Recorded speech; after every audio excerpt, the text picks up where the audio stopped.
This is exciting, folks. Going to do a round with the flag.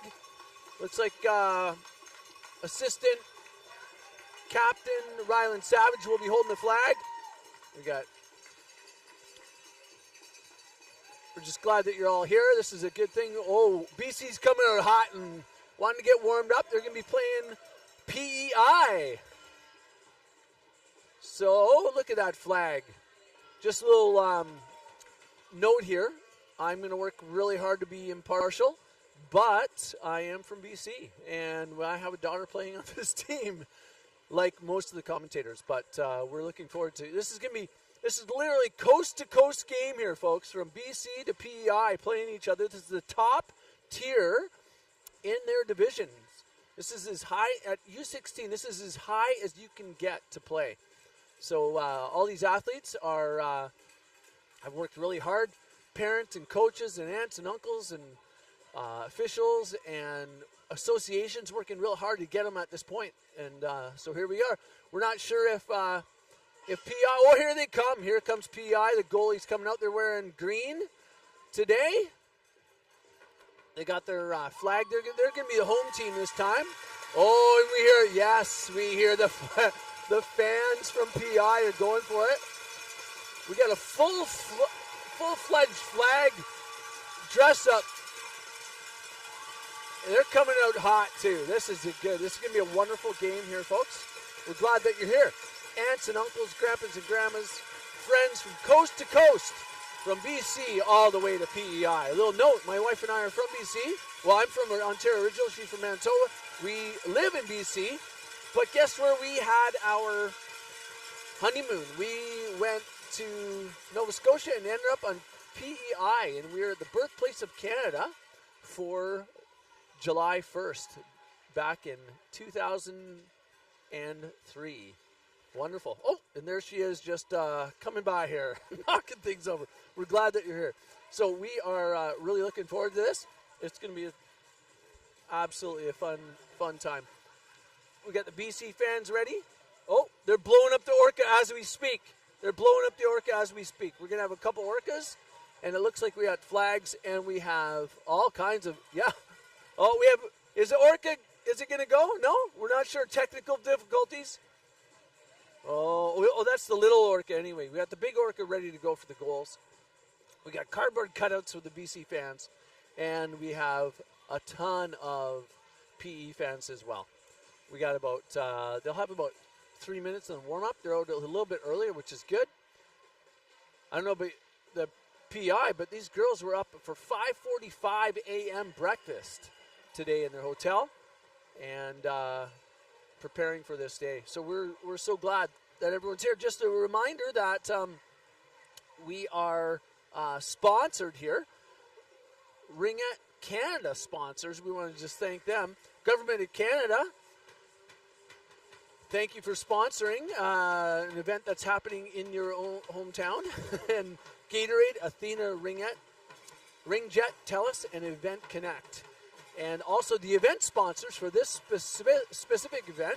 We want to thank Ottawa Tourism, Province of Ontario, City of Ottawa, Ringette Association, Surgener, Hertz, Log Commissionaires, Ottawa Centers Foundation, Heart and Stroke Foundation, Booster Juice, Pro Physio and Sport Medicine Centers, which I saw was right in the SensPlex here. ISI Live right here, and we have Ryan, our camera guy, that's doing our game for us today. I want to thank Megan Peters Design, Maleka Management Consulting, and DOM Sports. We're glad that you're here. My name is Kevin Snyder. I'm from Langley, BC, and we're happy to be here. We're going to have a lot of fun today because these girls have worked really hard. These athletes have worked really hard to be here at this level. And you're in for a treat. Yesterday, we must have seen about 8 from either side. Well, 8 in total, bars and crossbars and posts. And it was just a ton of fun, lots of excitement. If you Google the fastest team sport on ice, you will get Ringette. Some of you are like, what? Really? That is very true. It's a very fast game. They play, just so you know, if you're hockey fans and you haven't been understood Ringette a little bit, there is a shot clock, so you have 30 seconds. By the time your team touches the ring, you have 30 seconds to be able to shoot on the other team. There's also, they have to pass over the blue lines to their teammate. They cannot carry it over, so it's a full-on team sport, as well as there is a free play line, or some people call it the Ringette line, just above the circles, and you're only allowed 3 players from each team in that zone, so it allows for some more space and time. And one other rule that you want to know is that you're not allowed in or through the crease at all.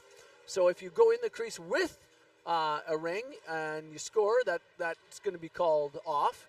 If you happen to just skate through the crease, then what's going to happen is you're going to see the ref count down 5 seconds, and your team's not allowed to touch the ring or have possession. If that happens, then they call a goalie ring, or vice versa, they'll have a free pass. Center ice, you're going to see it when we start off. You're going to have free passes. That's what they'll set up, and they have about 5 seconds to be able to distribute the ring, pass the ring out of the circle.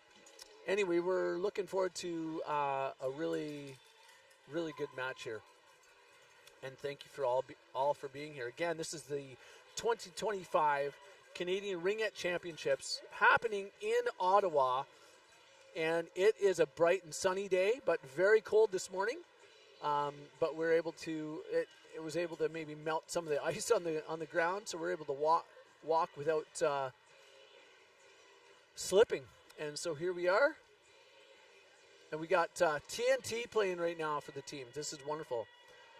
And look at this outfit right here. PEI, he's wearing all PEI. This guy is the cameraman for PEI, but he's also, I wonder where he's from. I wonder where he's from. Yeah. Where's Bill? Where's yours? That's amazing. That is amazing. It's a lot of fun. There is the excitement and exuberance and enthusiasm here for Ringette is over the top. It's going to be a lot of interesting and a lot of fun, folks. I'm just going to take a drink of my coffee now. My voice is already going. Okay, the whistle, letting the athletes know they got 30 seconds to finish their warm-up and get ready.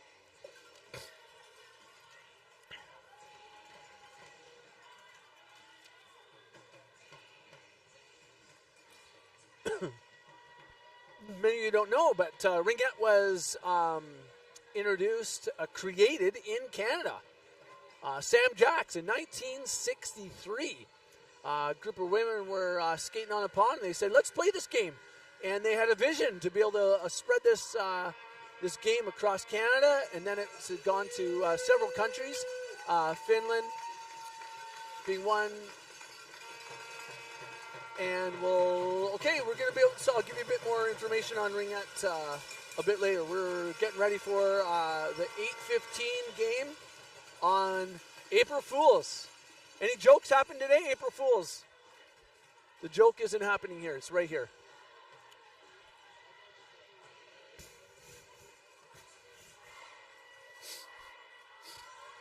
Looks like BC is going to start with the ring.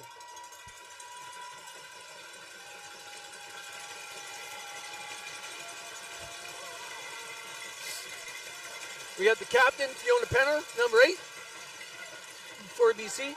My apologies to PEI right now. I know all the names of the girls from BC. I will keep it fair, but I'll probably just be calling numbers for PEI.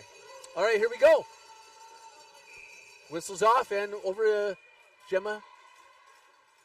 Number 12 puts it down low. Nicholson. Rabi picks it up, number 20 for BC. Looking to make a pass. Busting through that triangle. Nope. Oh, PEI comes out strong defensively. Number 12 for BC picks it over to Taze, number 6, who's looking for a pass. Far side. There we go. Number 24 for PEI sees an opening. Puts it down low to 36, PEI. PEI wearing the smart green right now, looking really good. Pass over, drop pass. Looks like 21 21's looking for a pass down low. Misses the pass. Nice shot. Oh, great save. Great save by Kennard. BC's busting it out. Over to Snyder, number 5. Over to past it. Oh. Snyder picks it up, going straight to the net. Pass over, out-muscled there by PI, but Snyder grabs it back. Snyder's looking for a pass. She's going to cycle it down low. Looking for a pass. Over to Jepkema, 26. They're setting things up. Missed that. We got a delayed penalty for PEI. Interference. That's interference on PEI. All right, it's going to give an opportunity for white, which is Team BC wearing the white with the red and blue trim. Snyder's going to take the free pass. She has Sydney Jepkema with her, as well as, I believe it's Chelsea Coe, number 4. Defense is 10, Rachel Campbell, and Ryland Savage, 14.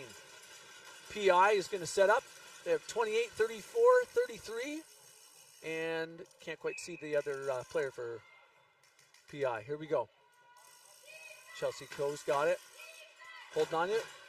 Looking for a pass. Snyder's going to coming in stronger for a back pass. No, yes it is. Take a shot for Snyder. No, defender got in the way. Great defense by PEI. Savage comes up with it. Passes to Jepkema in the neutral zone. Back over to Savage, who just, it's a bit of a rogue pass. There we go. Rachel Campbell, number 10 for BC. Little collision there. Oh, there's a collision. That means it's going to be, BC went into the crease, so that means it's going to be PEI's ring down for a free pass.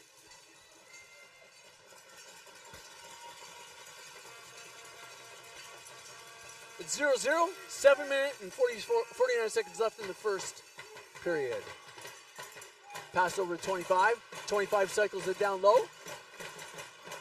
25's holding on to it, being patient. Shifty little move. Over to 36, 36, nice pass far side. Mia Bocott, we call her Bulldog Bocott for defense. She comes up with it. Real looking for a far pass. Over to Cassidy, number 19 for BC. Cassidy over Real, 24. Back into Stewart. Nice shot, just a bit wide.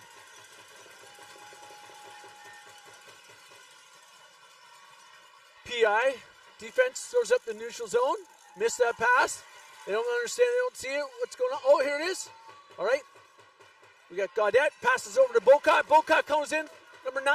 Shifty little move. Well done. Nice save by the PI goalie. Number 30 for PI. Goalie says, not today. Well done. Great transition. Good move by Team BC there. We have 32, 34, and 38 playing defensively for PI, and 23 is forward. We still have, it looks like 21 still in the box for another 21 seconds. And BC has the ring. Captain Fiona Penner has it. She's going to start off the free pass. Penner pass. Oh, far side. Nicholson just missed that. Nicholson busts her. Nice pass to Penner. Oh, is there going to be a tripping penalty here? Okay, for 10 seconds now. Looks like for 10 seconds we'll have 2 penalties for PEI, which means that we will have a 10-second advantage. Now in Ringette, there's not much of an advantage with 1 penalty, but with 2 penalties, now what's going to happen is you're only going to see 2 defenders in their zone. So we have 3, there's 3 BC offensive. Now there's only 2 defenders in here. Over to Nicholson, Penner. Penner over to Nicholson, sorry. That's Sarantola on the far side. Goalie ring. Okay. Back over the goalie. Smart play. They're killing time here. Goalie's holding out. That seemed like it was 5 seconds to me, folks. There we go. Nice job, Nicholson's got it back over to Penner. Penner straight in. Over to Robbie, just missed it. That was a great fine pass by Penner. Robbie comes back up with it. Over to Penner. No Chelsea Coe. Number 4. 4 for BC has it. Circling back around. She's got options. She goes straight in. Oh, just misses the net. Steiner comes up with it. Jeff Kemmer has it over to 26. Goes for the reset. Great reset. Good defense. Defense for PI is going to pull it out. And they've got some time and space. Over to 21, who's in the box. Now is she going to redeem herself here? Looks like she's working hard skating. Good pass over to 27. She opened net. Nice save. Great shot and great save.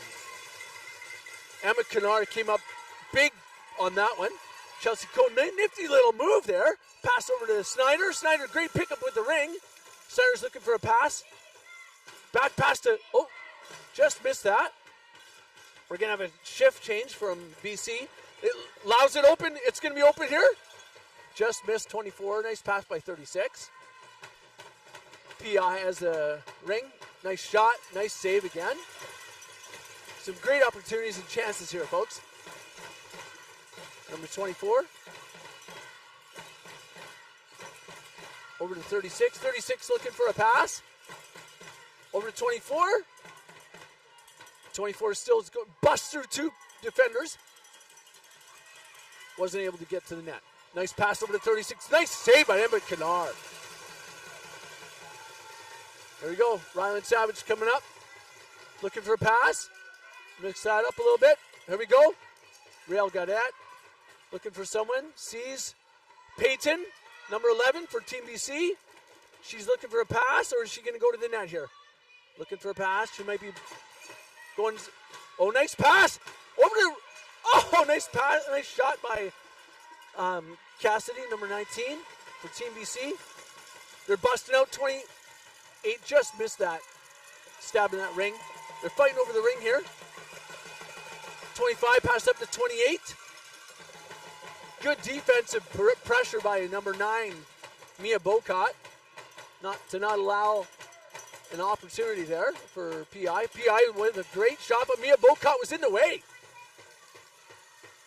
Mia Bocott holding on to the ring. Lots of dipsy doodling. Perfect. Over to PI number 33. Picks it up. Nice. Oh, well done. How she gives it a little how she going. PI working the ring. Doing a great job owning it here. Lots of pressure by Team BC. And it looks like BC's going to come up with a ring. Score 0-0. 3 minutes and 18 seconds left. A lot of fun here, folks. I don't know if you're watching, but this is a lot of fun. I'm getting quite excited, as you can tell. BC's going to start with the free pass. Gemma Sarantola will start with it. She's going to pass it over to Taze Clapton. Taze sees down low from Mason Nicholson. Mason Nicholson's going to grab that ring. She's looking for a pass. She's going to go below the net, looking for... No, she's going to hang on to it. She might see back over to Rabi. Rabi busting through the net. Nice shot by Rabi. Nice save by the PI goaltender. Well done.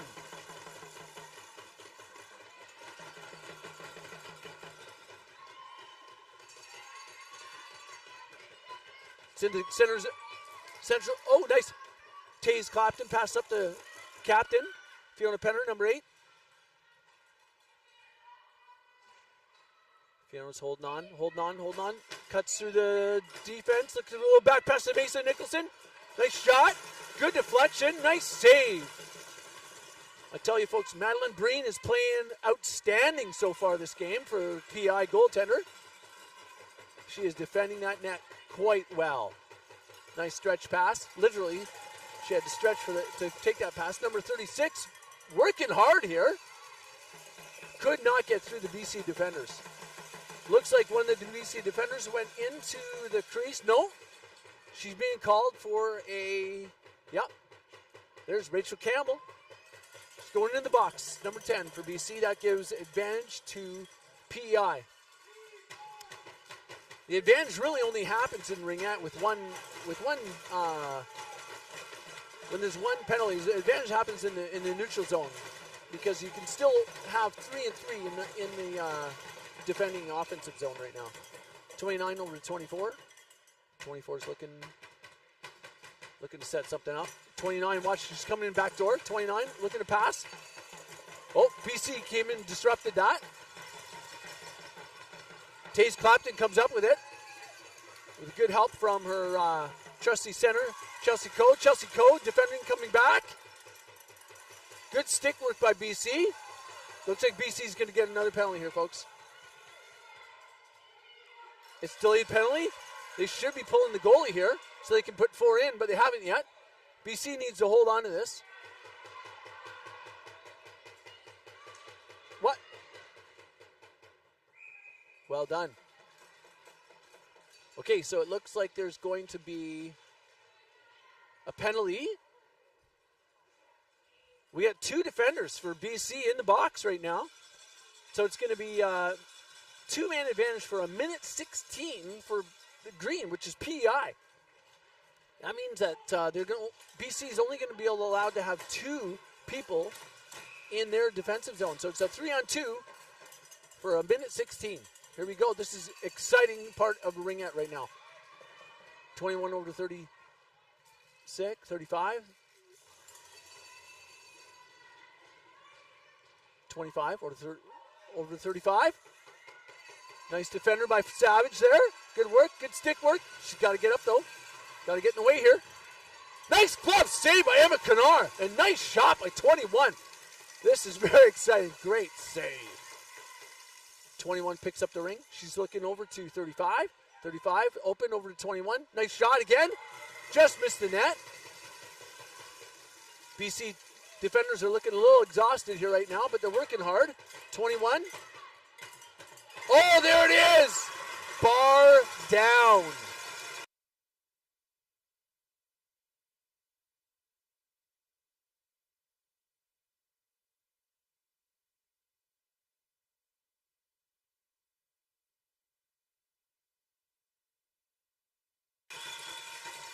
But just couldn't handle the pressure with 2 penalties. You don't want to do that. You don't want to give that up and give the advantage to your opposing team in that way.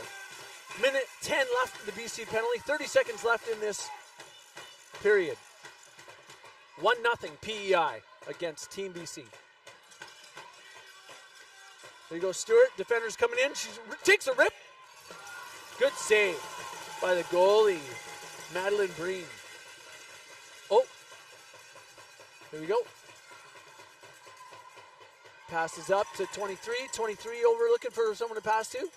No, Mia Bocott sends it down the ice for the rest. That's going to be a wrap here. It is 1-0 for PEI, scoring with just only 30 seconds left of that period. Lots of pressure on that 2-man advantage. Well done, PEI. Want to take time to thank our event sponsors. Event sponsors, again, we've mentioned this. Event sponsors, I just got handed, event sponsors are Gatorade and Ottawa Tourism, Province of Ontario, City of Ottawa Ringette Association, Hertz, Sojourner, Lug, Commissionaires, Ottawa Centers Foundation, I already said that, Heart and Stroke Foundation, Booster Juice, Pro Physio and Sport Medicine Centers, ISI Live, which Ryan is our cameraman here, doing a great job. You want to thank ICI Live for bringing the broadcast to this, literally coast to coast on this game, from PI to BC. And Megan Peters Design, Maleka Management Consulting, and DOM Sports. Thank you so much. Being a Ringette dad, we know how many thousands of dollars it takes to get our girls to this, or get our athletes to this moment in time. But we also appreciate it takes a village to be able to do this. So we're starting off the second period. 10 minutes stop time. 41 seconds left in the penalty to BC. PI is going to have the ring. Start with the ring in the free pass zone.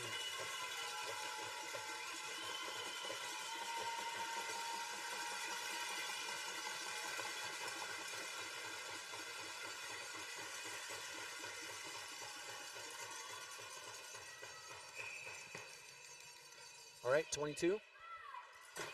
Over to 20. Oh, nice pass to 21. She's dangerous. Nice save by Emma Kennard. 21's dangerous. You don't want her shooting. That's who got their last goal. Mia Bocat comes up with it again like she usually does. Nicholson over to Penner. Penner's coming in with speed, cuts across. Nice save by the goalie. Great opportunity by Penner. Good pressure by Team BC, and it's going to be Team BC's ring. Great save. Great opportunity. Penner came in with speed, trying to cut across. Give a little backhand, how's she going? But the goalie said, not right now. Mason Nicholson is starting off over to Penner.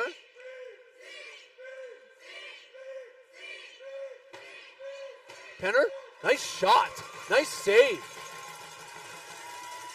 Again, Madeline Breen is playing lights out so far. Mason Nicholson, muscles. Nice work. They're just working hard. Look at this, 3-on-1 right now. But PI's coming up with it. No, don't count Mason Nicholson out, folks. Up to 28. PI's passing up to 25. And we're pulling out. There you go.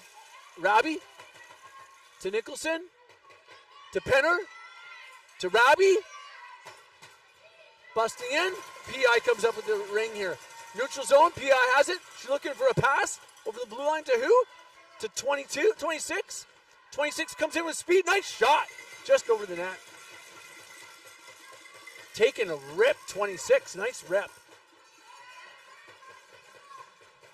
Might have been 29. No, it's 26. Nice pass. Over to Chelsea Cole. Snyder's in the mix there.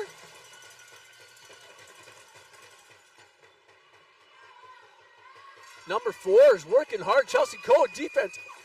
But they come up with it. PI's looking for a pass. Over to 29.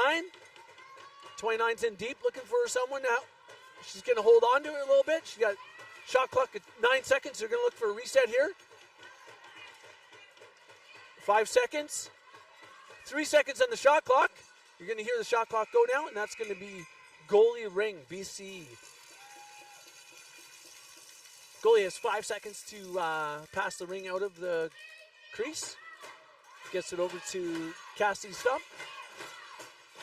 19.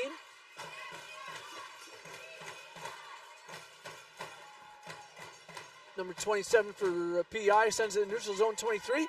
But Sarah Tola picks it up. Number 12. Nice pass over to Riel Gaudette. 24. Looking down low, looking for some kind of setup here. Looks like Cassidy's setting up a pick. Nope. Nice try, little nice save by the goalie, number 30, Madeline Breen.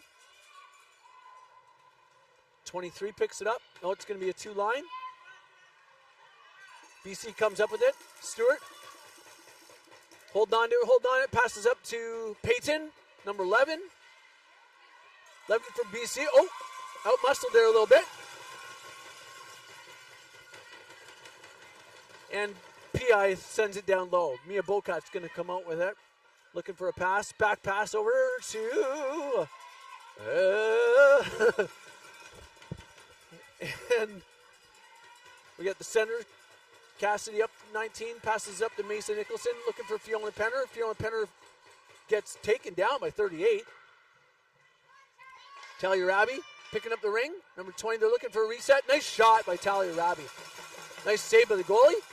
Again, someone's down. Lots of pressure. This BC defense is working them hard. They got to work. BC's got to work for every inch of space they can get here, folks. BI comes up with it. Down low. BC's Ryland Savage comes up with it, though. Looking for a pass. Got to have some vision. Take a look. No one there. Got to be... 36 is coming out for it. Just her and nobody, but look, it finds the hole. Look at that. That was...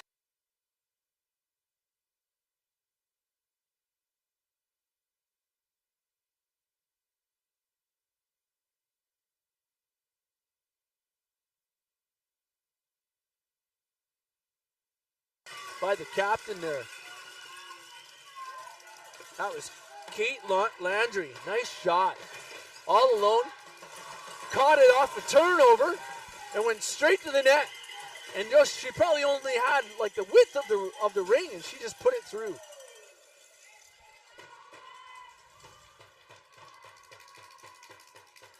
It's very exciting, folks. Referees probably finding out who assisted it. Not sure. I hope I called that right. We'll listen to the announcer if we get the call right.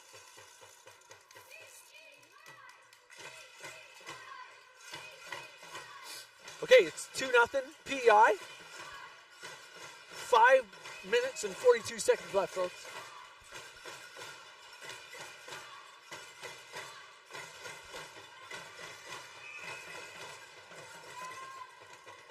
Chelsea Coe over to Gemma Sarantola. Sarantola looking for a pass. Over back to Chelsea Coe. Straight to net. Nice shot.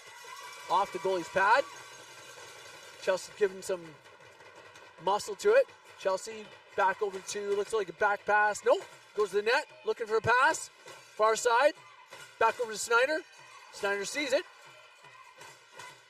Looking back over to Chelsea. Leaves it to Chelsea. Chelsea with a shot. Oh, just missed. Nice save by the PI goalie, Madeline Breen, doing a great job again. Nice kick save. That was a great transition by the BC line. Great pass by Snyder to Coe, back to Snyder, back to Coe. Now Taze gets it up to Snyder, bobbles it a little bit here. Over to 24, PI. She knocks it in the corner. BC defense throws it over. The Taze Clapton. Turnover though. There we go. Emma Kennar's holding on and just stay there. Don't move. Don't move. Wait the 5 seconds. There we go. Yesterday we had, why I said don't move is the goalie, you got 5 seconds. You don't get the whistle until the 5 seconds is done. So what happens? It was in the crease, not in this game, but yesterday's game, and the goalie had kicked it in, sadly. But for the offending team, that was a good goal. Here we are, 2-0 here, folks. 4 minutes and 30 seconds left. PI's putting in a lot of pressure on PI, but lots on BC. But lots of game left here, folks. Lots of game left.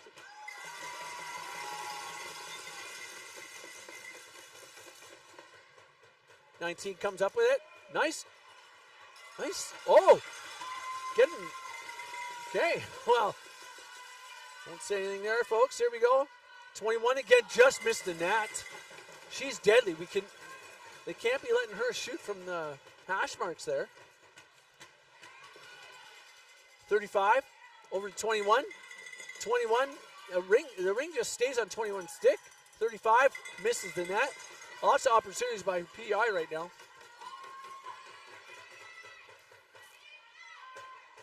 Nice kick save by Emma Kennar. Lots of pressure by PI right now. BC's got to be pushing out. Nice job by Stewart getting away. Good body position. PI comes back up with it though. Here it is. Now they're going to make a change. They're going to have fresh legs out with the BC's legs that are a little bit tired, it seems. Just through the crease, misses that out. Back up to, oh, we missed that. Back into 34. 34 is passing over to 25. 25, nice trapper save by Emma Kennar. Emma Kennar's playing outstanding. She's had double or triple the shots that PI has had. This is exciting now. BC rightly is going to have a full change now, get some fresh legs out there, and hopefully apply a bit more pressure to PI. 2 minutes and 50 seconds left in the second period. Score is 2-0 PEI, who is wearing the green. Again, this is a coast-to-coast game from BC all the way to PI. PI's taking it down low. That's number 28. Nice, nifty little move. Hold on. Great defense. Couldn't come up with the ring, though. Oh, ring's loose. Look at that. Working hard. Penner's working hard. She can't touch it, though. Here we go. And look at BC working really hard on this. Oh, and that is, I believe, a shot clock and a goalie ring for BC.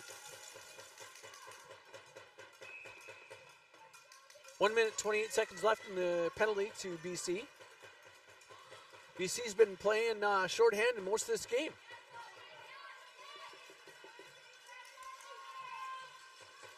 Savage over to Penner. Penner's going to drop it in low. Nope, she got it. 29 for PI, grabs it in neutral zone. Passes over to 36.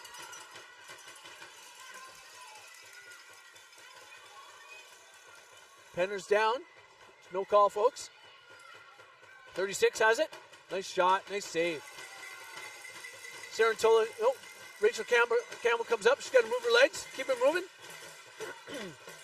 Chelsea Coe, number 4 for BC, has it. Looking for a pass. She might see Taze Clapton coming in. Just missed that pass. Little miscommunication there. It's all right. And we're going to be out of the box in about, BC's going to be out of the box in 20 seconds. There's 1 minute, 13 seconds left in the period. Again, PI's applying lots of pressure. And we have a whistle. Number 12 for BC stepped on top of the ring. When that happens, it goes to the opposing player, opposing team.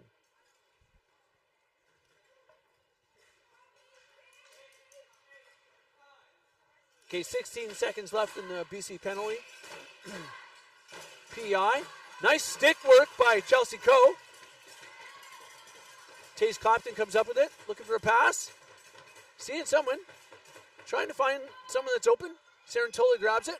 Sarantola's in the neutral zone, looking for a pass. Over to Taze Clapton. She's going to go straight to the net, folks. Rips a shot. Nice save by PI's goalie, Madeline Green. Nice pickup by Rabi. Little turnover here. Looking at her pass over to Sarantola.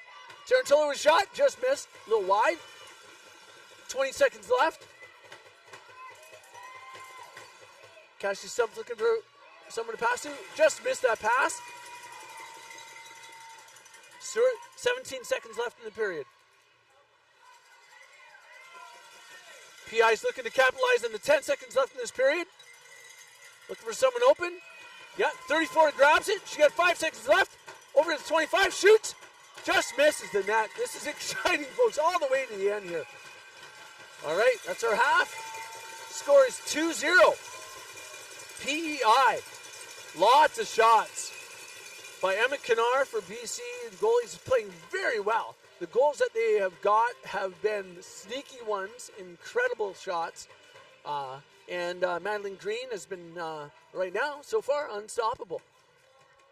So BC needs to have a few more chances, maybe take a few more shots, and not look for the perfect shots, but just get more shots on net. And you know what happens. Shoot on net, good things happen. So we're glad that you're here again. We're going to be taken care of real well here at in Ottawa. A couple things I want to say is, if you haven't watched the opening ceremonies, which was on YouTube, you want to go check that out.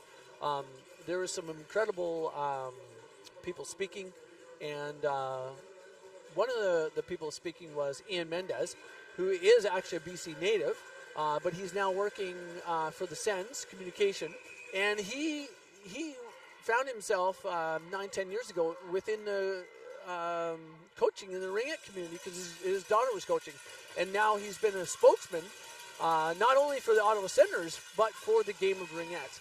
And he might have said this out loud. He said Ringette is the better game.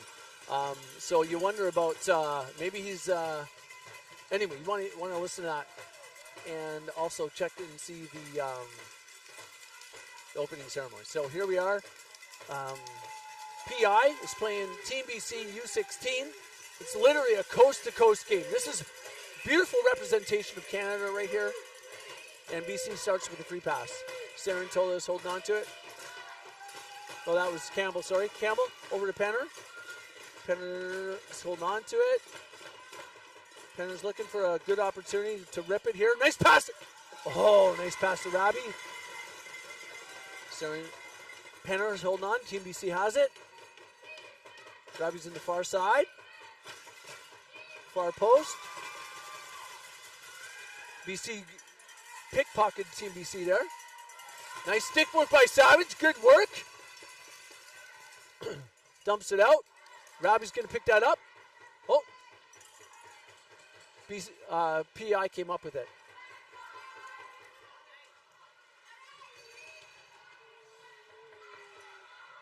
Okay, BC throws it down low. Lots of pressure. PI sends it to the neutral zone. 23's looking for a pass. 34 comes up with it. Just bobbling it a little bit. Defense is all over. There we go. PI still holding on to it, though. It looks like it's a penalty for BC again. That means they pulled the goalie and they can put 4 in now. It's 4-on-3 on a delayed penalty. This is very exciting here. PI's setting something up over 28. 28 down low to, no, down low to 34. 34 up top. BC came up with it. There we go. BC, it looks like Rachel Campbell of Team BC, number 10, is getting a penalty for slashing. Just seems like, BC's been taking quite a few penalties. It's hard to get some momentum going when you're in the box a lot. PI over to PI's 24. She's going to go down low. She's looking for a 29 coming in. Good defense by Mia Bocott. Mia Bocott's going to take the ring out. Going to look for a pass. Up to Peyton. She looks like she was, oh, that was, it's tilted here a little bit, folks.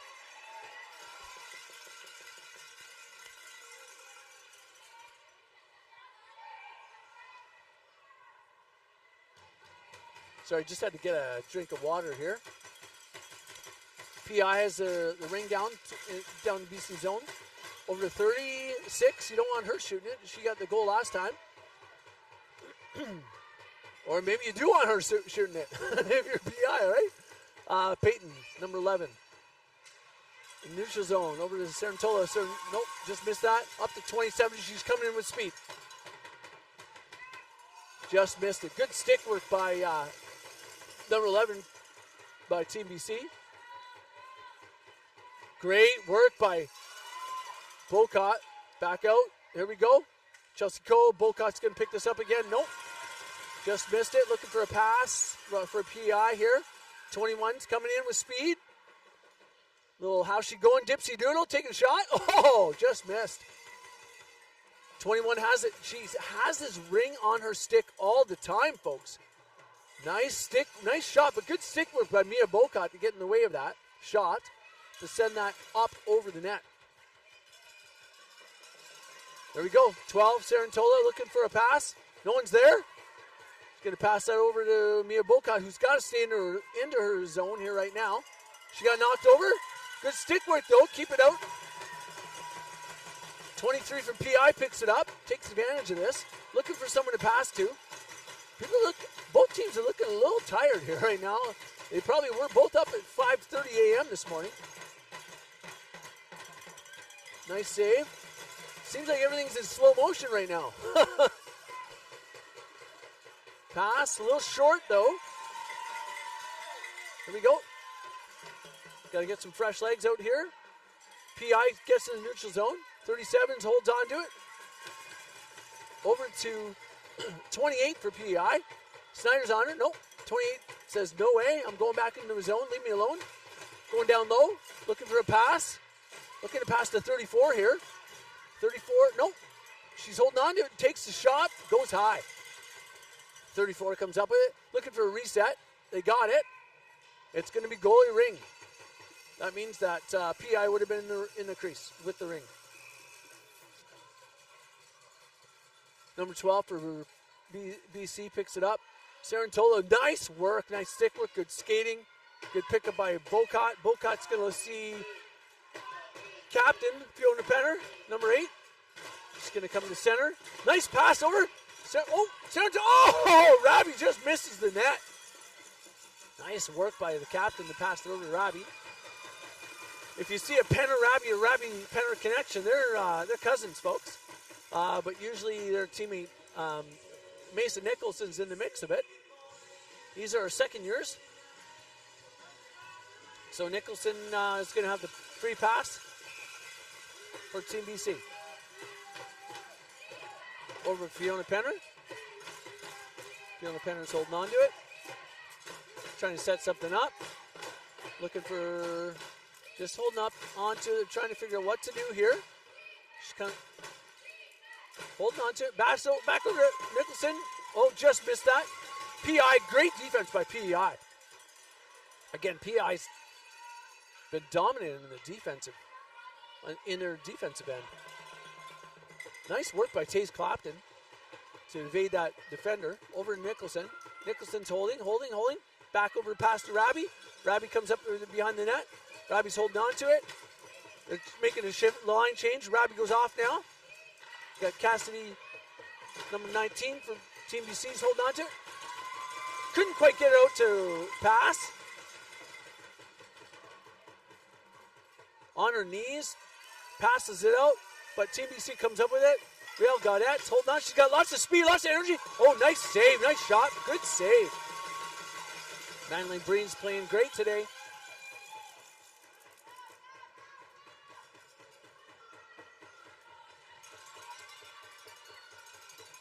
#21 with it again. Looks like PI. Sorry, folks, I need some more water. It's too early in the morning. Coffee, Powerade. Gatorade. All right, free pass by PI, 35. Over to 21. She's dangerous. She's holding it. Ring going down. Nice defense by Team BC. Good stick work. No. Oh, great save. Stick save by Emma Canar.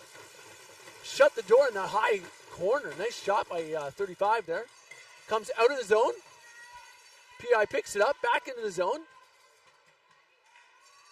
Campbell picks it up for Team BC. Looking for a pass to the neutral zone. Up to Peyton, number 11. She's looking for a pass here. Oh, she got pickpocketed. Back over to 23. So breakaway. Here it is, folks. Little dipsy doodle up. Oh, and a great save by Emma Canar. Gorgeous save. 23 for PI. Has it. Back pass to 34. 34's hanging on to it. Looking for a pass. Holding on to it. 5 seconds left on the shot clock. They're going to look for a reset. There's a reset. They got one. But Team BC comes up with it. There they go. Hucking it just down the ice.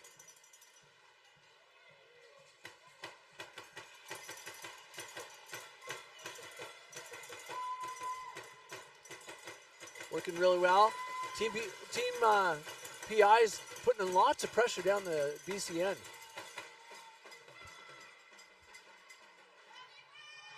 Looks like Team BC is doing a high-low breakout. So if they come up with it, oh, that's going to be PI again.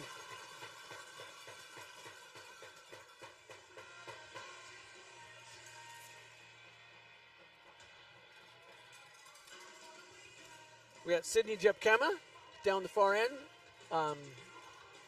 Snyder, number 5. And I believe we have Chelsea Cole for forwards for Team BC. But Team PI, 24. Pass back to 36, who scored a goal already. Goalie ring. There we go. Let's see if their high-low breakout works for him here. They're going to need to come up with speed here. just missed that pickup. Falling all over the place here. All right, 37, passed over. Oh, just the missed opportunity there by 29. It's hard to stab that thing. Nice pickup by Snyder. Great pass over to Stewart. Defender's coming in. She's going to bust in. Back over to Jeb Kemma. Jeb Kemma's looking for a pass or a shot. She's holding on to it. Good work, being patient. Nice shot. Gets a reset. Snyder's putting on the lumber. The defender comes up with it. Snyder comes back up with a ring. Nice work. Back into the end zone. She's going to take it. Nicholson has it for Team BC, but Team PI comes up. No! Double team, triple team. Here we go. Good defending. Rabbie comes up with it. Good work by Team BC to keep it in their zone. Taze, good pressure by Team BC right now. Something's got to happen. Something's got to switch. But PI says, no way. They're back up with it. Over to 35's coming in with speed. Back over, pass just missed. But 21, there's 21 with the ring on her stick again. Look at this. Nice save by Emma Canar. 21 is dangerous. I need to... Mia Gallant. Mia Gallant for Team PI is just playing outstanding. Emma Canar is making all kinds of saves and keeping Team BC in. There's 18 seconds left in the third period. Anything can happen in Ringette. Anything can happen. I've seen goals within like 10, 15 seconds apart. Here it is. Lots of work. Working hard. Yeah, Real Gaudet's working hard in there. Team BC comes up with it. Savage. That was the period. End of period. All right, so we are going into the fourth period. The score is 2-0 PI against Team BC. And I've said this a couple times, but if you're coming in late in this, what a great representation of Canada's great sport in Canada. That Team BC is playing Team PEI here.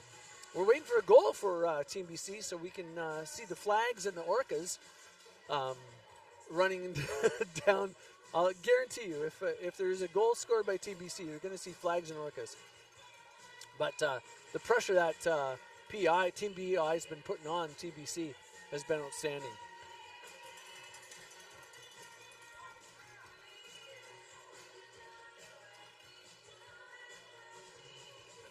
Okay, we have 16 seconds left, and we'll be starting our last period of this morning game.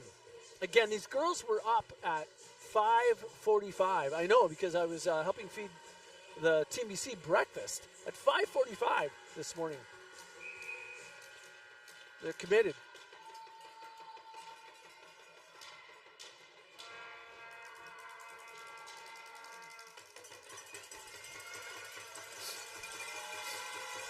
Okay. The fans of PI have just been tremendous. And the here comes the flag in the Orca now. The flag in the Orca now trying to pump up their Team BC. Let's go. Let's go. I'm going to put on my TBC hat here for a second, but let's go Team BC. All right, we're back to neutral commentating. Here we go. All right. PI is going to start with the free pass. Looks like 33 is going to start with it. Passes over to 26. 26 going to put it down low. Mia Bocat from Team BC. Chelsea Coe comes up with it for Team BC.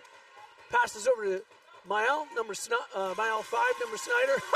Sorry, Mael Snyder, number 5. Nice pass. Now they're going to make something happen. Sydney Jebkema, here she is. She's dangerous in that zone.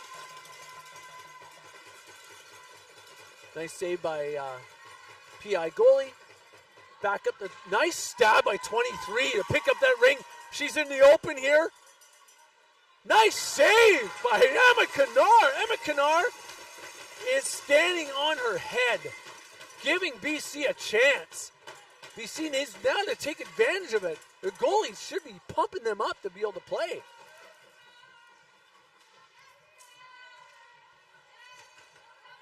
Bocock for Team BC comes up with it. She's going to make a pass up the neutral zone. Looking for someone. Over to Cassidy, number 19. Number 24, Gaudette has it. Holding on to it. She got 15 seconds left in the shot clock, which is lots of time. Gaudette, 24, holding it. Over it. Oh, over 11, number 11, Payton. That was so close. Sorry, I just caught up in the game, but the goalie made a good save. I think it hit the post. Great opportunity for Team BC. They're not without their opportunities. Great job. Pickup by Gemma Sarantola. Over to 24. Over to Cassidy. Nice shot. Nice save, though. Team BC's putting on the pressure now, and it must have been that flag and the Orca. But really, it's been the play of Emma Kennard that's been pumping up the Team BC to be able to say, we want to play for a goalie here. We want to get a goal here. Let's do it. Nice pass. Nice pickup by... Oh, there's going to be a penalty here? Yes. There is a penalty by for Team PI, number 24. Looks like it was a hooking penalty. All right.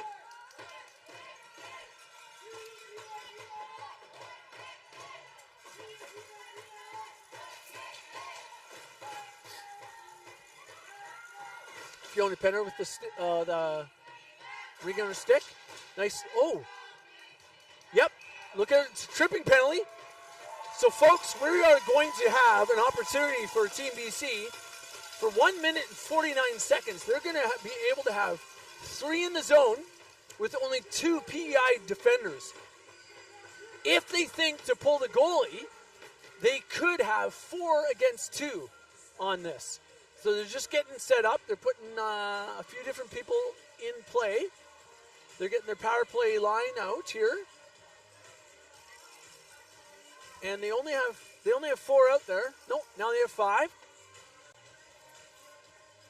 Might be too early to pull the goalie. We'll see. Yep. They're going to see what happens here. They have a whole minute and a half here. Yes! Sarantola! Sarantola, she was going to pass it over.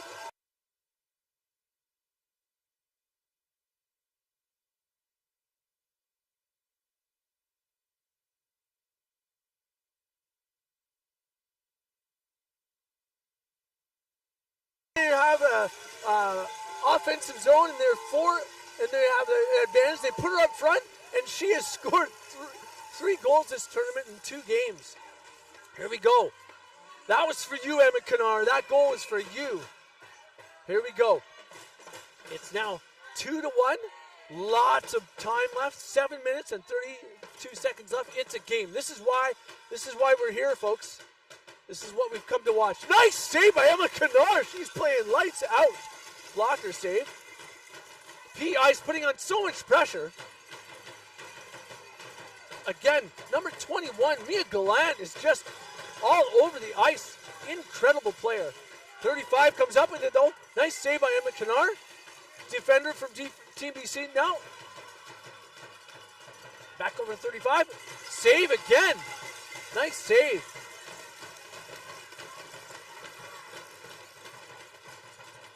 #21 has it again. How does it just stay on her stick all the time? Nice little nifty move by 21.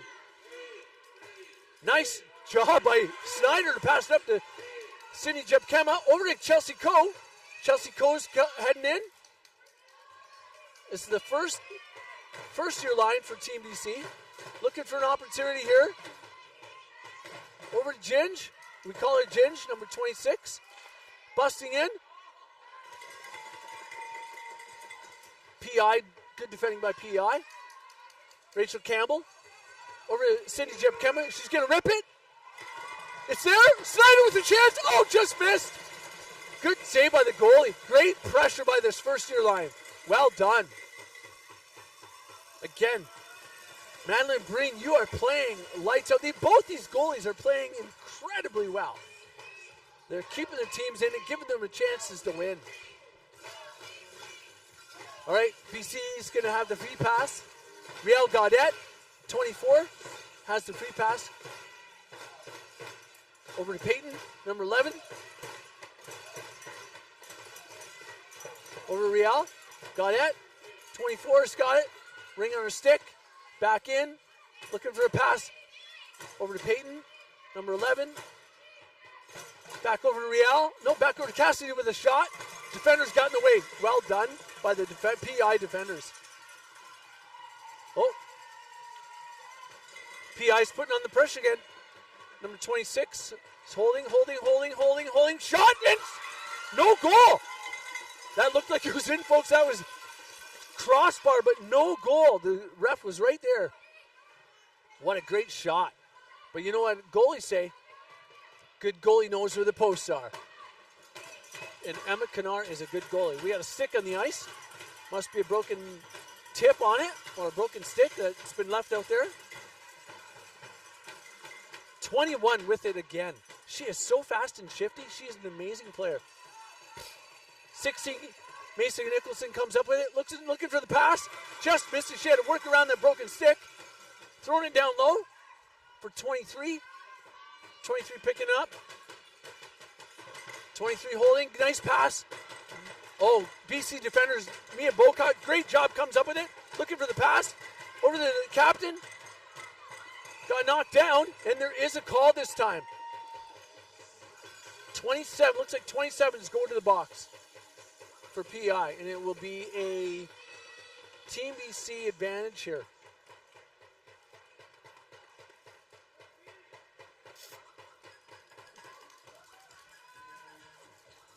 Okay, we got 4 minutes, 38 seconds left. It's 2-1. This is a game. The ring is on Snyder's stick for Team BC.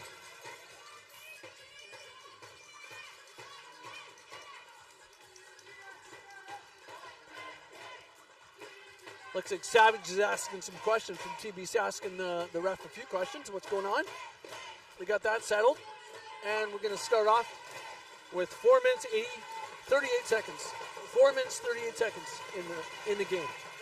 Snyder, over to Clapton. She comes back. Clapton's defense, bust in. Nice shot. Good advantage. Oh, but PI comes up with it. Oh, it's going to be a tripping call. There's a delayed penalty for Team BC, which means it's going to be, there we go.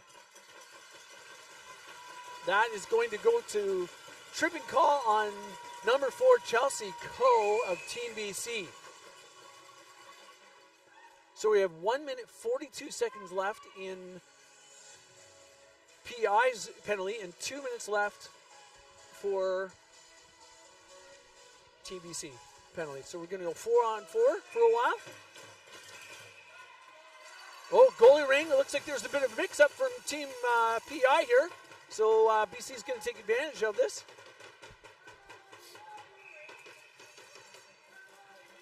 Taze Clapton's going to break it out. Far pass over in the neutral zone.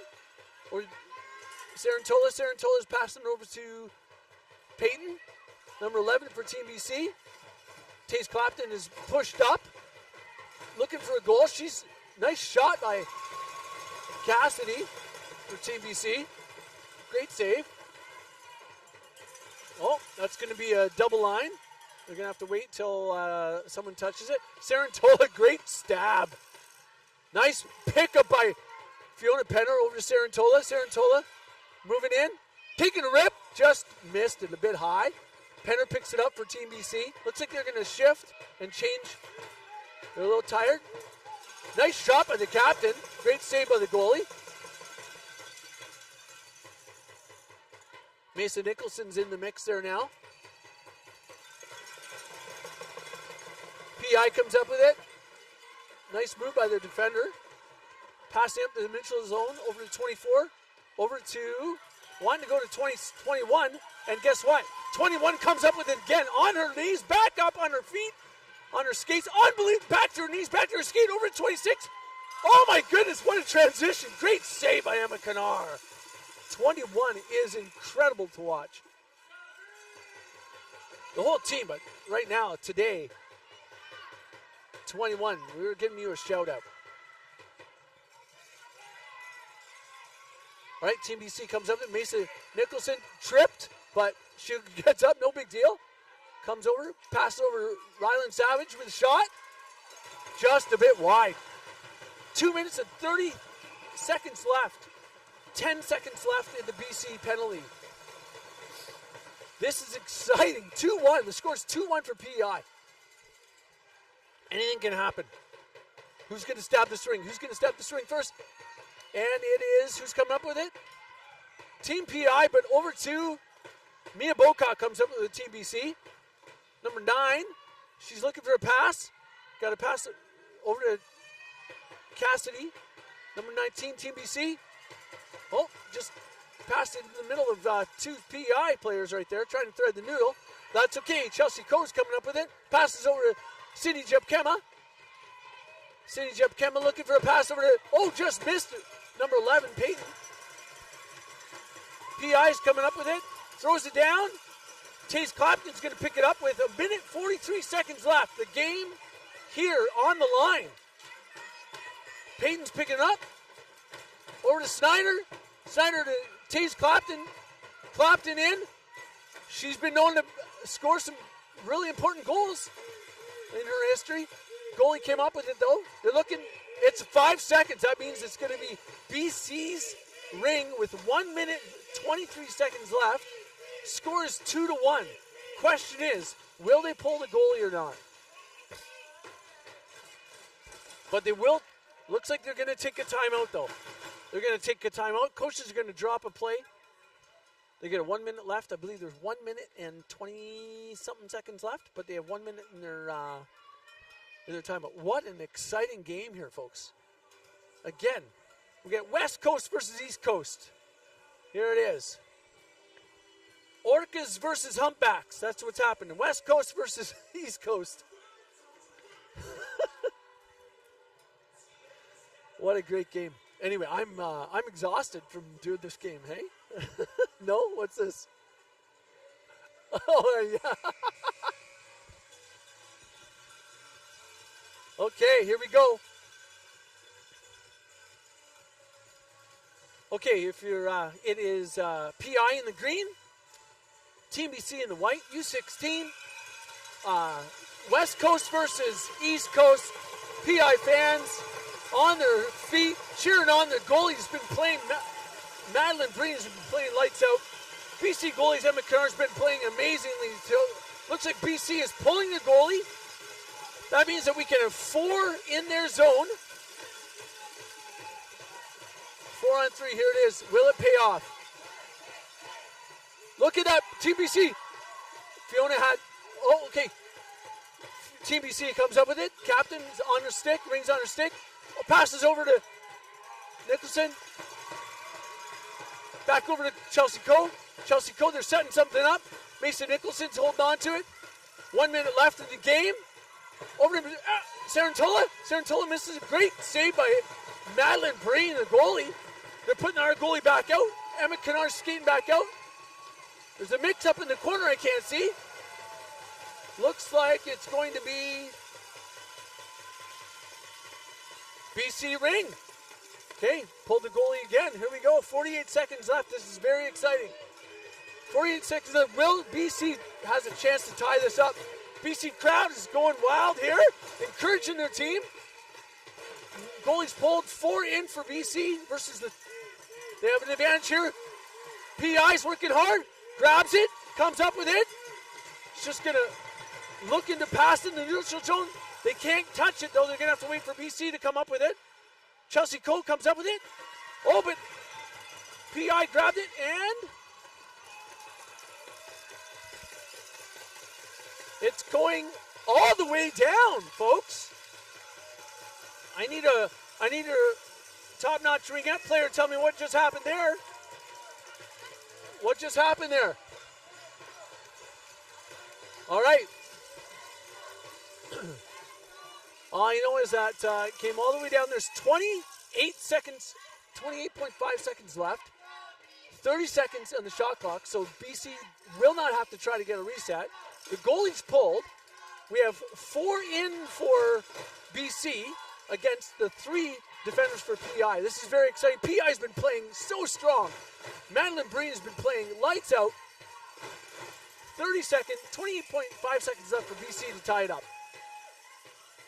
Penner holding on the ring, looking for a pass, looking to go right in the middle. PI grabs it, hucks it all the way down. Taze Clapton comes up with it. Nope. Didn't touch it though. I don't know how that happened. But PI was able to grab that.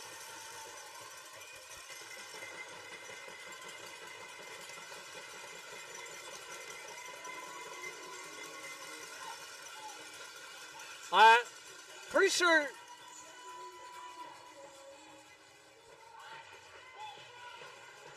I'm just staying quiet right now.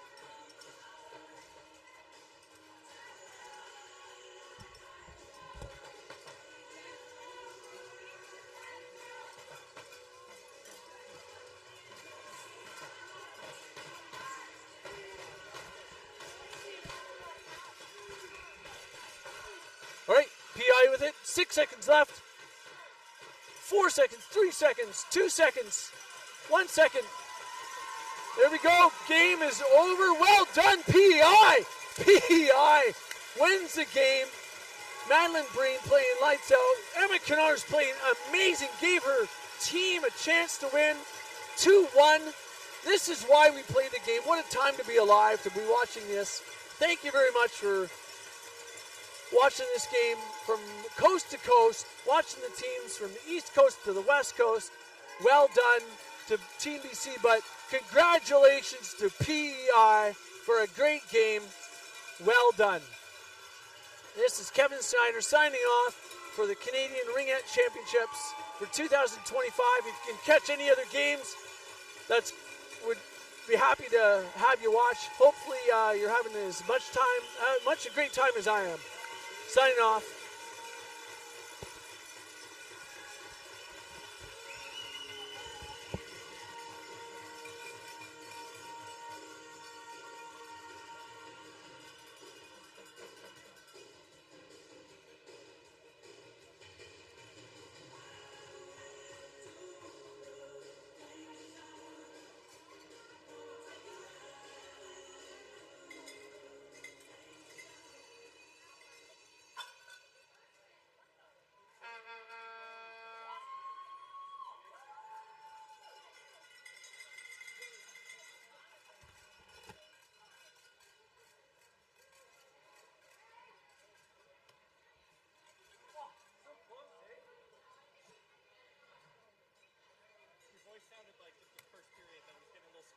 No, thank you. That was so good. I was like sponsored by not Power Tennessee Powerade. Did you get this? Thank you. Oh yeah, no, I have one in my bag. But we've got one in the upstairs room. So. Thank you so much, Ryan. Good. And you're at the tonight's game too. Yeah, I'm working all day here. All day. Okay, awesome, great. Well, look, I'm very busy. If your brother's doing okay, good. If you're going to be here, I might do it. Okay.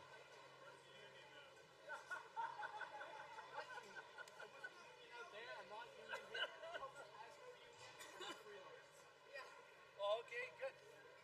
Like his post does have a good game. Not where I was. Okay, we'll leave this. Well, it's been, this has been awesome. Whoever organized that was really good to have. If I find out who, I will pass that on. Yeah.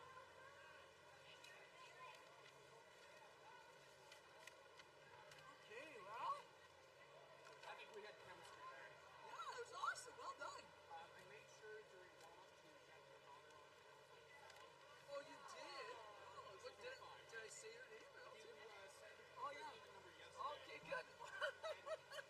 My parents are watching from the East Coast. They set to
there's one team.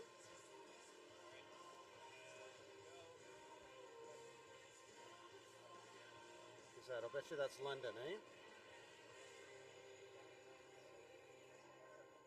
Probably London in white. London's white. Quebec is gray and blue, black.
All right, good Tuesday morning, fans. We're here at the Richcraft SensPlex, the Canadian Tire Arena, for another matchup at the U16 AA level here at the Canadian Ringette Championships. It's a sunny day here, a little chilly outside, and certainly it's a cool temperature here in the rink, but the action is always hot. The Canadian Championships did not disappoint yesterday, and I'm sure we're in for another great day today. Today we have the home team, the Cyclones de Quebec, taking on the London Lynx as part of the round robin series here of the Canadian Championships. The Cyclones de Quebec are in their gray and black jerseys. London is wearing their white away jerseys. My name is Andrew Bird, and I will be on the microphone today for you calling the game. I'll be doing the next game if you're interested in paying attention, but we'll focus on this game specifically today. My background, I have been an assistant coach and more importantly a level 1 referee for some time, and I'm happy to explain a lot of what the action is, explain some of the rules and what some of the calls are that the refs are making, so that some of our fans that may not understand the game of Ringette have a better chance to get into it and have a little more understanding of what's taking place. Just a quick recap of yesterday.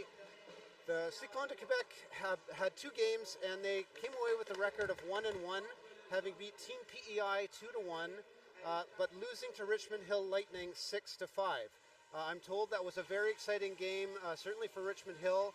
The Cyclone came out with a very large lead, and Richmond Hill came back to win in overtime. So could have gone either way. London themselves only played one game in the round robin yesterday, beating Richmond Hill 5-3.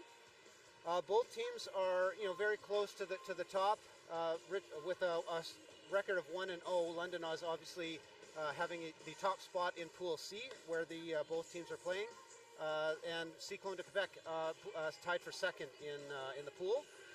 Things will change, obviously, a little more today after some of the games get going, and you'll have to pay attention to the standings at that point. We'll get. I'll get you the goalie names as soon as I figure out who's in net. Both teams have 2 goalies on the roster, dressed and ready to go.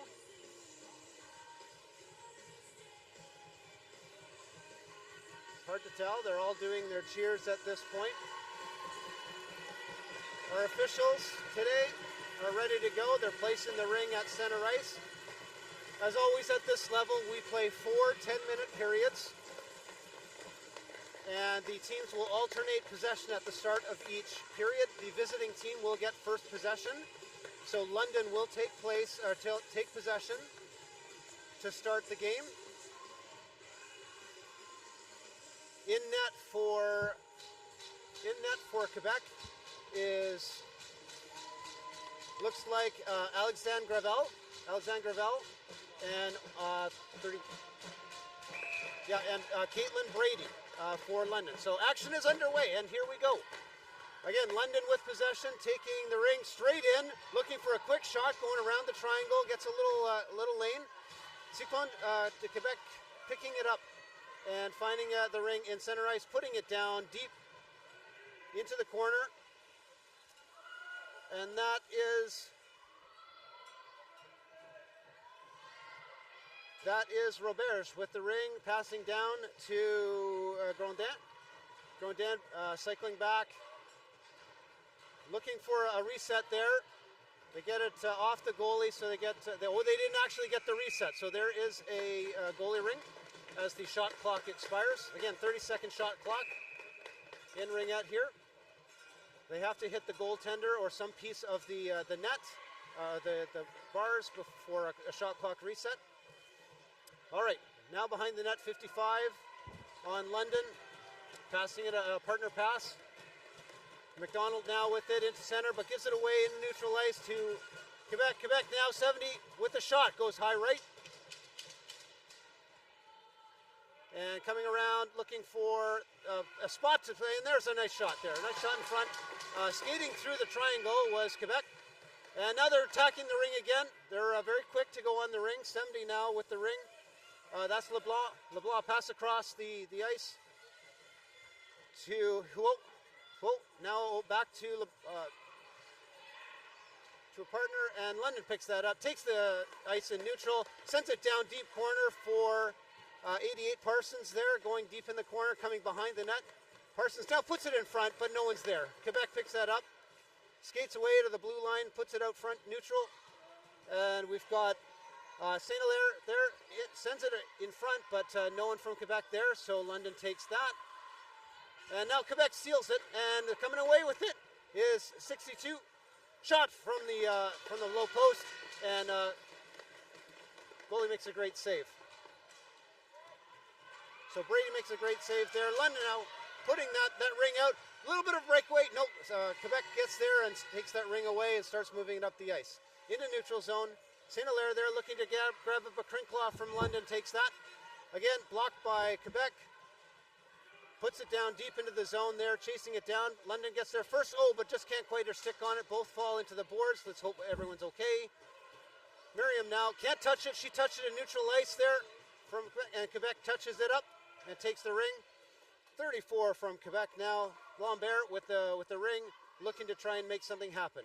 Back to 77. Roberge behind the net, cycling around, looking for someone, and Quebec making changes.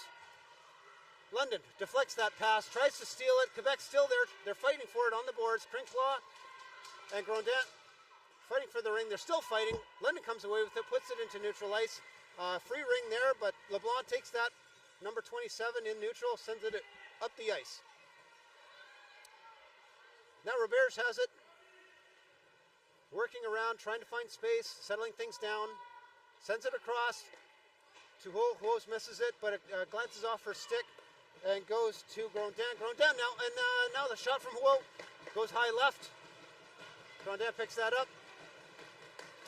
Battling for it. Sutsi gets it from London, and but gives it away. Quebec now pressing their advantage, putting it into the offensive zone. 71 with a shot there. Nice save by Brady. Again, Quebec trying to drive through the triangle. There's a little bit of space, but London covers up. Quebec gets the ring again. Tries to get the short side, but can't get a stick on it. Very active sticks there from London. So, oh, great shot. Goes off the post there. Brady, lucky to grab that ring as it came off the post and scoop that up. Holds that for a 5-second count. Is going to get some personnel changes. I think they got some tired defensive legs there. So, fresh defense and a fresh triangle out for them. And they'll try and recover and get a little action going. Quebec now, seeing some good action. Looks like St. Hilaire will take the ring on the free play. Passes it out to 90 for a quick shot, and it goes across, and there's the first goal. Number 90 from Quebec scored that, and unfortunately I don't know who that is because they're not on my roster sheet. I'll try and catch the name. But that's a goal by 90 to put the first marker on the board. 90 looks like, I can't really read it actually, still can't read it. Natavier or something like that. And again, I apologize for calling those names. But as I say, that name is not on my roster. And so we'll just use the number. London now going to try and equalize things. Putting it into the zone, but Quebec scoops that up. Lambert now here on the boards.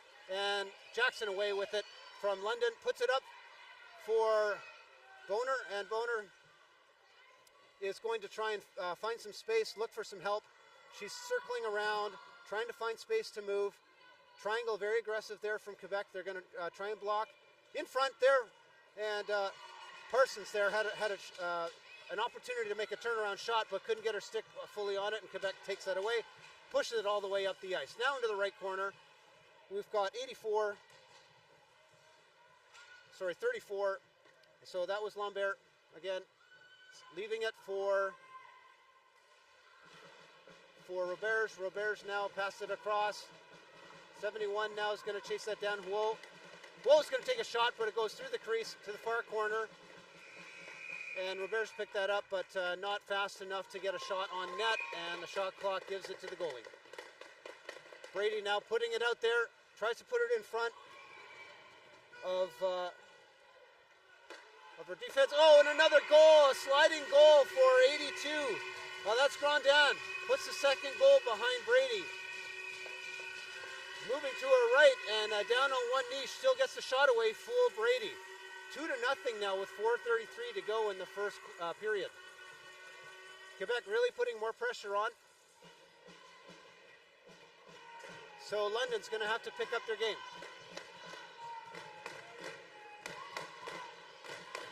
All right, we got the defensive pairing of Sudi and McDonald here for London. Going to help out with the free ring at center. The officials just confirming everything here. And it looks like we're ready to go. Action underway again. All right, Sudi with the ring here in neutral zone. Puts it down in the corner. Watt picks it up for London. Going to cycle behind the net. Try and find some space. Number 12's in front. Looking to try and get something going here. Sudi now up. Over to Paulin. Paulin now trying to hit Miriam in front. Miriam's looking for a net. Oh, and there's the goal. There's the first goal. Number 7. I think that was a complete screen. And our goalie, I haven't called the name here for Quebec, but Gravel was totally fooled, had no idea that ring was coming. Totally screened on that, and a great goal by Paulin. Fantastic goal. So it's 2-1 now. London on the board, and things should change dramatically now. 4:06 to go in the first period. Quebec will take the ring at center. All right, LeBlanc's going to take that first pass, send it over across. to 90 there. 90 can't get to it. London comes away with it. London looking like they've got some energy now. Puts it into the neutral zone for 8. 8 now. Going to move backwards to try and find some space. 8 is Shepard. So Shepard to Crinklaw. Crinklaw's going to put it, tries to feed her team, but ends up on a Quebec stick. Quebec now. That's Lambert. Putting it deep corner for a partner who cycles. Oh, a pass in front there. Looking for the one-timer. Now it's in the crease. Quebec just touches it while the ring was in the crease. So crease violation there and a goalie ring. Brady putting it out. Brady putting it out for a team, but Crinklaw can't get to it. Quebec takes it away. Now Quebec with the ring. We got 34 there. Lambert sending it across, missing the pass. 77 McDonald. Sorry, not McDonald. Roberge. Oh, nice shot, nice save by Brady. Brady made a great save, I think off the face mask, in fact. Quebec maintains possession, sending it across, looking for a shot there. Trying to get a screenshot there was Roberge. And nice stop by the defense into neutral, but Quebec comes back and pushes right in. Right in front is there's a player there. They couldn't quite get their stick on it before it goes in the crease. And London going to hold on. Brady's holding on to the 5-second count, allowing London to reset and get some fresh legs out there and start their own attack again. Starting with their defense. All right, LeBlanc is going to take the free pass here. She may look to shoot. Nope, she's going to pass that out to Huo. Huo is there looking to dance her way around. Oh, sends it back to LeBlanc for a quick shot, but it wasn't there. Jackson now for London, coming away with it. Send it deep. Again, back onto a Ringette stick in the zone. And up into the zone. Huo takes it, and a breakaway for Quebec. Quebec. Oh, nice save by Brady. Brady gets the glove on that, puts that down. Back to Quebec, and another goal. There's 71. Huo with the third marker for Quebec. Great passing by Quebec. They've had a really great opportunity to move the ring with ease. They're finding themselves in great position. They're doing a very good job spacing themselves out around the defense, finding lanes to make passes. And a one-timer there was almost indefensible there. And you can't fault Brady on that. London again with the ring. 2:13 to go now in the first period rather. 3-1 for London. And London's going to, 3-1 for Quebec. London will now try to press themselves into the zone and get something going here. Crowd is working to cheer them on, and London needs a little bit of help from that crowd to keep them going. Quebec is just standing their ground at the blue line, giving London nothing, and London's really having a hard time penetrating. So we're back into the London zone, and Quebec steals the ring. Breakaway, 1-on-none. Oh, just wide to the right, and Brady was in good position there to force that miss. And the ring gets tied up behind, and Quebec will take the free pass again.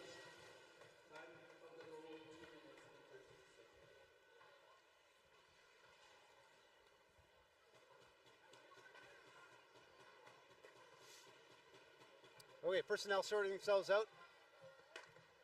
Everybody getting on. Change the goalie. Looks like Brady is out for the Lynx, and they put Bouchard in. So now we've got Bouchard for the Lynx and Gravel for Quebec. All right, Quebec now working the ring around. Drop pass. 82 a shot. That's run down with the shot. Gets her own rebound. Pass down to the low post. Cycling up above the triangle. Trying to circle around. Gets a lane. That's 90 with the shot.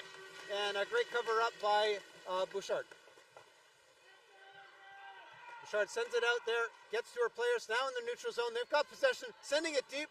Watts down deep. Takes it behind the net. And they're going to look to set up their own cycle and try and find a lane and get something on the boards themselves. Shepard now coming right in front of the net. Oh, and they score! Shepard gets that goal. She fakes a shot and made a little move and found some opening.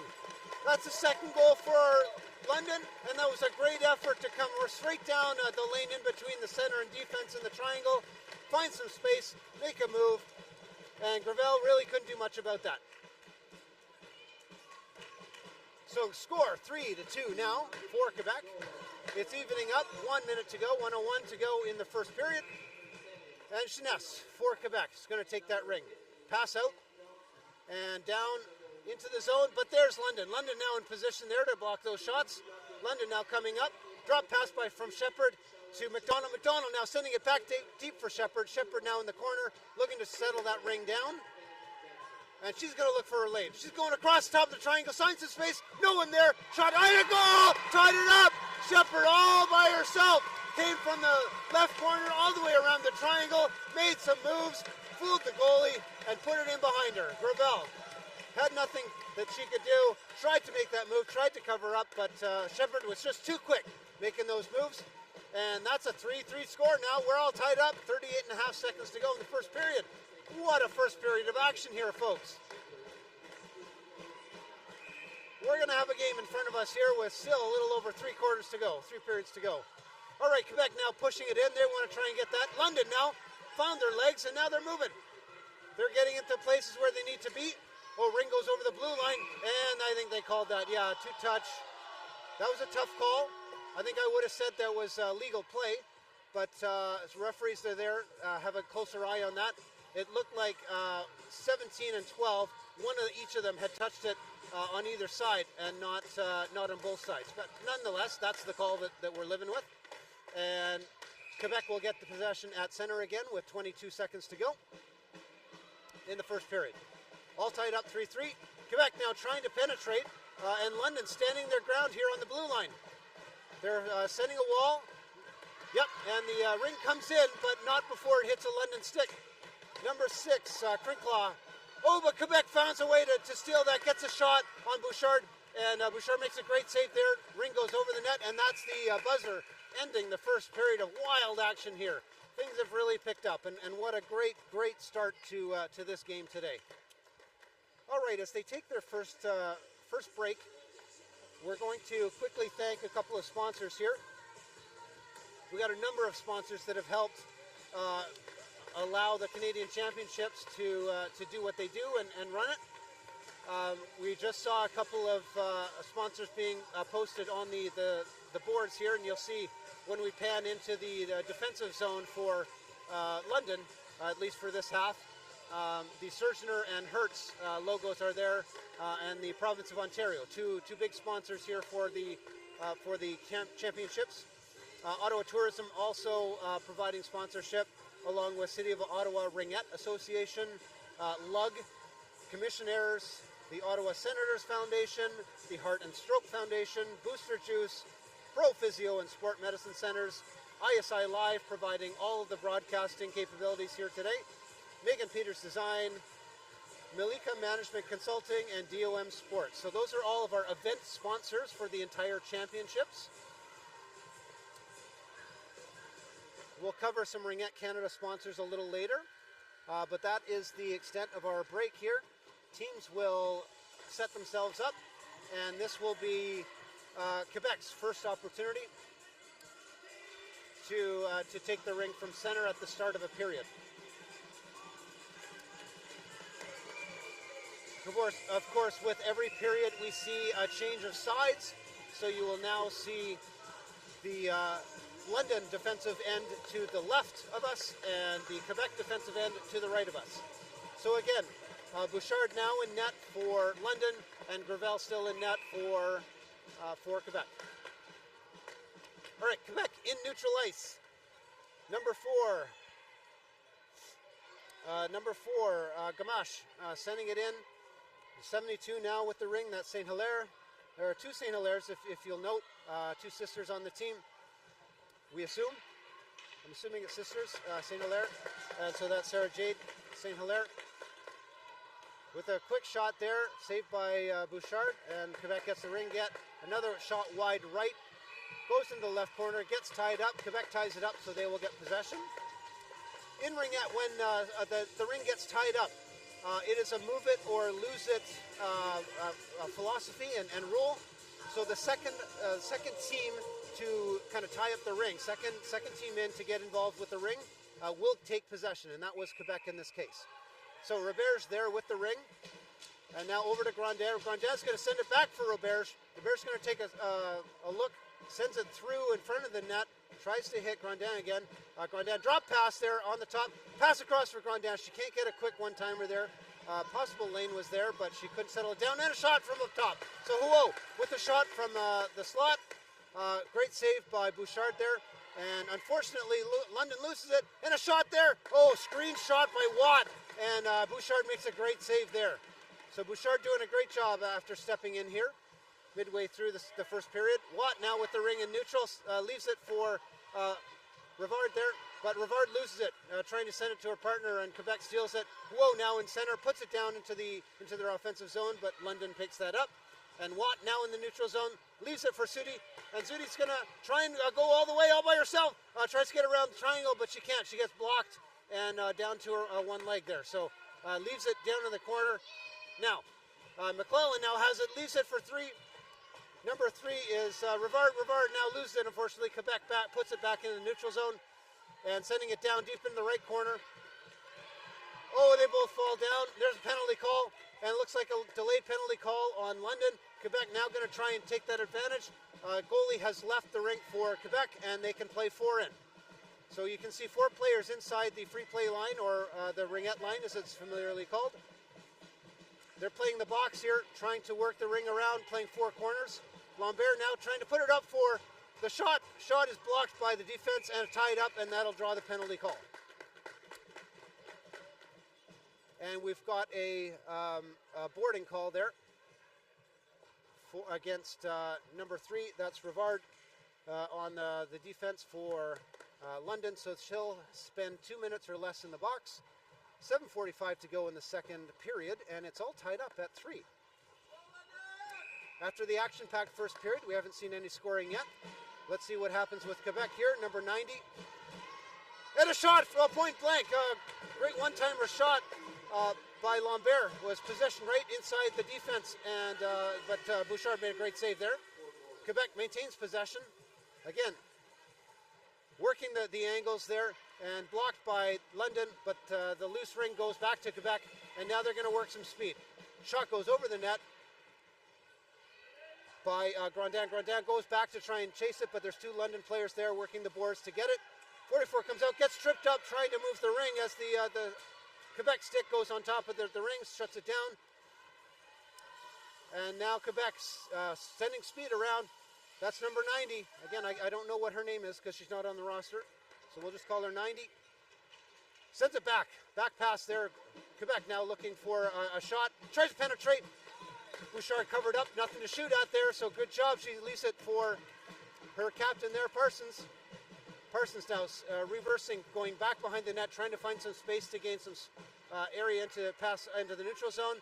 Watt there in the space, looking to take some time off the penalty. 44 seconds to go in the penalty. And Parsons now with possession in their offensive zone, in the Quebec zone, tries to get her clock reset, misses the post. Oh, they do get the reset, but possession changed as well.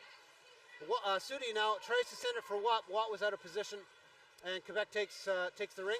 Now the free ring's there, but Sudi just can't get, or Watt just can't get her stick on it, and it goes. And now Grandin's coming, makes a move, one shot, great save by Bouchard.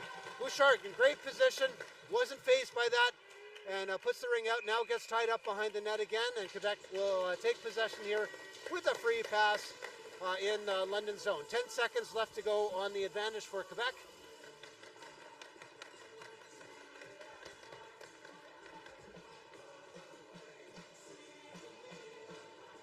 LeBlanc again with the ring, taking the free pass. And London's going to try to block this. There's a lane there to shoot at, and to pass to. They tried to get that pass to the low post side. Couldn't, was deflected, but Quebec does pick up the ring. Shot, and great save by Bouchard. Now, London away with it. Puts it across 2 blue lines, so that's 2. London wouldn't be able to touch that until Quebec did. Quebec takes possession, and they work all the way behind their net, up into the neutral zone. 70 now with the ring. Leaves it for 82. 82 Grandin puts it up for 70, and that's LeBlanc. LeBlanc leaves it in the corner. Drop pass. LeBlanc's going to take a change. And now a look for a shot there is is whoa, is they're trying to do it all by herself while her partners get a change. And there's 90 going right inside, and a backhand shot, and a great save by Bouchard. Bouchard there, ooh, dangerous throw out, almost hit the post. But nonetheless, they get it out. Goes behind the net, high pass over to the right side, or left side rather, as I look at it. And Parsons come out with it, puts it up for Shepherd. Shepherd now looking to find a pass to, but Quebec's covered up all those lanes. They'll take possession. Penalty is over now. Back to full strength, both sides. Shepherd now working up the boards. And Shepherd now tried to get it in the corner. Quebec takes it away. 2 on. They check it and steal that ring, but the other Quebec player puts it down. Again, two-line pass there. So that's, again, a rule here for those that are wondering why she couldn't just take it and drive to the ring, to the nets. You are not allowed to pass across 2 blue lines. While you do have to pass across a blue line to move through each of the 3 zones, you cannot pass it across 2 blue lines. You need to have the other team touch that first, take control of that first, before you're allowed to go and try and take that ring back. So that was the call. And Quebec now gets possession here in London zone, and there's another shot, but blocked by London. Defense now standing tall. Watt at center, taking there, tries to take that shot. Oh, gets a great check there. Gets her stick underneath the Quebec stick and moves that ring back towards the blue line. Roberge comes back in with a shot, goes wide left. Ring is behind. Shot clock expires, and we will get a goalie ring. So Bouchard now with the ring, as soon as the ref allows her to start sending it away. And London now, Sudi is going to work her way up. Dances around a Quebec player, puts it into the neutral zone for Watt. Watt tries to send it deep into the zone for number 8, Shepherd. Shepherd's now got control, waiting for help. And help is coming now. Help is there. Shepherd comes around, looks to put a low post pass, but stolen by Quebec, and they put it up in the neutral zone quickly. They try to put a pass in the air, so got a breakaway. We got number 70 with a shot in the goal. LeBlanc takes that lead pass and makes no mistake, goes high side on the right, top right corner, and puts the 4th goal for Quebec in the net with no hesitation. Great passing, great transition out of the zone. Passing was on spot, and there was no mistake there. Crowd is working both teams into it. Not overly crazy, but we may see more of that as the game progresses. London now, Jackson with the ring. Jackson tries to put it in front for Paulin, but stolen by Quebec. Paulin just couldn't quite get there fast enough. London takes the ring in their zone, and that is Rivard now, partner pass over across to Jackson. Jackson now harassed by Quebec, and they can't get to a ring, free ring. Who gets there first? Quebec does, but it still goes loose. They can't get control, and London's 44, again, it's not on the sheet. 44 is not on the sheet. I don't have 44. But nonetheless gets possession and goes back and forth. And it's going back and forth now. A little bit of activity, a little bit of nerves, I guess, and excitement. They're not quite settling down, but Quebec becomes the first team to do that after all of this little bit of mess. And it's tied up there, so we'll see. Oh, and a penalty call. A hooking call against Quebec, I think. And so that will be the first penalty for Quebec, and that's 90. Again, 90 is not on my roster, so I'm not sure who that is.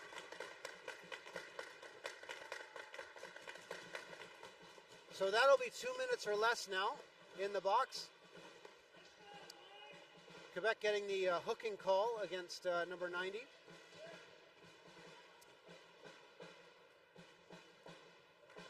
And London will get possession in the Quebec zone. And their first chance at a real big opportunity there. You saw the number 12 there, Miriam, dance very close to the corner of the face-off circle. We call it a free play circle here in Ringette. One interesting thing to note is that you are only allowed, when you're getting that free pass, you're only allowed a half circle. So you may not cross the center line of that circle for the person taking that first pass. That first pass must exit the circle in its entirety before anyone else can touch it. And so that is a unique rule of Ringette. And here's another penalty call with a body contact going against London here, as they both fought for the ring, and Quebec got there first. Sudi just couldn't control herself. So that's number 5, Sudi, with the body contact penalty. And now things are even at 4 players apiece. So any goal scored at this point for the next 1 minute and 31 seconds will not allow the players out of the box. Obviously, it is even strength, considered even strength with both in the box. Quebec does get possession in the London zone with the penalty call, and sending it across the top, playing tic-tac-toe here with some really precise passing down to 70. Number LeBlanc now going back up to 36. Champagne. And Champagne loses the ring, so London comes away with it. I think Boner touched that, so she does get a Quebec stick on it, so it was fair game. And Boner now with the ring, trying to come across, looking for a lane to shoot, takes it off, takes a shot, but goes off a Quebec leg. And London does come away with it. Drop for Jackson. Now Jackson tries to take a backhand shot, gets a shot clock reset, gets her own rebound. Now looking for a lane, fresh clock. And she looked for a point-blank shot by Boner. Boner posted herself inside the triangle right in front of the goalie, Gravel. And Gravel made a great save. Really had no space to work with to take a shot there with Gravel out on the crease. And now Quebec trying to press right through the triangle. Can't get through. London now working their way up. And up to Boner. Boner now tries to get across. Quebec touches it, ultimately grabs it. And that is LeBlanc with the ring, putting it across the blue line now for 62. Galachon. Haven't called that name too much yet, so she's getting into the action now. 77. Roberge now with a pass across and a shot. And Bouchard covers up there on the London side. Quebec does take a ring. London can't get it out of their zone, so Quebec with another possession here. 7 seconds to go in the second period, so they need a quick shot. Nice save by Bouchard. She's going to hold on probably for the rest of the period. And she throws it out just to make sure she doesn't get a 5-second call. And that's it for second period. Only marker in that period was a goal for Quebec, making it 4-3 at this point. As promised, let me call out some Ringette Canada sponsors just to make sure we get those covered off. And we always want to thank Ringette Canada, always wants to thank the Government of Canada, Gatorade, Athena Ringette, Ringjet, TELUS, and Event Connect for all of their support throughout the year. Also doing a great job of helping us put on this fantastic spectacle here in Ottawa. Well, certainly a little bit of less scoring activity. The penalty to Quebec expired, so there is 8 seconds left to the penalty of Sudi and her body contact penalty there. She'll have to endure 8 seconds, and Quebec will have that slight advantage there. They also get the ring to start the third period. And we'll see if they can't get a quick pass deep into the zone and a shot while they have the advantage. London obviously want to try and block the penetration of Quebec to start and really drain the rest of that penalty and try and even things up so they can start putting their press on.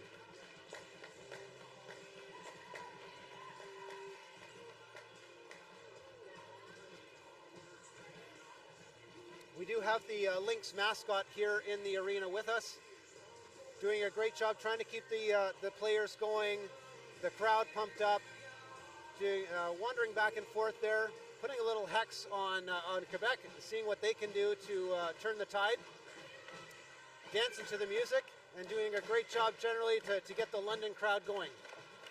So again, here we go, start of the third period, 10 minutes in this period. As always, we play 4 10-minute periods. This is the third of them. Quebec does get control of the ring. And I apologize, I had that wrong. It was London with possession. So they had a better job to kill that penalty, and that penalty has expired. Now, 90 with the ring, goes right around the defense there, tries to get a shot, can't quite get it, and Bouchard covers up there. London coming away with it. London coming up into the zone, hits Paulin. Paulin now over to number 6, and that's Crinklaw, putting it deep into the zone, and they're both falling on top of the ring. I'm surprised it took the refs that long to blow it dead. Usually when someone's on top of the ring, they're very quick to call that. They want to obviously ensure the safety of the players. But ultimately a goalie ring for Quebec. Quebec moves it up. That's 90 up to 82. And Grondin now trying to get a shot, backhand shot. Great save by Bouchard. Steers it back behind the net for her defense. And now London coming through the zone, 2-line pass. So Quebec has to touch that first. They do. And now Jeunesse there puts it deep into the zone. Another delayed penalty call, and we're going to see a holding call. Holding call against London here. It looks like Jackson probably was holding the stick or preventing the Quebec player from moving off the boards. So she's got another 2-minute call there. This is getting a little ticky-tacky messy here with some of the penalties coming. And we'll see if they can't clean that up. London's got to try and clean that up if they want to go and try and get the score evened up. Quebec now, 77 Roberge with the ring. Pass out, pass back, and a shot over to Grondin. Grondin takes the shot, but Bouchard makes that save. Stolen by Quebec. Oh, no, and picked back up by Crinklaw. Crinklaw is going to exit the zone for London. And London now looking for a pass. Shepard tried to get it, just missed it, and Quebec will take that back up the ice. Puts it into the zone. Oh, they're both, and it's tied up. Oh, delayed penalty call again. And body contact as they both went for the ring. And that's Quebec. I think that could have been called either way. I'm not sure who had their stick on the ring first. Likely, if I play that back in my head, it was London with their stick on it first. Both the Quebec stick and the London stick were in the ring. You could see the ring halfway up both sticks. But being second there and making that body contact, Quebec takes that penalty. So it's all evened up now. 4-on-4 play here. Again, with 4-on-4, you still only see 3 players allowed inside the free play line. So it really makes no difference. The big advantage for Ringette comes when you're down by 2 players. And you're only allowed defensively 2 players in the zone. So then you get a 3-on-2 advantage inside the free play line. So Quebec tries to make, London tries to get some penetration, but Quebec said no, and they'll put that ring all the way down. London now working out of their zone. We've got number 44. Again, 44 is not on my list, my roster. I'll try and catch that name too. And now Watt trying to pick that up to take advantage, misses it. Quebec takes possession. They'll send it over 2 blue lines deep into the zone. They're going to make some changes, and that's totally fine. That's one of the ways that they can do it. There is no icing in Ringette, so they can totally send that deep as much as they want. And that's 44 with the ring, sends it back for 88 Parsons, who can't quite get it. Now she's going to try and tack it, but Quebec, 34, comes around, and a shot in the goal. Shot in the goal, that's the number 5th goal for the Quebec. Lambert taking that ring and going very quickly around the one defender that was left there, making no mistake, and it's a 5-3 game at this point. Again, that was scored with a 4-on-4 play. No penalties are nullified as a result. But that's a 2-goal advantage now for Quebec here in the third period. 6:54 left to go in the third. 77 McDonald puts it out there for Sudi. Sudi now sending it deep for Boner. Boner trying to work away, but getting shadowed very closely by Quebec. Not giving them much space to work with. London now has got to try and find something to work with. Boner tries to go around, but loses her footing. Loses the ring as well. And Quebec comes away into the neutral zone. Quebec now pressing. Loses the ring there, so McDonald picked that up. And, Bonner will pick that up. Puts it up for Parsons now to Sudi. Sudi now trying to go around. Has to dance around a stick. Leaves it for Miriam. And another delayed penalty call. The retaliatory penalty of slashing called on Sudi.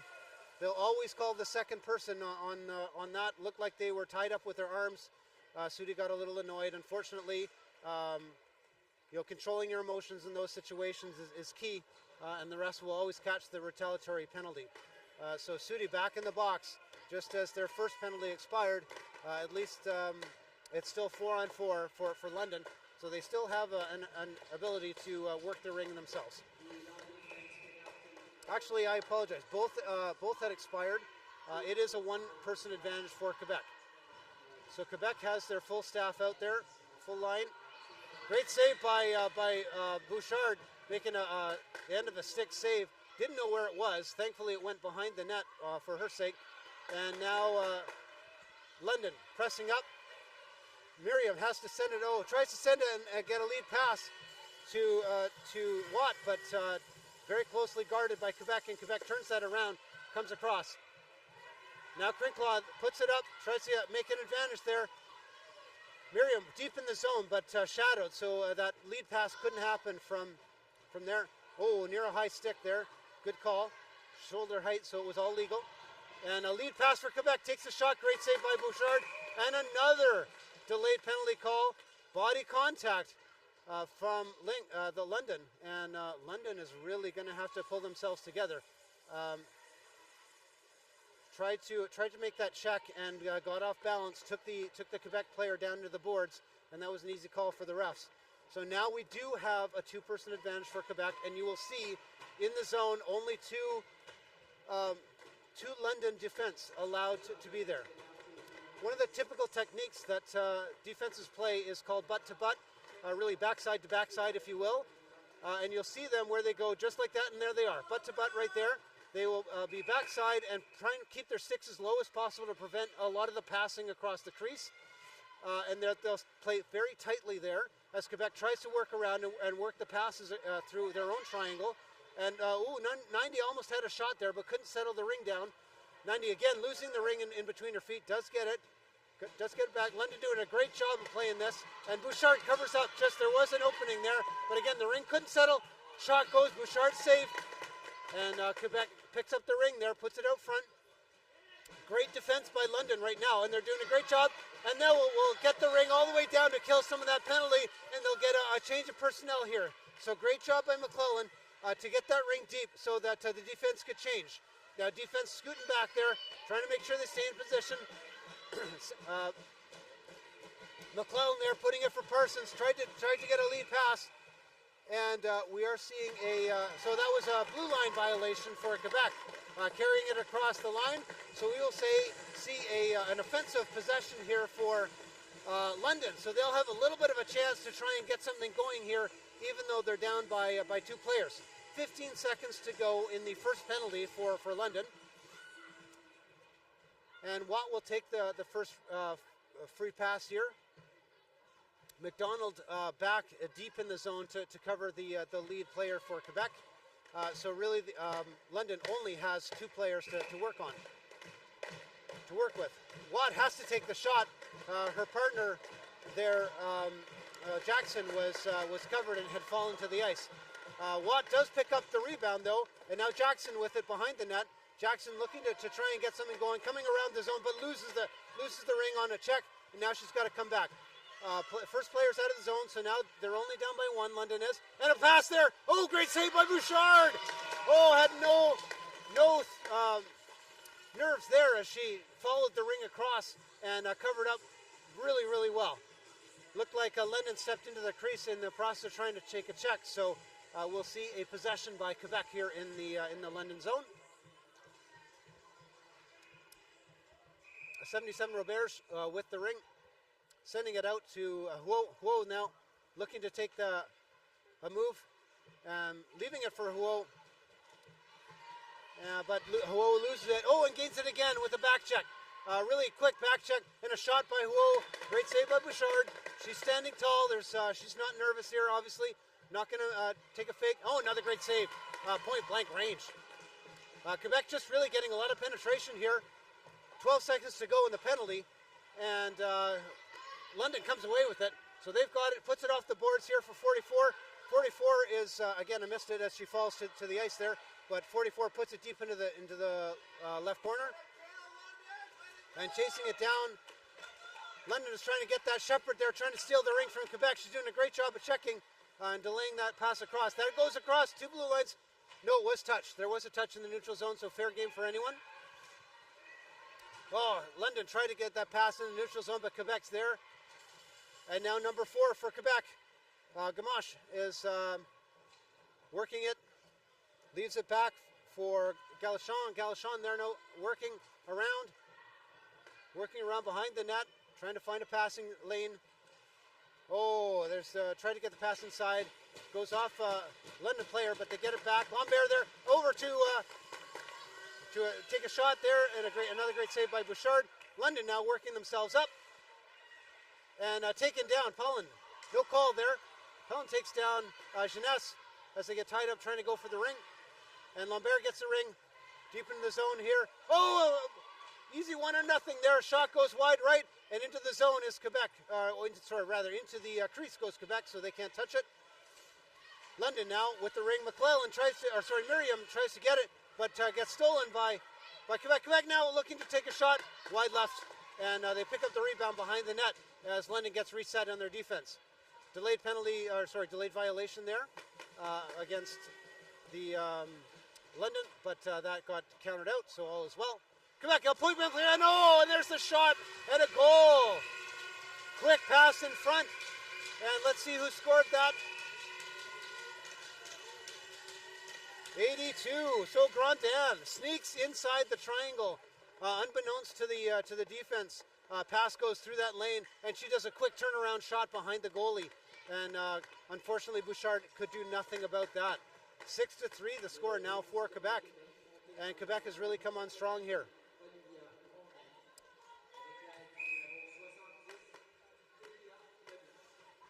All right, London now working from center. Puts it deep into the zone. Deep behind the net is number 8. That's Shepherd now working it, trying to get a pass. Boner right in front, but can't get the shot up in the top. Tried to control possession, but losing it in the corner. Quebec takes possession, moves it up in the neutral zone. And across, and now they've got possession in the offensive zone. 74, but London right there to take the ring, take that out, put it into the center. Now we've got Boner now putting it up. Oh, but stolen. Quebec steps right in front of that pass, takes it. And Quebec now working, trying to find someone to pass to. LeBlanc now takes the pass. Number 70 goes right in front for a shot and a glancing blow, but I think Bouchard got a lot of that and sent it to the corner. Well, we're going to watch for the, that was a very close, I think we got a, yes, we do. That was very close to the Quebec gate, and there is a illegal substitution call as the penalty. Too many players coming onto the ice in this case. So if you will note, the benches for each of the teams, the low benches are right on top of the ringette line or the free play line. So teams have to be very careful when they're stepping on, not just, especially when the ring comes towards those doors, but even because it is inside the free play line, they have to make sure that those players, there's only a certain number of players, and of course you can only have 3 inside that zone, unless you pulled the goalie. All right, London takes that quick shot in front, goes high over the net, and regaining possession is London. 88 persons working around the center, tries to get it to the low post, can't get it through the defense. They do regain the rebound, and a shot and goal! There's the 4th goal for London, and they've got now something back to work from.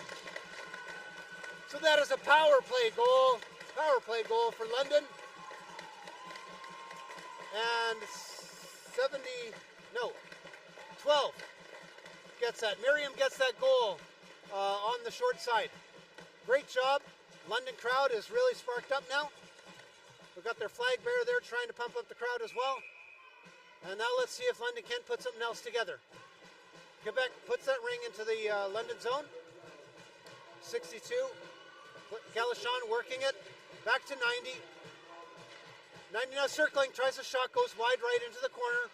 Chasing it down. Who gets there first? London's there, but 2 on from Quebec, so now it's 2 on 2. And a shot clock violation just as London had regained possession. No, sorry, that was the end of the third period. I apologize, I was not watching the clock as the end of that play was taking place. But that is 3 periods of play complete, 1 to go. So 10 minutes left here, and London did a great job to try and take some momentum into the 4th period, having scored that 4th goal on the power play. Great job there.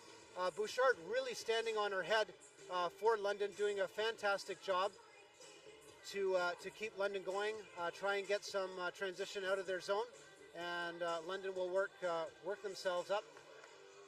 We may see as the game, the 4th period progresses, that London will probably try a few tricks, pulling the goalie, trying to get some box play going to get another goal inside in behind Gravel. Gravel has done a fantastic job. Ellie Plourde. Been saying Gravel, but it's Plourde that looks to be in the net right now.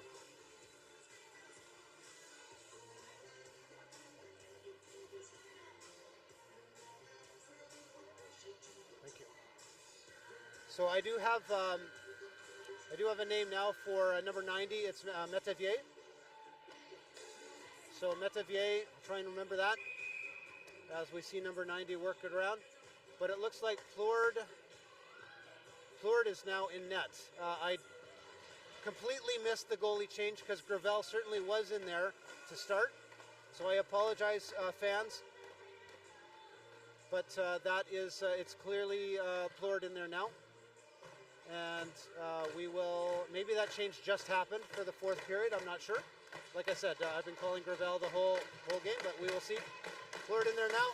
Bouchard for London, and Quebec will take the final startup period possession here. And the last 10 minutes to go in this game. Let's see what action we can find. Quebec now gets it into the zone, and London ties that up, enough for a goalie ring. So London will take possession. Out to Zudi. Penalties have all expired, so we're back to 5 on 5. And Zudi puts it across the ice. Circling back is London. Boner now trying to get that over to Zudi. Zudi does get it. She stops just short of the blue line. Has to put it in, but it's onto Shepard's stick and tied up by Quebec. Quebec takes it, and now LeBlanc in it, and a lead pass for Quebec. Quebec taking the shot, and a goal. And a goal. London's got more work to do now. Just when they thought they had some momentum. Lead pass and a breakaway for Quebec. And that is number 62, Galachon. Remember I said I hadn't really called her name at the start of the game, but there she is. 50 McClellan with the goal. I apologize. Galachon was involved in that play. 55, sorry. Oh, Jeunesse. Okay. Oh, whatever. Ultimately, it's a Quebec goal. I'm doing my best, folks, here, trying to keep my eye on the right player.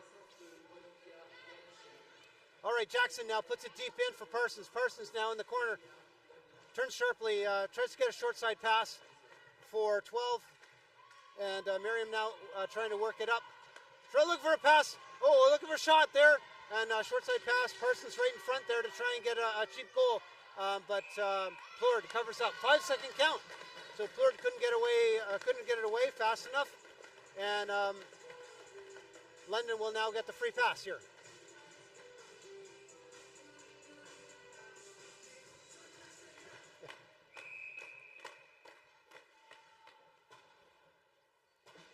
All right, here we go. London now trying to work something out.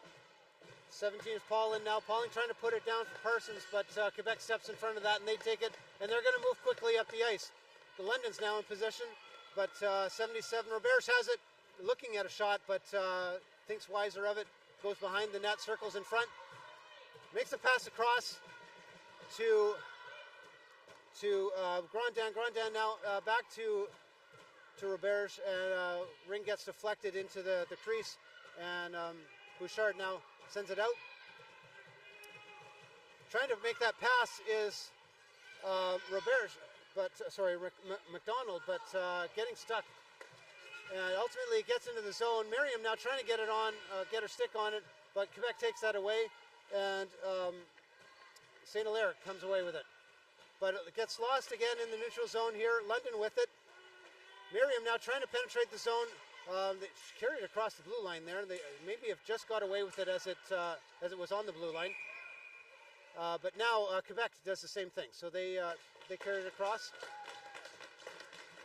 Miriam complaining about a slashing call that was missed, I guess. Refs didn't see it. No call.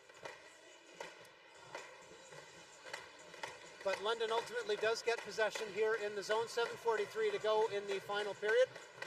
Boner's going to take the ring here. She may look to shoot, but passes out to Shepard. Shepard now going to penetrate. May see a drop pass here. No, Shepard circles back as Boner goes behind the net. Shepard tries to carry some speed. Pick set by Watt. Couldn't really get around that. Watt now trying to shadow Quebec. Deflects it, and London picks it up. Sorry, my apologies. Liviera. Looks like that's 44 for London, the one that's not on my roster. Anyway, she put it into the zone. London tried to get it going. And now Quebec moving it up. Drop pass. Nice give and go there for Quebec across the blue line. See a lot of that in my daughter's team. We call that the Canada drill. You see Team Canada use that play a lot to cross the zone. And now London with a shot and a goal! Breakaway goal by London. And London puts another marker on the board. So let's see who that was. That was number 7, I think. I think that was Watt. Yes, Watt taking the honors there as she leads the team for high fives on the bench. So 7-5 the score now for Quebec. Still lots of time for London to do something. It's 6:47 to go in the first half. In the final period.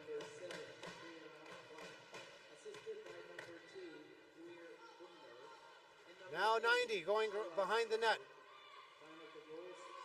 Mativier trying to penetrate the zone, loses the ring and it goes into the crease. Bouchard leaves it behind the net for Parsons. Parsons has to be quick, loses the ring as she tumbles to the ice with a check. Quebec takes possession. Parsons got to get back and start to get in position here. And that's 4 in because the ring was on the line, and that will turn over the ring back to Quebec. London a little anxious to try and take that ring and move it up the ice. That ring has to cross the free play line completely before you're allowed to touch. You're not even allowed to check across that line. So that forward that's sitting on that ringette line really has to be careful. All right, shot from Quebec there. Great save by Bouchard. Quebec gets possession again as they come around. Tries to put the pass across the crease, but deflected by the defense there. Sudi now deflected it, but Quebec gets possession again. And back onto right in front there, left alone, was Quebec, but she couldn't settle the ring down. That was Huot trying to get a cheap one again. Now London coming with speed up the ice. McClellan tries to put it in front for her teammate, but gets possession back as she goes behind the net. So McClellan now with the ring. Number 55, McClellan. Drop pass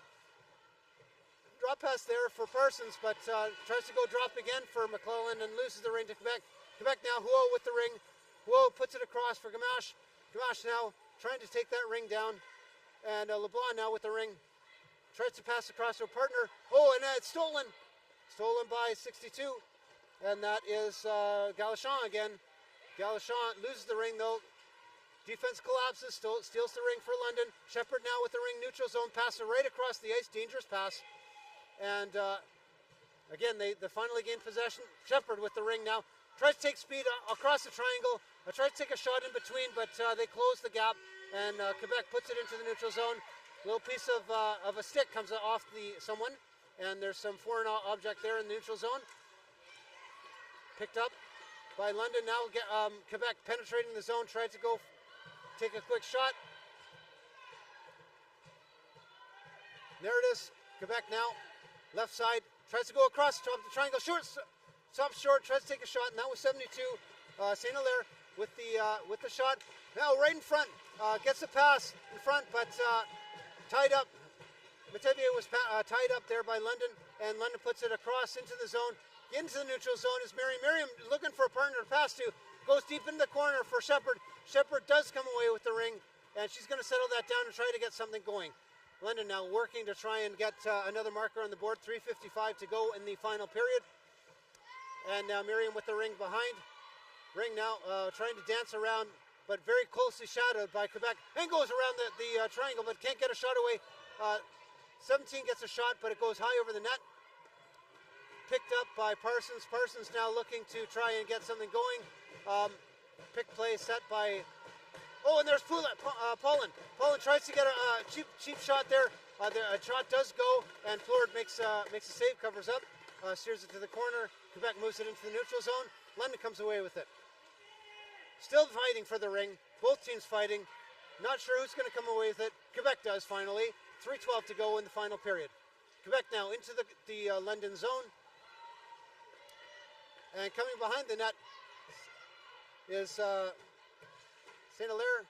St. Hilaire leads it, but London now picks it up. Parsons really digging deep. Parsons really want to carry this team on her shoulders. She's really trying to make stuff happen here.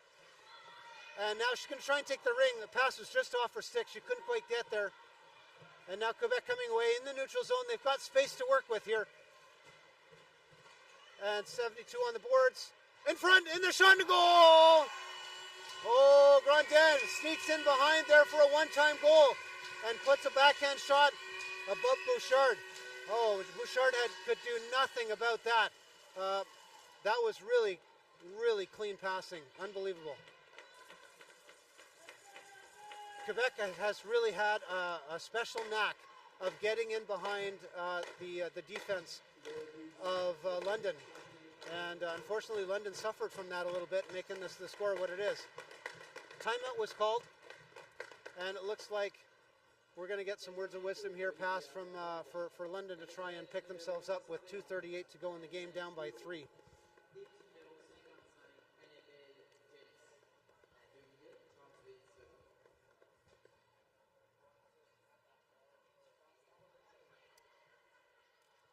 Yeah, the timeout is always worth it. In Ringette, you only get one timeout, so it's pretty lucrative, and you have to hold it close to your heart until you're really ready to use it. Obviously, it was the time. May have been the time a little while ago to avoid a 3-goal deficit again. But nonetheless, London really has to work hard, dig deep here, try and find something that they can work from. Obviously, as we mentioned at the start of the broadcast, Quebec had suffered from a late game rally, losing to Richmond Hill in overtime yesterday. They were up by quite a margin from what I'm told, and they're obviously keen to make sure that that doesn't happen here again. So we got a circle violation, but Ring has left the zone, so that is nullified. Quebec now taking the ring deep out of their zone, trying to get it up into the zone. They do, but London pulls away with it, and that is Jackson working the ring up. Now Watt with it. Watt deep into the corner for Shepard. Shepard's there, picks the ring up, changes direction. Short side for Watt. Watt looking for that shot. Great save by Fleur. Fleur was aware of that player there and covered up, stepped out. Watt now in front, looking for the pass for the cheap shot on the low post, and Boner just couldn't get the shot away. Quebec now coming away with it, putting into the neutral zone. Going for the check is Watt. Watt really aggressively trying to take that ring back.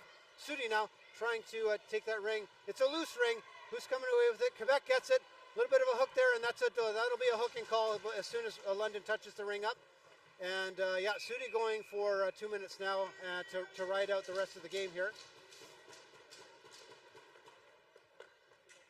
A big hook there. She's not aware that she was called on that. I think she is just slowly working her way there to try and give her teammates a little bit more rest to fend off this penalty. So that's 1:37 to go in the game, and Quebec up by 3, 8-5. Again, the London crowd really trying to stoke their team on, but Quebec gets that ring in their zone, and now they're probably going to play a lot of keep away to try and run the clock out. You'll see a lot of passes. Really, London will have to get very, very aggressive to try and steal that ring back to get anything going for themselves, and Quebec will really try and play keep away here. So London does just that. They get their stick on it, but they can't get out of the corner. A little ticky-tacky back and forth going on, and it's blown dead. Quebec will get that free pass again here with 1:10 to go in the game.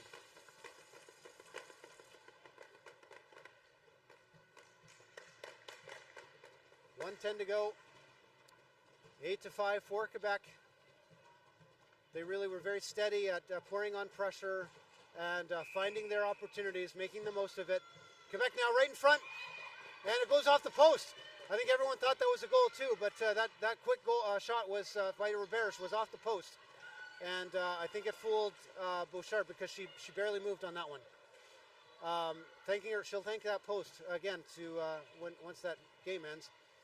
London now trying to work it out, gets their stick on it, but can't get it out of the zone. Quebec now with going across the top of the defense.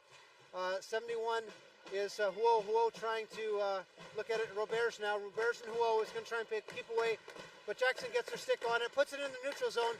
Unfortunately, Shepard couldn't track that down, and Quebec quickly turns that around and puts it back into the zone. Now we've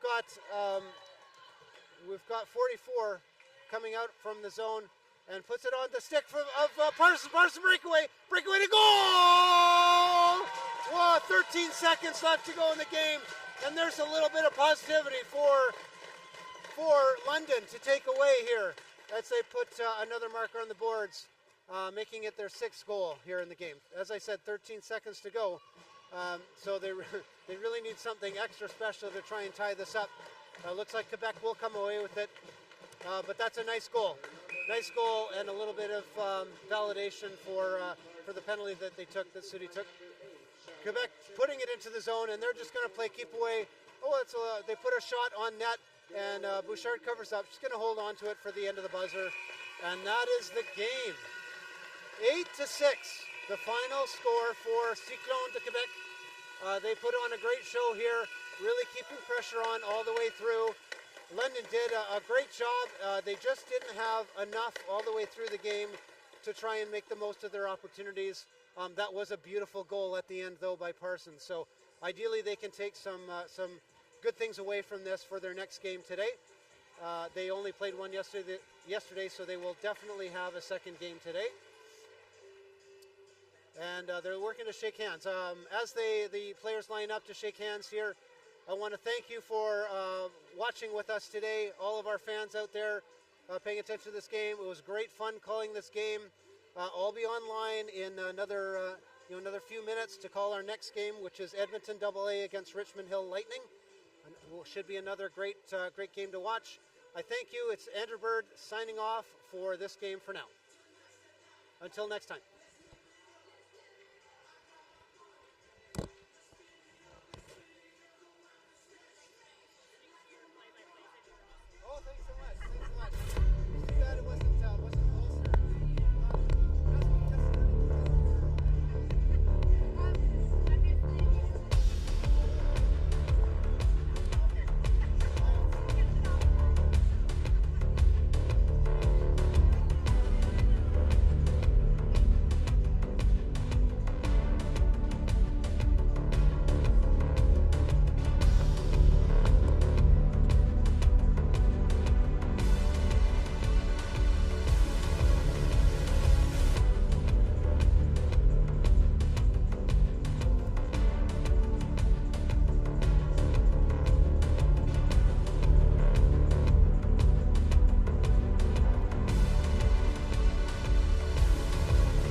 pan to them, to these guys when they're right there.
Okay, good morning, fans.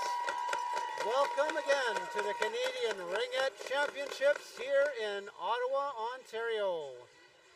We are live here at the Canadian Tire Rink at the Richcraft SensPlex. Fabulous facility, a multi-pad facility that's playing host to the majority of our games this week. It is sunny and chilly here in Ottawa, but the action is always hot inside the arenas. We've seen some fantastic games all week long, well really since yesterday. Today we have the home team Edmonton AA team hosting the Richmond Hill Lightning. And Edmonton is going to be wearing their black jerseys, while Richmond Hill will be wearing their white jerseys. So black against white, you know, the traditional opposing sides here. My name is Andrew Bird. I'll be calling the game for you. Happy to be on the mic and provide some entertainment along with the action. I am a local here of Ottawa, part of the Nepean Ravens Ringette Club. And my daughter plays as well, not quite at this level. She's a little bit younger.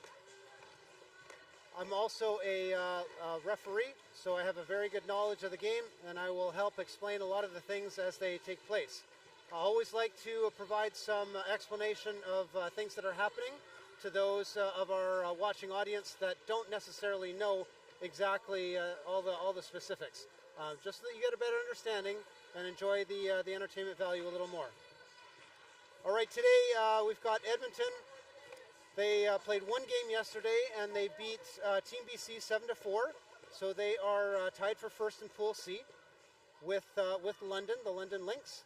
London lost earlier today, just the game before that I also called. So they are down to a 1-1 record. London is. Richmond Hill Lightning played two with a record of 1-1. They beat the Cyclone de Quebec 6-5 in what I'm told was an absolute hot game, an amazing game to watch. Apparently Richmond Hill was down by several goals and ended up coming back to win in overtime 6-5. But they did lose to the London Lynx 5-3 yesterday in one of their other games. So they currently hold second place with the Cyclone de Quebec, or they had at the end of yesterday. So something to watch for. We should see a fairly tightly matched game today. Lots of activity here. Our officials are on the ice warming themselves up as well as the teams. We will see a couple of goalies from each side. Actually, it looks like Richmond Hill has only dressed one goalie. I do not see the other one. So in goal for Richmond Hill is number 1, Sidney Mullen. Sorry, my mistake. That was an Edmonton goalie. It's Abby Direction.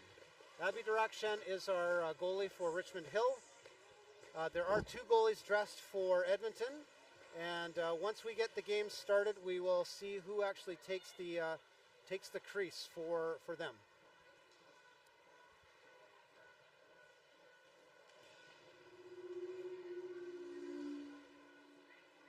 One minute and 13 seconds to go here in the warm-up. Refs will whistle them back to their benches shortly. Ladies and gentlemen, welcome to the Canadian Ringette Championships here in Ottawa.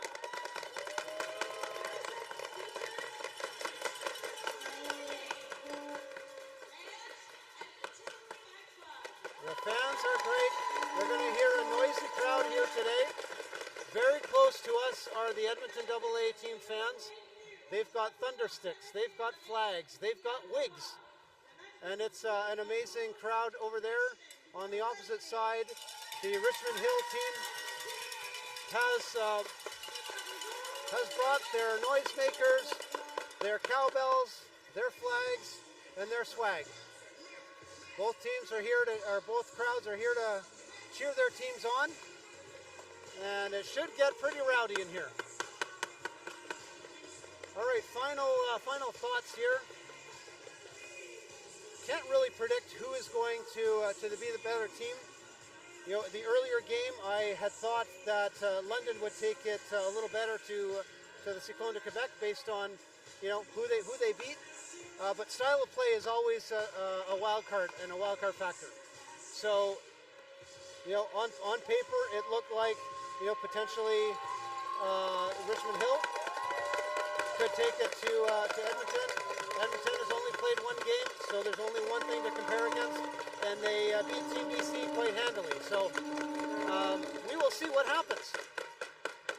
You know, Team Edmonton is not Team Alberta, so they did finish down the standings in the provincial championships there. So again, anything could happen, and we'll see what does take place. So starting in net for Edmonton will be Megan Pearson. So we have Pearson for Edmonton and direction for the Lightning.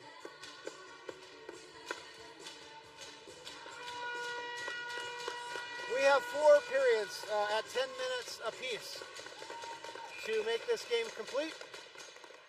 The visiting team always gets possession, so Richmond Hill will take the first ring into the zone, and they'll switch sides and switch possession every period.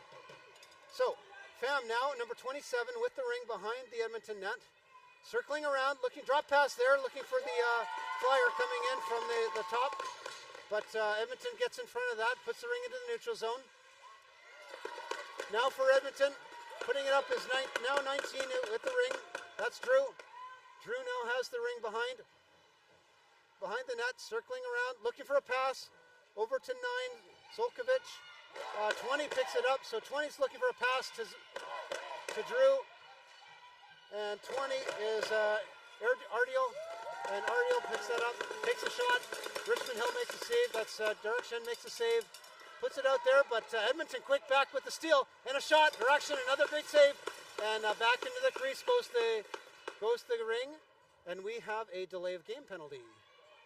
No, sorry, delay of game. So that was 4 in, and as I've said with a previous broadcast in some of the other games, you have to note that the lower bench doors for each of the teams is sitting right on the free play line. So the first penalty will go against Richmond Hill. So they've got 2 minutes or less. 5 on 4, but as always, there's only 3 allowed inside the zone, inside the free play line, also known as the ringette line. And Edmonton now, number 6, McKinnon with the ring, sends it to the top side. Quick shot from the low post, and Direction covers up, steers that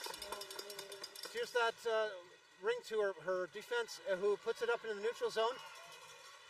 Natse tries to get it, but Wu comes away with it, and Wu now looking for Natse. Natse's trying to get around the defense, and does come away with it. So number 88, Natse has got it, or Natse, rather. Wu now with a shot goes, and that's the first tester against Edmonton. So Pearson makes her first save, and ring ends up on the back of the net, so we will see Richmond Hill with the possession. 8:19 to go in the first period, no score.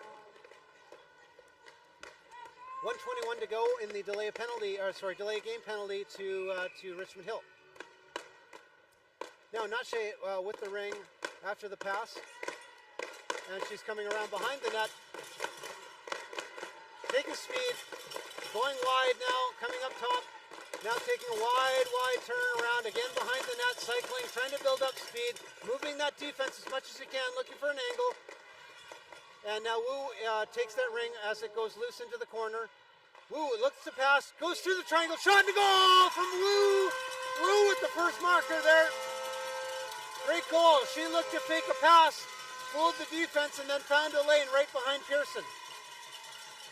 That's 1-0 for Richmond Hill. Short-handed goal from Wu.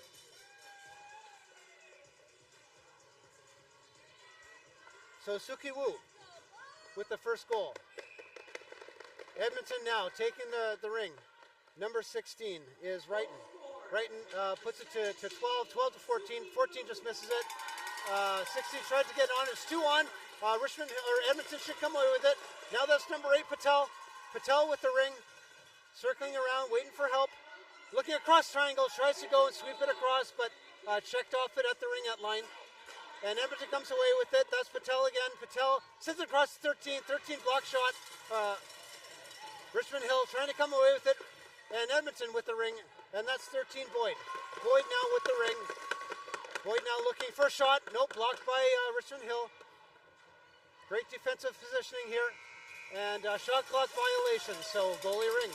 So good job, good defense by Richmond Hill. Great position there. And that was near a 5 count, but direction just gets it away. Quickly on it is Edmonton, and number 14, Avery Wade, comes away with it. Pass across for 13 and a goal! All tied up. So that was Wade to Boyd. And Boyd puts that ring top right shelf.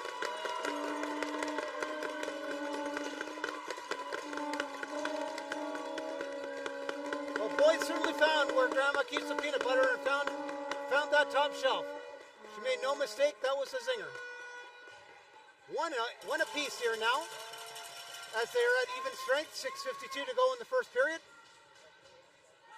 Richmond Hill back with possession. All right, ring out in center. That's 44, Chung deep into the zone, but misses her pass. And Edmonton coming away with it. Edmonton getting the zone. Number 20 now is Ardiel. Ardiel tries to hit her teammate, middle of the offensive zone. Goes over top of the ring. Now it's on the boards. It's a battle in there. It's going to get tied up and blown dead. Referees always do a great job keeping things in good control. And Edmonton will get possession here.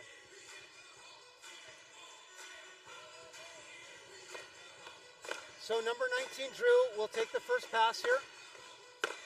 She's got Ardiel on a close side, and Zolkovic posted in front of the goalie.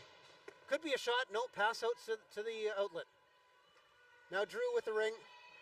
Sorry, rather Ardiel with the ring. Ardiel, Drew's coming from the high side, looking, maybe a drop pass there, but she lost control of the ring. Ardiel did. And Richmond Hill with the ring. Coming quickly through the neutral zone. Pass across. Just misses Nache. And Edmonton picks up the loose ring, and they're going to try and exit the zone very quickly. Coming to the boards is Ardiel. Ardiel now trying to set it up for Drew. Drew now coming behind the net. Drew looking for someone, and some changes going on. So you'll see those doors on the boards open and close. They have to be very careful that they don't have 4 in the zone when they're making those changes. Number 4, easy shot, and direction covers it up. Number 6 was there for Edmonton to try and get a cheap one, but it was covered up. So number 15 with the shot goes high over the left side, picked up again by Edmonton. Edmonton quick on the rings here. Number 4 going through the defense there, shot, and a great save by Pearson. Pearson made a fantastic save there, off the left shoulder and high over the net. Number 15, another shot, and a glove save, and another save as number 6, McKinnon, was posted in front and ended up in the crease, so goalie ring. The action is fast and furious here. Edmonton is very quick. Now Richmond Hill, let's see what they can do. Gains the zone, touched up in neutral, and Richmond Hill puts it back. Partner pass, the support pass there to the defense. And Pham now settles it down, puts it up for Wang. Wang now makes a move, takes a shot, and covered up by the goalie. Goalie Pearson. And now Richmond Hill again puts it into the neutral zone. Number 5 was Cave. But Edmonton with the ring. So Boyd doing some partner and support passes here. Back to 16, up to Boyd. Boyd just misses it. Richmond Hill very quickly on it, but tied up 2 on by Edmonton. And the loose ring goes back in, deep into the zone for Richmond Hill, who picks it up. But now Edmonton steals the loose ring. 13, I think that's Boyd. 13 for Boyd, has the ring, waiting for help, everyone to get in position. She's going to slowly work her way. Now goes behind the net. Fakes going behind. Comes around, partner pass in front. Looking front, but Wade chooses to move that ring a little better. Drop for Boyd. Boyd tries to make the pass in front, but blocked by Richmond Hill. And they did get a shot clock reset there, so Edmonton still with possession shot, blocked by the defense. And Patel now with it. And Patel is going to allow for some changes. She's trying to take a loose shot there. Gets eventually to Direction, who scoops it up and pass it, but a 5-second count. She holds on to it just that fraction too long, and Edmonton will get a free pass here inside the zone. All right, as I said, just a quick reminder, only 3 are allowed inside the Ringette line, otherwise known as the free play line. The players do try to cycle it around. They do try to move the defensive triangle around. Defense always works in a triangle that's composed of a center in the middle and 2 defense on either side. Center and defense on either side work together to try and form a wall and keep the player on the opposition away, closing down lanes, that sort of thing. And of course, the offense there really trying to work and move the defense to find a lane. There's a shot from Drew. Great save by Direction. She tosses that ring out to her team up there near the Ringette line. Wu now with the ring. Sends it in a support pass behind the net. Looking for some space. Now going off the boards for Wong. Wong can't quite get there, but Wu does. Wu tries to drop it for Wong, but can't make the pass. Now the ring does come into the zone, and Nashe does come in. She got some speed with a backhand shot and a save by Pearson. Pearson doing a great job now. Richmond Hill covers the rebound and starts to set up again. That's Wu with the ring now. 17 coming across the top. Tries to send the pass to the low post. Can't get it. Now she ties it up. She's second person in. Nope. She had it, and Richmond Hill will get, Edmonton will get possession. So Pearson will drop it behind the net for her defense. Now number 10 from Edmonton, Wyatt, puts it into the neutral zone. So Wyatt up to McKinnon. McKinnon to Quilty. Quilty now is looking again to set something up. Wait for everyone to get into position. Tries to make that pass to the low post. Richmond Hill is very good at covering that up. Number 4 Morrison falls as she tries to take a shot, so she can't get all of the carbon fiber on that shot. And Richmond Hill quickly moves up. Pham now with the ring, going behind the net. 1:36 to go in the first period. Tied score at 1-1. And then that changes very quickly as number 7 there, Carlin Joy for Richmond Hill puts one quickly behind Pearson on the low post. Joy must be feeling emotions of joy as she scores her first goal here in this game.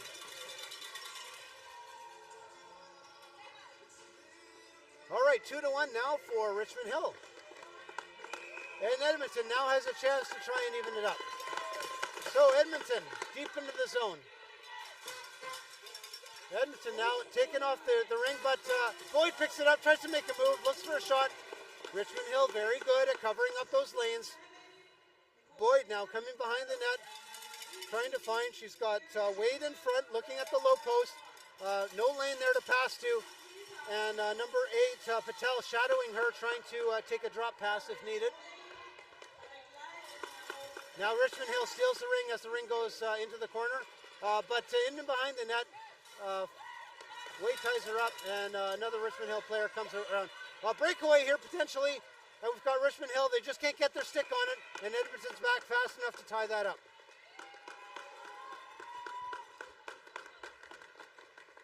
All right, goalie ring. Pearson now looking to drop it, and Boyd will pick that up. Tries to get out of the zone, but Richmond Hill puts 2 on, and now they got to be careful because there's that door open right where the ring is, and they do a good job of making that personnel change. Oh, and there's an out-of-control Edmonton player. She pulled onto the ring, but her momentum carried her into the crease. So we'll see a free pass for Richmond Hill here.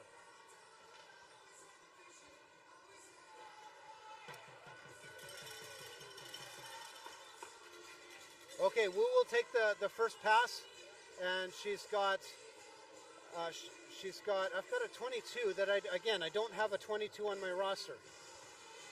So we'll try and get that name for you. Behind her is number 44, Chung. Wu takes the shot, but it goes high left. And so now there's 88 in the zone as Wu moves out, or Chung moves out. 88 is Nache. Wu now recovers the ring here. A back pass to Nache, who tries to make a move.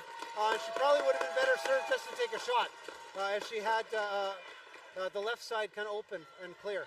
Now Ardiel with the ring for Edmonton, puts it up for Zolkovic, who comes away with it. It's into the corner, and that's the end of the first period. Well, fantastic action here with our game.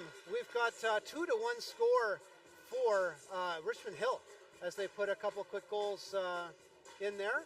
There's a nice show of sportsmanship as both goalies tapped each other's gloves, passing each other, going to their benches. And looks like number 22 is Vlahas or something. Vlahas. It's a K, so it's a Vlahas. Okay, well, try and remember Vlahas since they're not on the official roster here, or not the official roster, but the one that I've been given here as commentator. This was not uncommon. I had a couple of players, one from each team in the last game that I called that weren't on the rosters.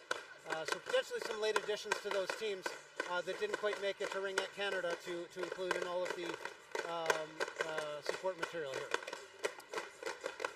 Nonetheless, as always, we want to thank sponsors here when we get a chance and a break in the action. Ringette Canada sponsors that support the organization year-round. Government of Canada, Gatorade, Athena Ringette, Ringjet, TELUS, and Event Connect. Thank you all very much for your support of Ringette. Ringette is just a fabulous sport, and it's so great to see some great names supporting this sport as much as they do. We do have a whole whackload of event sponsors, and I'll cover those off at our next break. But as I said, our second 10-minute period here, we changed ends and we changed possession. So Edmonton will get the first possession here to start the second period, and play is underway as our officials blow the whistle live. Okay, number 4, Morrison is looking to get the penetration here. Comes away with her, and then Morrison with the goal! She takes a rebound, a loose ring, and she had some screeners there in front as her teammate who was trying to get the ring, kind of got tied up with Richmond Hill, and a deep shot goes behind Pearson, and in behind direction, and now it's all tied up. So very quickly we're at an even game again, 2-2. This will likely come down to the wire. I'm going to predict that we've got a very close game. We may even see overtime here today. Let's see what happens. Richmond Hill now wanting to press their advantage and take control. Number 5 here, Cave looking to set something up. Wang with the ring sends it back to Joy, but Joy just misses the ring, and Edmonton comes away with it. Edmonton working it up to neutral zone, and McKinnon now with the ring puts a partner pass back into her own zone, across the ring, and now they're going to go off the boards for Morrison. Morrison tied up by Richmond Hill, who comes away with the ring. A little bit of slash there that was missed. Got to watch emotions. Always these games, and especially at this level, the athletes do have a lot of emotions that they're working off. but they do have to control them and make sure they're not retaliating. Nice shot there from Richmond Hill, but great save by Pearson. Pearson another, tries to get into position, and a goal. Goal by number 7, another second goal by Joy. So Joy with her second of the game, and get the lead back to Richmond Hill. 3-2 now for Richmond Hill, as Joy scores her second. 8:51 to go, and we see a goaltender change. So we've got a new goalie here coming in for Edmonton, and it is, Megan Pearson, just getting some words of wisdom. Still Megan Pearson there. She did go to the bench, but she might have just had an equipment adjusted. Edmonton now with the ring. Coming across and a shot. Nice save by Direction off the shoulder. Loose ring behind. Edmonton comes away with it, so that's Boyd coming away, looking to set something up, looking for a lane. Going to maybe make a pass. And she's got Patel kind of circling above. Drop pass from Patel. Shot. Goes wide left. And Boyd picks that up again. Now trying to set it up. Needs a shot because the shot clock is winding down. Down to 8 seconds. They need to get a reset here. And they get it off the side of the net there, but inside the crease. So she had her stick in the crease there. And unfortunately for Edmonton, that'll be a turnover. Now Direction back behind the net for Troy, for Wyatt. No, it says Troy. I've got number 10 as Wyatt, but it's, sorry, I'm looking at the wrong thing. Yeah, it is Troy. There we go. Okay, let's try this again. Pearson now sends it back behind the net, and Troy really has the ring. She's going to work her way out of the zone. All the way up, and stolen by Edmonton. That's Boyd again. Really doing a great job. Calling Boyd a lot. She's very, very much in every place that she needs to be. And she's got possession, setting things up, using some hand signals to direct. She's telling all of her team to go and make a change while she maintains control. Getting around, does a drop pass, and a player coming off the bench with a shot is Ardiel, I believe. Ardiel takes that shot, goes wide left, chases it down. Drew and Ardiel now trying to come away with it, but the ring comes back into the Edmonton zone. And two-line pass, so Edmonton had to come away with it, and she gets taken down off the ring. So Richmond Hill now with an opportunity. Wang tries to take a shot, but she gets tripped and taken down, and that'll be a call against Edmonton for tripping. She made a great move to go and get an open space, and Ardiel will take that penalty for tripping there for Edmonton. So person advantage here for Richmond Hill as they keep possession in the zone, in their offensive zone. And we've got Chisholm Darkwire. Off the post. And it does fall into the crease. So there's another goal by Richmond Hill. Richmond Hill makes the power play count.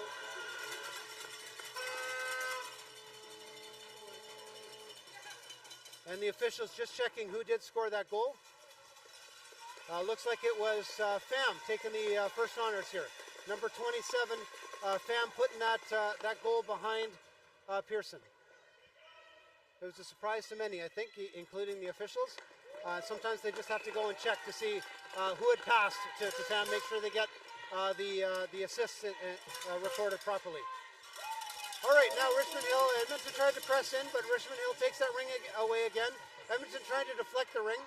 And number 4 for Edmonton, Morrison takes that ring, and she's getting a little checked by Richmond Hill as she tries to make her move. Back pass there to 15, Quilty. Quilty just misses getting a stab or a stick on it. Looked like it was trying to be poked into the ring.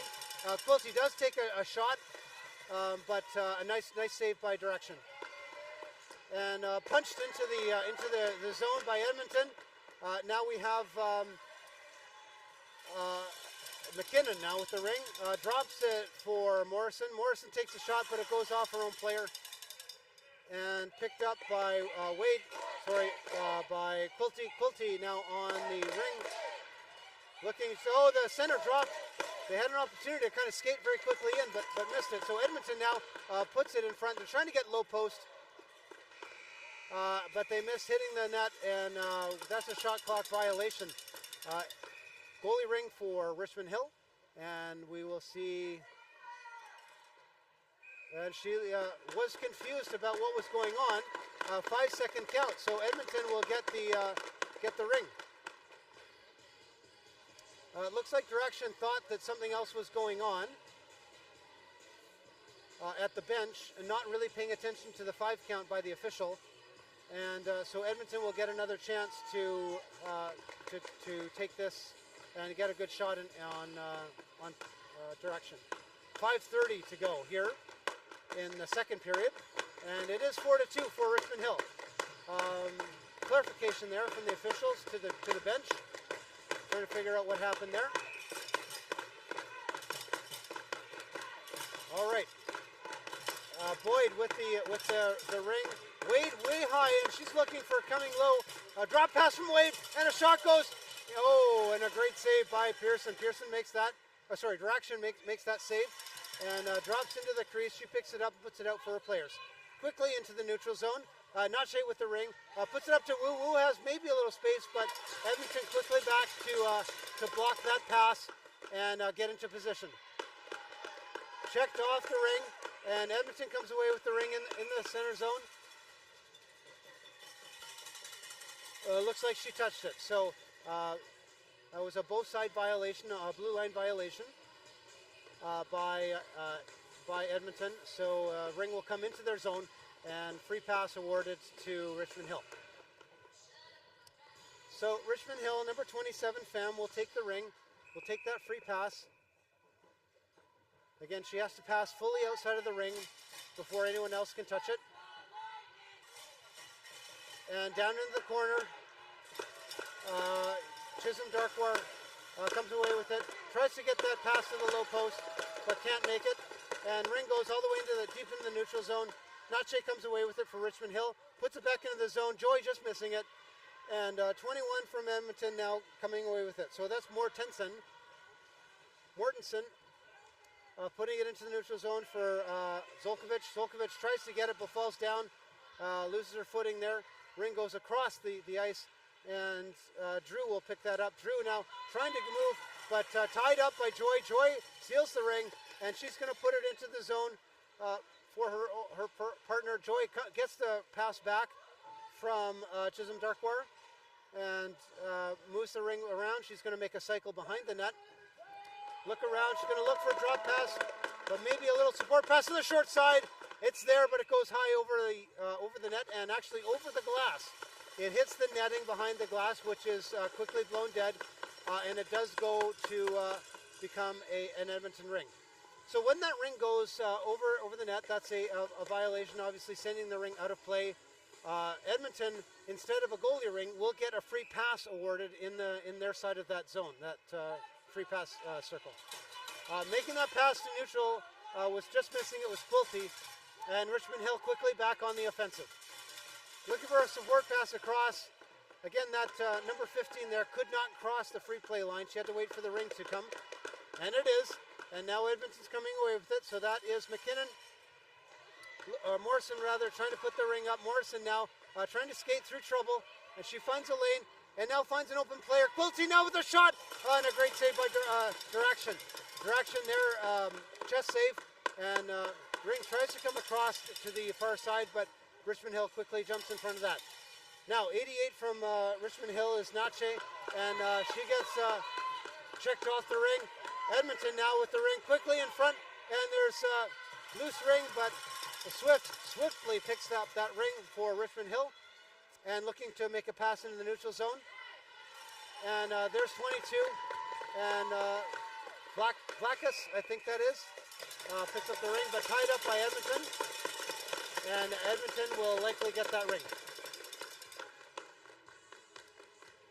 No, sorry, I guess it was tied up by Richmond Hill, so Richmond Hill will get that free pass here at center. 2:43 to go in the second period here. It's 4-2 for Richmond Hill. Edmonton looking to try and get another one on the board here to keep things close. Richmond Hill trying to get a bigger advantage. So Zhao now with the ring, number 29. Puts it into the zone. tied up by Edmonton, and Edmonton comes away with the ring, but it is tied in the air. Goalie ring as it is inside the blue line, and Edmonton was second on the ring. So Edmonton now moving up. That's 13-8. So Edmonton is got it now to Patel. Patel puts it into the zone, and Boyd has it. Boyd sent a pass or a shot on direction, but it was an easy save. And Fan just misses seeing it behind her as Edmonton picks up the loose ring and starts moving it. Protecting the ring is Edmonton, trying to get it to a clean pass. She has a couple people to pass to and waited too long, and now Richmond Hill blocked it. And Joy again with the ring goes right through, and now both in the crease. Both are in the crease, so they'll blow that dead.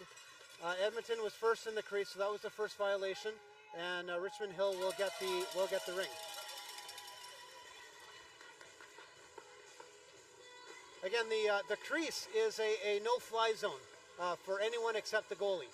This is a unique rule in Ringette, and it is to protect the goalie, the safety of the goalie, and also maintain the kind of the low body contact philosophy of Ringette. Richmond Hill now, number 19 with the ring, leaves it for Nache, who gets hooked, and a delayed penalty call coming against Edmonton. Goalie is leaving the ice. Goalie has left the ice, so now they can go 4 in if they want to. Richmond Hill has chosen not to put that fourth player in. They actually put a sixth player on the ice. So a sixth player, number 27, has just gone onto the ice, and they can have 4 in the zone with 2 defense. Now it is Vlachis with the ring. Vlachis over to Pham. Pham now looking to take a shot. Great save by Pearson. And tied up, Edmonton takes the ring, obviously causing that penalty to be called. And we'll see the hooking call against Nache, who offended the Richmond Hill player coming across top of the triangle. Sorry, my mistake. I called the wrong player. It is an Edmonton penalty, of course, and I missed the number, so I apologize. And they don't put the numbers up on the scoreboard here at this particular facility, so I can't help you with that. Nonetheless, Richmond Hill advantage by 1, 5-on-4. They get possession here in the zone. Drop pass to 18. 18 looking to take a quick shot, but very quickly covered up by Edmonton.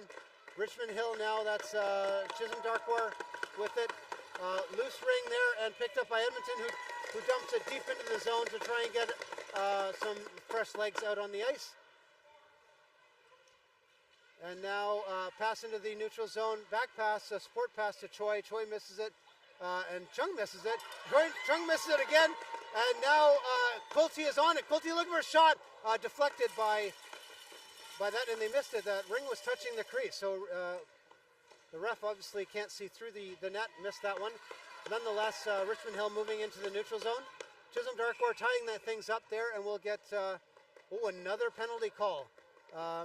Hooking call now against it's against Richmond Hill, and Wang will go to the box for hooking. We are evened up on penalties here, so 1 apiece. 1:06 left in the Edmonton penalty before they can try and take that person advantage. But it's 4-on-4. Still only allowed 3-on-3 in the zone. Inside the Ringette zone. And Morrison will take the first free pass. Maybe look to pass. She does take a shot.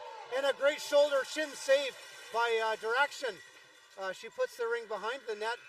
And that is the end of the period. That was a fantastic shot. She must have been expecting it, knowing that the clock was about to run down. So that is the end of second. That is halfway through this game. And really, really exciting game here. Great shot by Edmonton to try and get something evened up. And they'll take a little breather, get some more words of wisdom from their coaches. Let me take this opportunity to highlight some of the great sponsors of the Canadian Championships here. We wouldn't have been able to put this tournament on without your assistance. So special thanks to Ottawa Tourism, the Province of Ontario, City of Ottawa Ringette Association, Surgeoner Hertz, Lug, Commissionaires, the Ottawa Senators Foundation, the Heart and Stroke Foundation, Booster Juice, Pro Physio and Sport Medicine Centers, ISI Live, who do all of our broadcasting throughout the series, Megan Peters Design, Melika Management Consulting Incorporated, and DOM Sports. A whole host of sponsors are needed to make this a huge success, and that it is.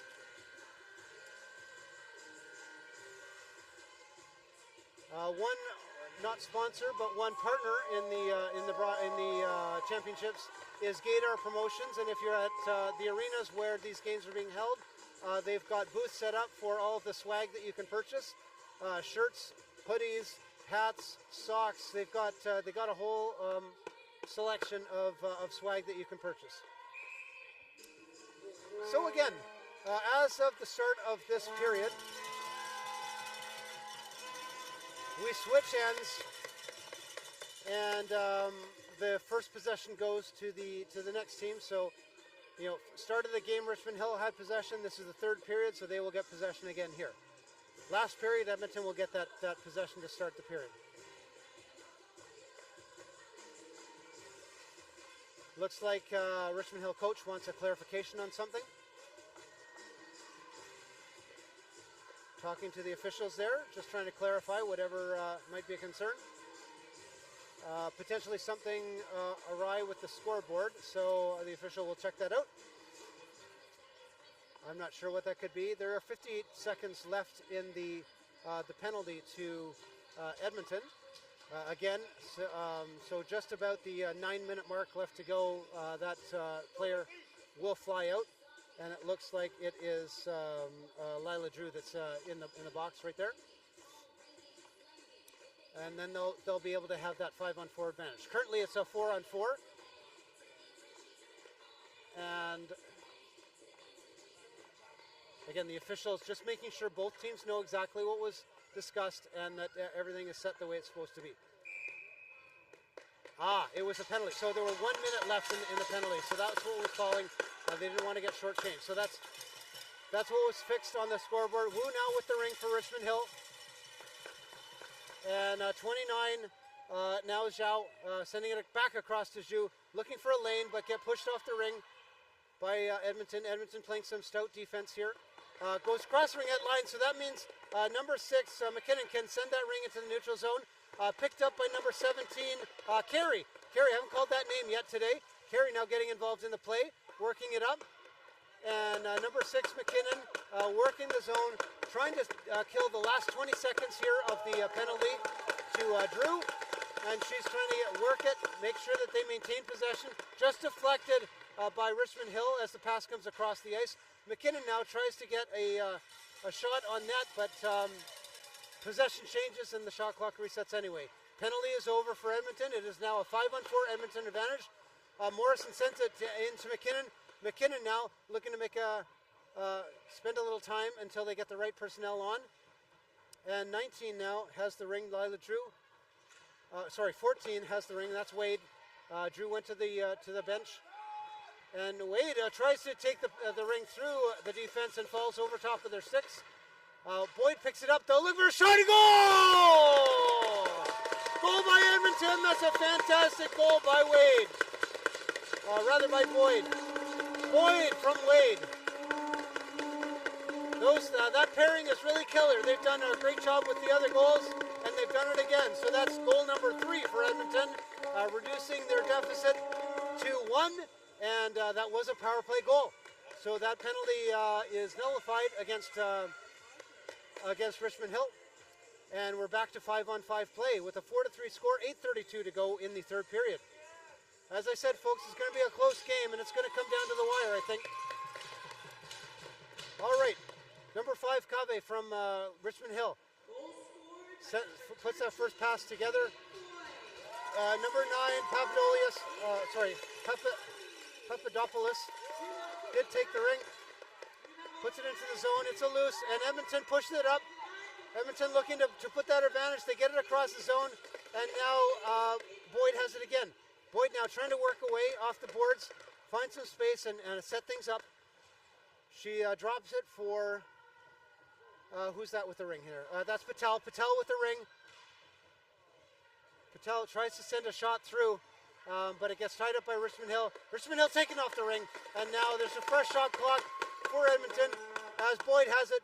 Boyd now maybe looking to shoot, circles back, trying to make some movement, comes across looking for a backhand shot, doesn't quite get it. Oh, just misses the top left corner as she goes deep onto the low post side.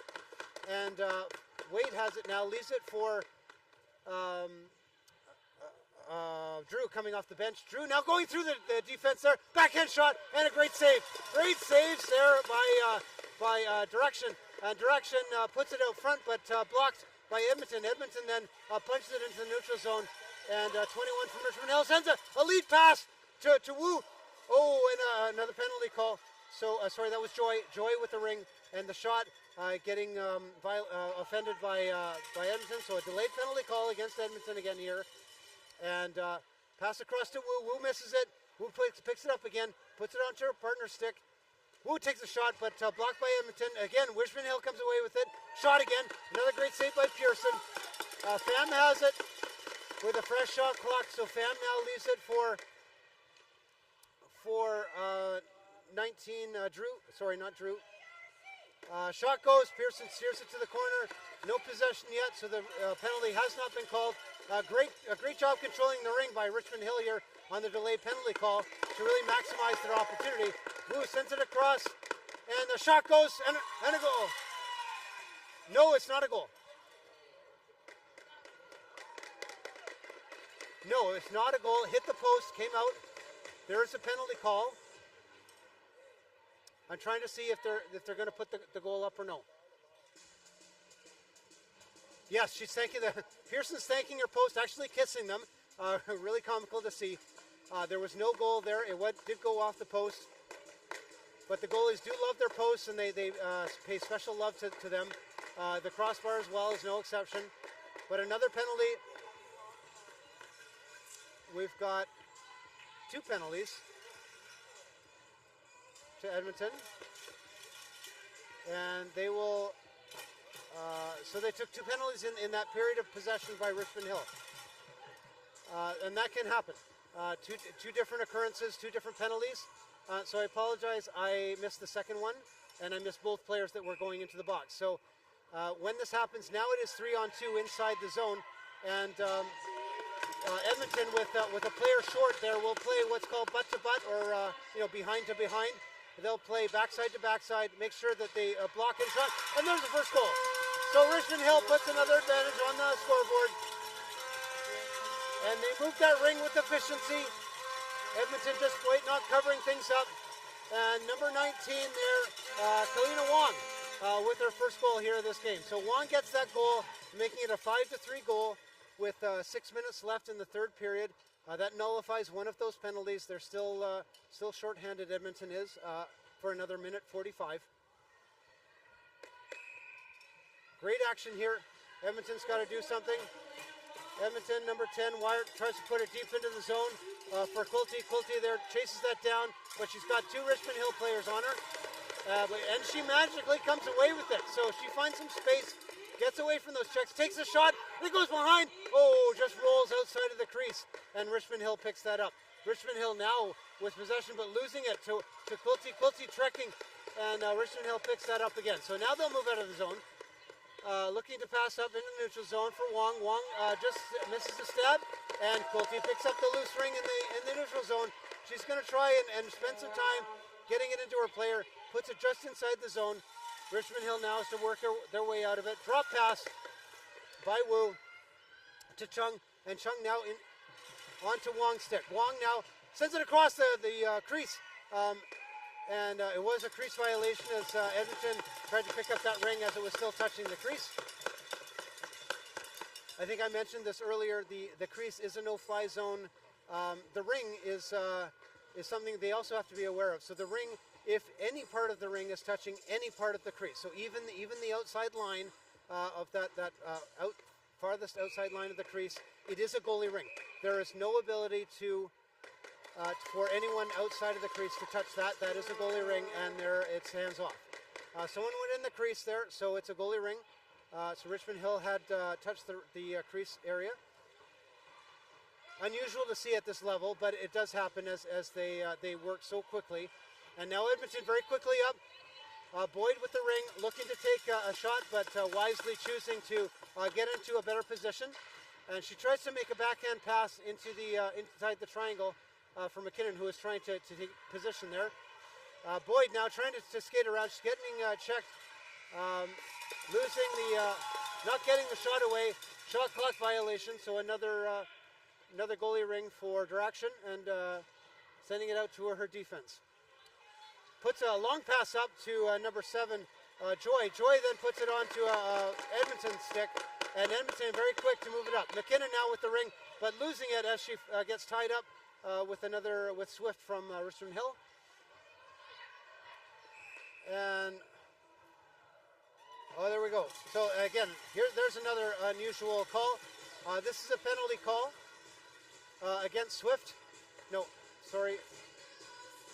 No, they're not calling penalty. It'll just be a turnover. But that is a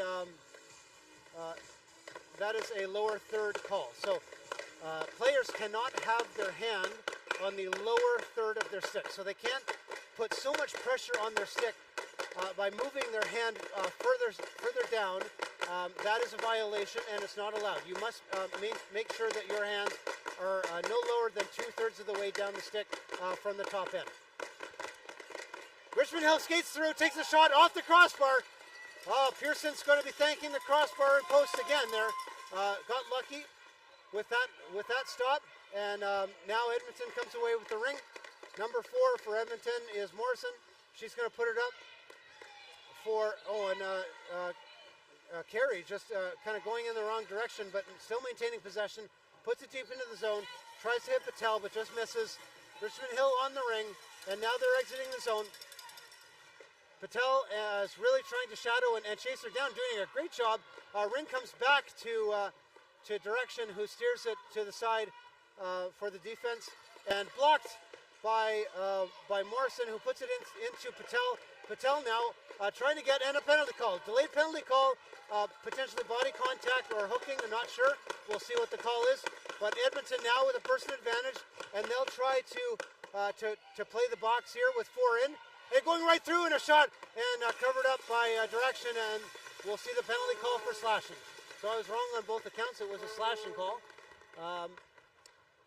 Irregardless, we've got from Richmond Hill, number 5, Cave, going into the ring, into the box, spending some time in the sin bin to think about her transgressions. And Edmonton will get an opportunity to try and get 1 goal closer to Richmond Hill.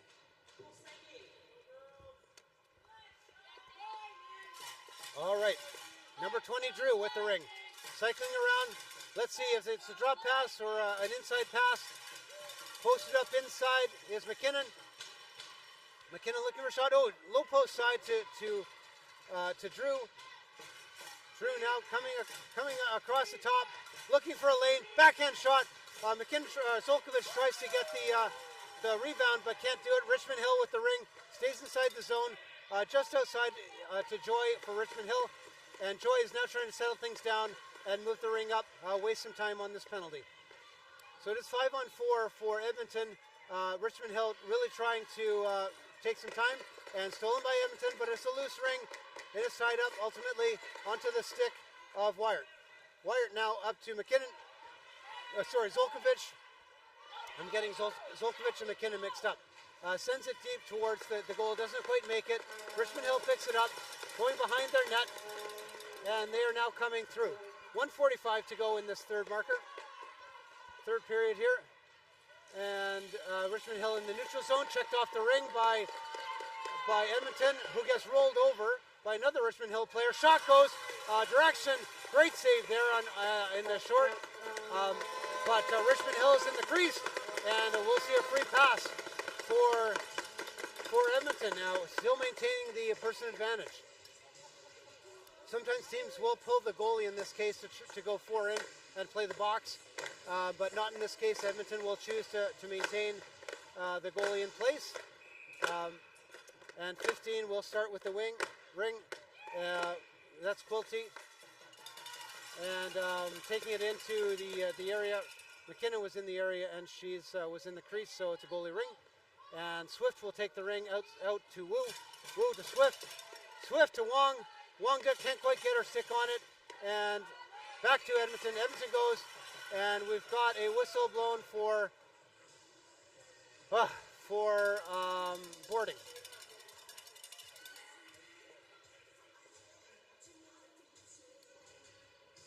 Boarding is the call. And a penalty to Edmonton now to even things up. So 19 seconds left to go in the Richmond Hill penalty, at which point they'll be on the person advantage. Richmond Hill with a free pass. So we've got Wong now. Passes it out to Wu. Wu's going to go behind the net. Zhao posted in front there, looking at the low post side. And Wong coming through the crease. Not through the crease, but through the triangle. Shot goes. Great save by Pearson. Covers up. Now she's looking for an outlet. She's got four. Four puts it up. Oh, right onto her Richmond Hill stick that's coming off the bench. Pham now with it. Takes a shot. Deflected by the defense. Goes behind the net. And tied up there. But Richmond Hill comes away with it. And Wong has it again. Sends it back into the corner. Back into the corner for Chisholm Darkwar. Oh, and the shot from the short side on the low post there, and Pearson made a fabulous save to get across there quick enough to cover that up. Zhao now with the ring, neutral zone, pass it to Joy. Joy going to try and dance around, takes a backhand shot, was weak, and so it gets steered into the corner. Delayed violation against Edmonton, who was inside the crease, but that expired. And again, another violation. And that's it for the period. That's it for the period. Exciting action. So there's still 49 seconds left to go in the boarding penalty to number 13, Boyd. Boyd took that penalty. She'll have to go into the box at the start of the fourth here to pay her dues. And again, it's been a fabulous game. Crowd has really got into it, and they're getting into it again. Lots of great cheering. I think it's just a little bit. Edmonton is just a little bit shy of trying to get just enough advantage to get a clean shot on direction, which is a tribute to Richmond Hill for closing the lanes and really playing a really close defensive game. So really good job by both teams. Richmond Hill really just coming away with that slight advantage at this point. 2 goals really is nothing when you look at the play and how quickly things move.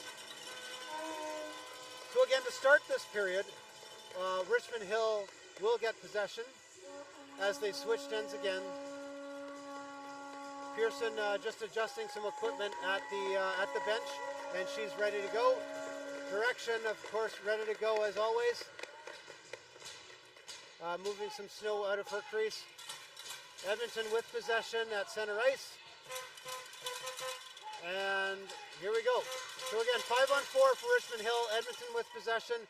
Hits Patel right in the middle of the ice.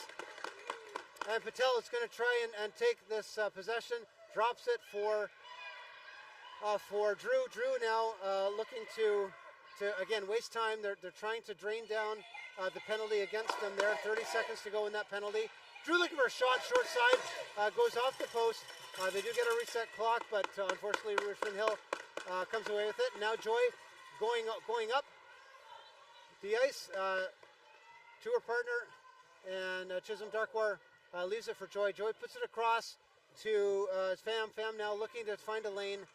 Goes across top of the triangle, now is outside the free play zone, and going behind the net, taking it, really trying to work the defense and move them out of position. Drops it for Joy. Joy now looking to get a pass to her partner, goes into the corner. Her partner picks that up. Now they're getting a change of personnel, so 17 is Wu coming onto the ice, and 18 takes the shot but misses the net as the shot clock expired. So goalie ring for Pearson. And she'll send it up the ice. Edmonton trying to move very quickly. Zolkovic just missing it, but Patel getting it, has to send it into the zone, but nobody there, and Richmond Hill very quick to pick that up. Richmond Hill now, Wong with the ring in middle ice, harassed by a couple of Edmonton players, but does get it onto Kavastek, and Kava coming in from the defense, drives the net, and spending some time dropping it for, and two Richmond players collide as they try to exchange places. We've got a hurt player, so we'll just pause in the action there as the whistle was blown for the injury here, and we'll try not to pay too much attention to that, giving time and space for the injured player. Players will go to their bench to get some words of wisdom and obviously give some time. Goalies get another chance to just get a little bit of extra advice from their coaches, and we'll see what happens here. So officials will go and check in with the scoreboard and score staff, just making sure everything is set to go for when play can resume. But we'll pause here and hope for all the best. That was quite an unfortunate collision there, as looks like it's number 5 from Richmond Hill. Cave had driven the net to try and surprise Edmonton. Obviously, anyone in any position can come into the zone. You can only have 3 at a time. Typically, that's your forward and centers. And Cave's up on her feet, so she's skating under her own power to the bench. Trainer is just going to escort her there, make sure everything's okay. Moving the head. Looks like she's holding the head, so she may have got a little too big of a hit to the head, especially when she fell to the ice. We'll watch, and hopefully she can rejoin the game if all is well. But that's something to watch. We'll watch for number 5, Cave, to make sure she's okay and see if she can join the ice.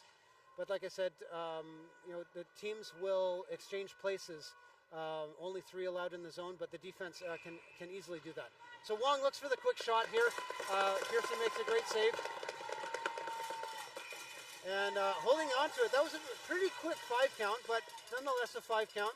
And that'll be a turnover by Pearson. Richmond Hill with the free ring now. Penalty has expired, so we are back to 5-on-5, full strength for both teams.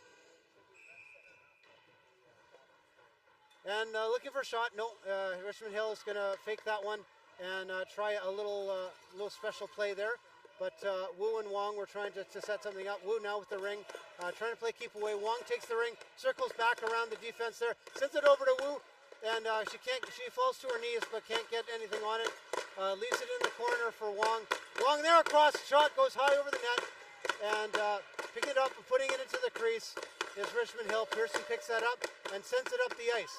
Edmonton now coming away. Edmonton trying to get it onto a stick. Zolkovic misses it, goes across the blue line, and Zolkovic ultimately comes away with it. So Edmonton now may have something to work with. Oh, and a quick shot. A quick shot, but I think there was a stick there in the way. Richmond Hill probably put their stick onto the crease as the ring hit the goaltender for that save. Direction making that easy save, but that'll be a turnover and a free pass for Edmonton. 7:27 to go in the game. 5-3 score for Richmond Hill, and Edmonton tries to get 1 goal closer here as they have possession in the zone. Edmonton now working their way around. It's Quilty working to take the shot, a great shot and a glove save by Direction. She was well aware of that shot coming off the high slot, and but here we go. Edmonton steals away. McKinnon now with the ring. McKinnon trying to dance around some players, get some space, sends it across up to number 4. 4 takes a shot wide left. I think Direction got just a piece of that with her glove to direct that behind the net. Edmonton now really pressing. They've got the ring. Number 4 Morrison now looking to take that and send it across to Quilty. Quilty shot high and right. Goes to the corner on the left side. Richmond Hill now picking that up. Chung sends it behind the net, and Quilty is the fastest one there. Quilty then gains possession as some personnel change. Backhand pass to Morrison. Morrison now looking to find a lane.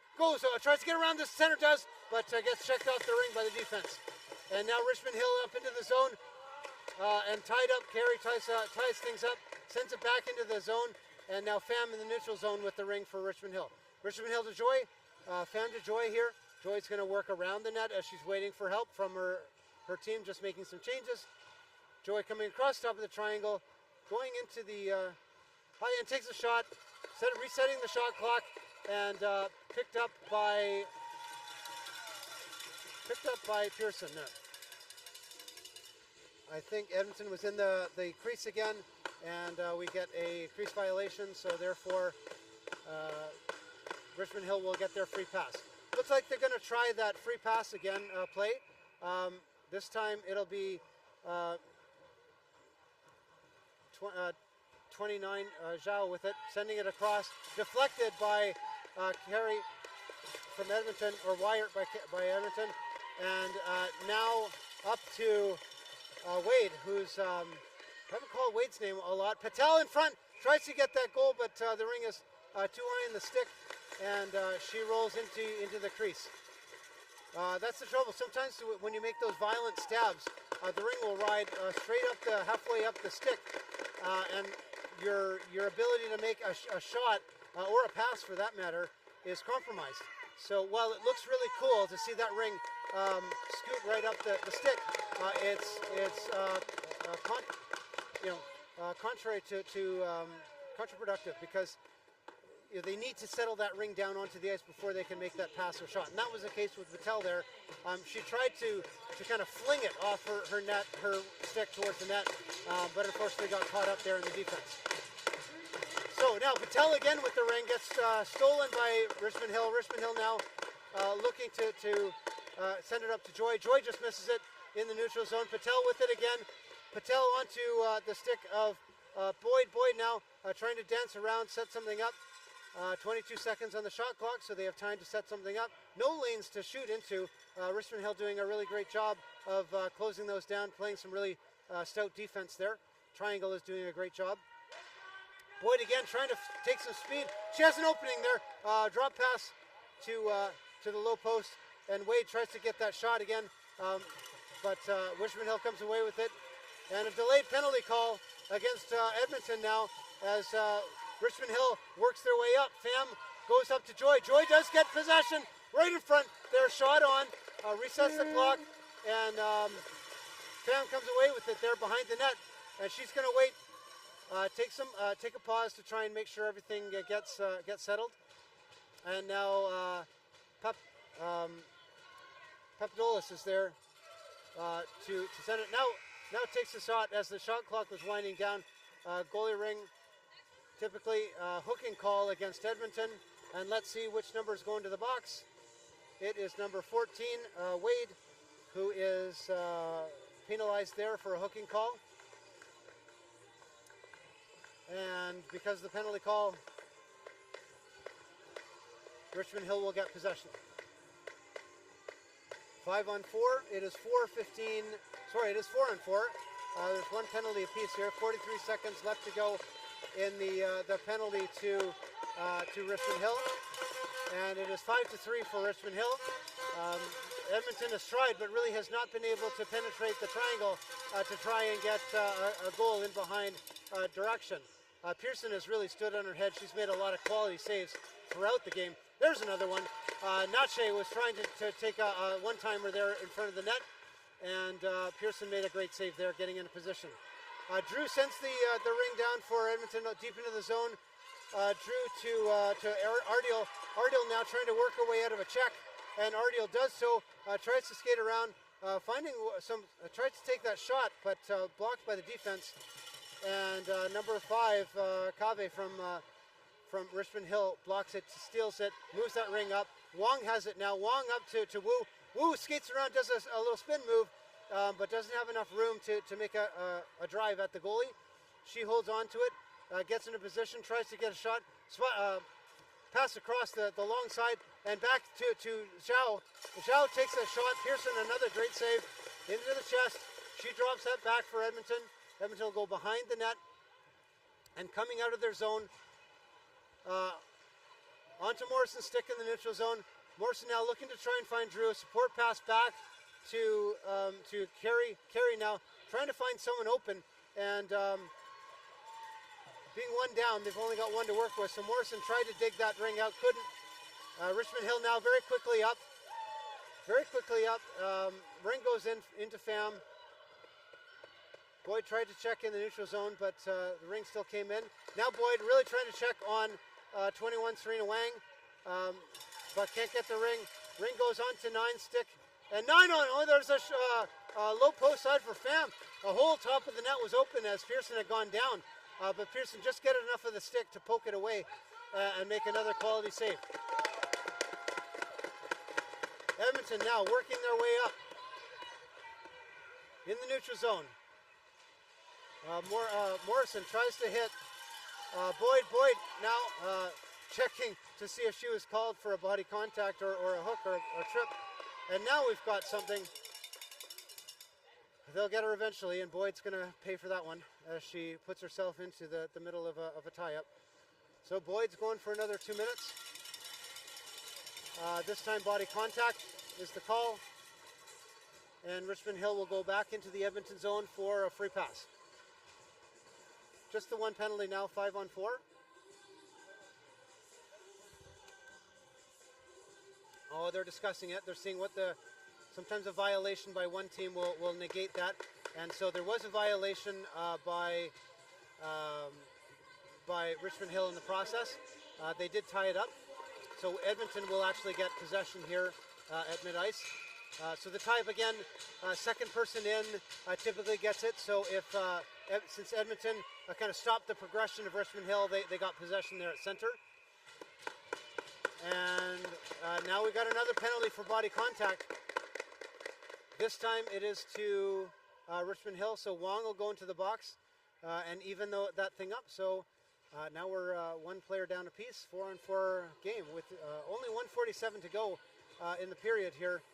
Edmonton's got some work to do if they want to try and tie things up here and send it to overtime. Let's see how quickly they can get one on the board. Okay, Drew to the outlet there for Wade. Wade now back around behind the net. Drew is following her, shadowing, looking for a drop pass. Drop pass to Drew. Back across to Wade. Oh, great backhand shot, but even better save by Direction. Direction there drops it back for number 9, Papadopoulos, rather. I'll get that name straight by the end of the game, I'm sure, with only a minute to go. Minute 18 to go. Joy now trying to penetrate the zone. Goes through Papadopoulos' skates, and she can't quite bring it down. Edmonton now coming away with it, but checked off the ring. And Joy now alone in front there looking for a goal. Oh, great save by Pearson. And another great save by Pearson as Joy stepped out front again. Pearson is just really doing everything she can to keep Edmonton into this. And amazing goaltending by Pearson. Wow, player of the game there by far. Unbelievable effort by Pearson. Thanking her posts as always. But with that stoppage, we'll get a free pass for Richmond Hill in the Edmonton zone. Again, 4 on 4 with both penalties on the boards for the remainder of the game. And Richmond Hill does get the possession, but they're out across the free play line. Now they get penetration. And 18 Chisholm Darkwar trying to get some room to move. Edmonton very aggressive on the check, trying to get that ring back. They absolutely need the ring back to try and get a chance to score. Pham now going into the open ice and really draining the clock. 30 seconds to go. Pham tries to reset the clock. She does, but Edmonton picks up the ring, puts it onto the stick of McKinnon. McKinnon loses the ring, trying to get it. Edmonton's all in there, really trying to go it. They do come away with it. McKinnon over to Morrison. Morrison really trying to take it. Oh, amazing shot. What a great save by Direction. Really trying to drain that clock. Last 10 seconds to go, 8 seconds. And Edmonton, I think that'll do it. Edmonton realizes the game is up. Richmond Hill with the one final shot off the side of the post. And the game is over, and that's it. That's it, folks, for another fantastic game. Well, 5-3 is the final score for Richmond Hill as they get their second win of the tournament here. It was close. I will have to say, very, very close game. I don't think the score truly reflected. Edmonton did have their chances, but the defense of Richmond Hill was truly phenomenal in shutting down lanes and keeping them away from the net, really blocking those offside passes and doing a fantastic job. Both teams played phenomenal, and I'm sure they'll have great games coming up. Thank you to all of our fans watching the game from afar. It was a great pleasure to bring you this. Once again, I'm Andrew Bird here, a local volunteer from Ottawa. It was my greatest pleasure to be able to doing this. Sadly, this is my last game of the tournament, as I've got some other duties to attend to. I will be actually refereeing for a high school tournament tomorrow here as part of the showcase of events that takes place. Signing off, Andrew Bird. Have a great rest of the tournament, and good luck to all the teams.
welcome everybody. We are at the 2025 Canadian Ringette Championships here in the nation's capital, Ottawa, Ontario. Getting ready to play the PEI U16 Wave and the Ontario Lynx. PEI wearing the white jerseys today and the Ontario Lynx wearing blue. My name is Troy Fraser and I'm broadcasting this game here this afternoon here in Ottawa. Both teams are getting ready to get going here.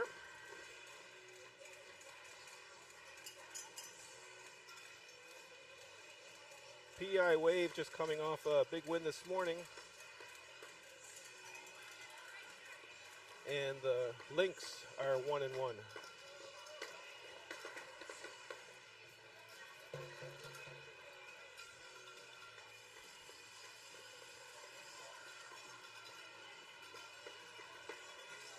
Be the London Lynx.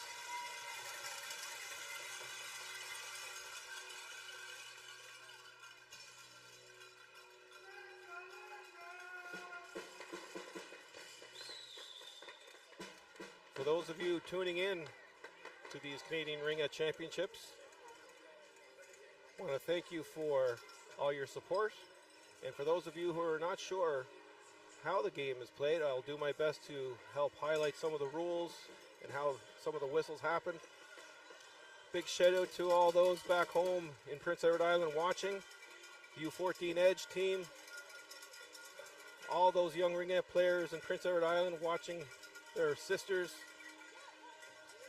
and teammates playing.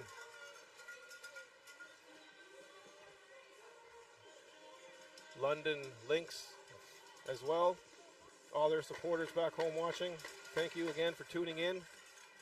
Getting ready to get going here in a minute 45. We have some crazy outfits in the fans here today. To my left, we have the PEI crowd here cheering. Trying to get them going here.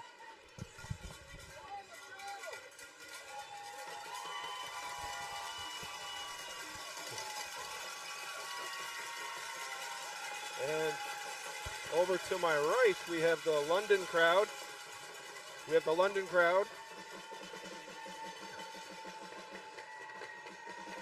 There we go. We got them going there now.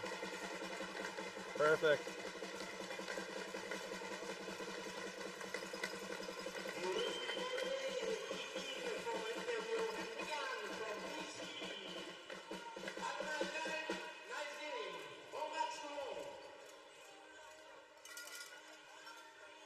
And we're just getting set up here as we come down to the last few seconds of the warm-up.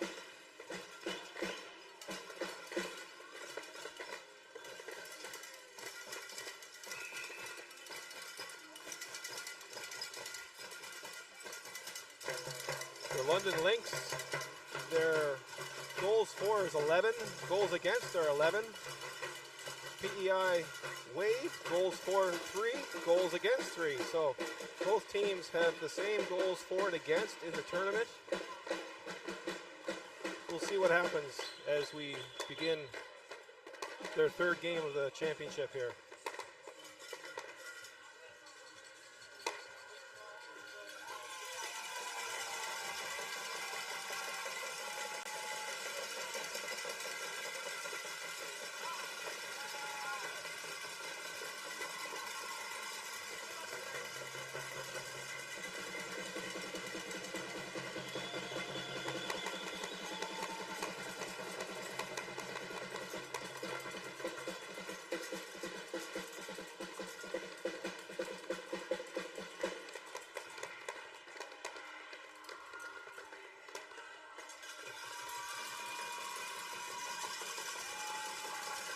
Your starting goaltender for the PEI Wave is number 31, Gabrielle Ekin-Blake. And at the other end, the London Lynx, number 31, Caitlin Brady. PEI as the visitor team will have the first ring in this first period of 4. Rory McPhee over to Trainer. Trainer dumping it into Britton. D'Oliveira attacking Britton as she comes around the circle. Cross pass to Sonia, and Brady makes the save. D'Oliveira circling it out, taken down, no call on the play. Move it or lose it rule, so PEI will gain possession here at the top of the dot with a free play. And they will make a line change, both teams will. Just the defensive end making a change here for PEI. Gallant, Saunier, and Britton out on the ice here for Prince Edward Island.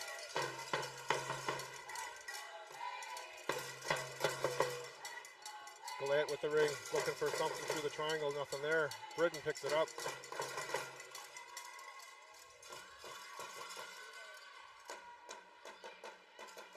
Backhander, great save for Brady. Gallant picks it up, shot. Another save by Brady. Tested early in this game.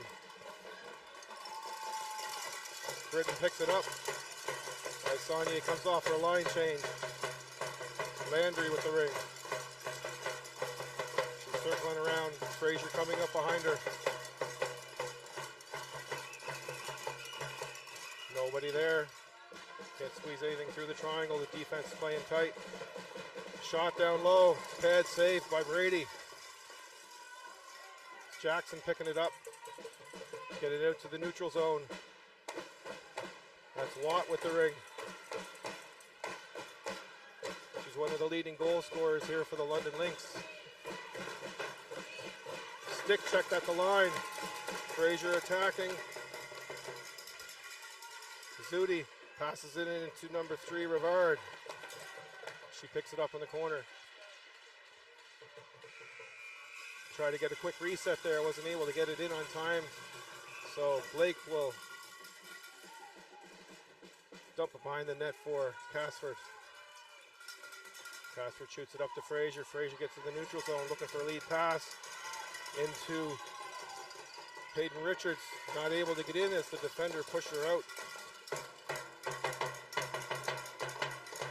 Sarlos shot out, just missed. Goalie ring, Brady looking.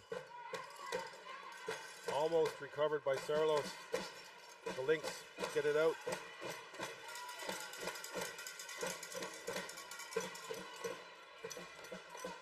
Brevard not able to get it as Landry gets the ring for PEI. Pick set. Mazarol missed on the far side. PEI applying pressure early on here in this first period.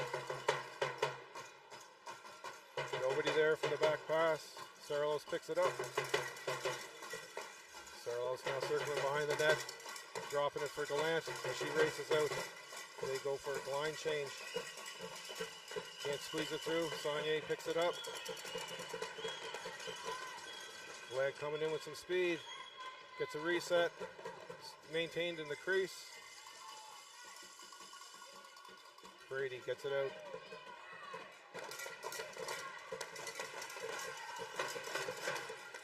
Pass up to Shepard. Pull in now with the ring. Pull in, circling around. Pass into Shepard. Shepard's one of the leading goal scorers for the Lynx. She's dangerous all alone. 5 seconds on the shot clock. Gets quick reset. Blake recovers. Quick goalie ring behind the net. That's Saunier racing up. Saunier circling it back for a support pass. To Curry. Back to Saunier. Saunier to Gallant. She misses the ring. Deflected to Britton. Missed wide from her knees. And that would have been a crease violation. Goalie ring for the Lynx. Over to D'Oliveira, but she wasn't able to pick it up in time. Casford recovered. Over to Frazier. She misses the ring. Recovers. Circles behind the net now.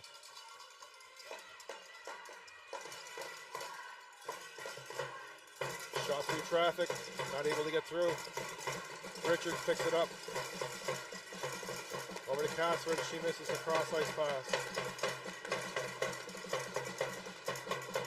Casford, shot on goal, Brady the save. Walks right through the triangle. Lynx looking to get it out of their end. They're being pressured by PEI. The defense jumping up. Fraser all alone coming in. Short angle pass. Scores!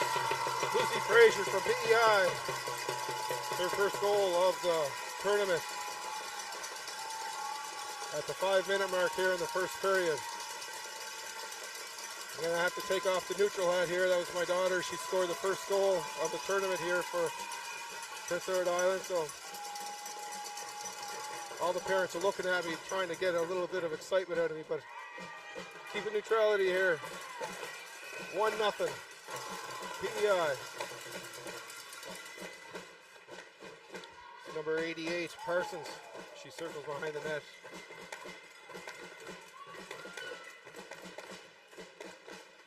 Cross ice pass. That's to number 12, Miriam. Miriam circling behind. Trying to get some offense generated here for the Lynx. Quick shot on net. Blake the save.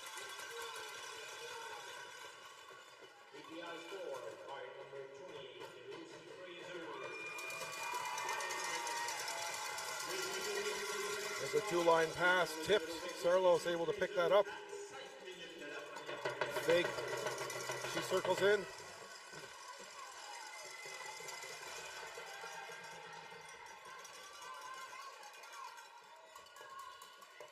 PEI trying to set something up here.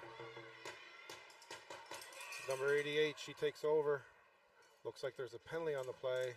Delayed penalty. I think that's why Sarlos was holding up here and waiting for the goalie to come out of the net. So the Lynx will end up in the box here as the PEI Lobster takes off running somewhere. Hope he comes back, but we'll soon see.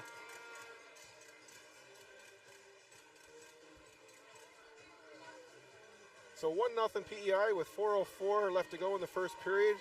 2-minute penalty.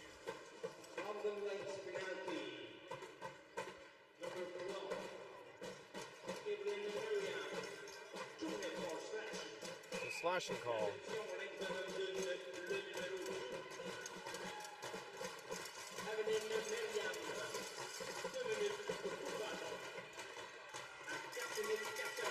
That's Curry behind the net. The defense jumping in. She cycles around, looking for something to happen here. Nothing. Defense staying tight. 7 seconds on the shot clock. Passes it off to Saunier. Quick shot, high, way over the net. And that's a shot clock violation that will go back to the goaltender, Blake, or Brady rather. Caitlin Brady here for the London Lynx. As she tosses it out to number 44, D'Oliveira. Support pass back to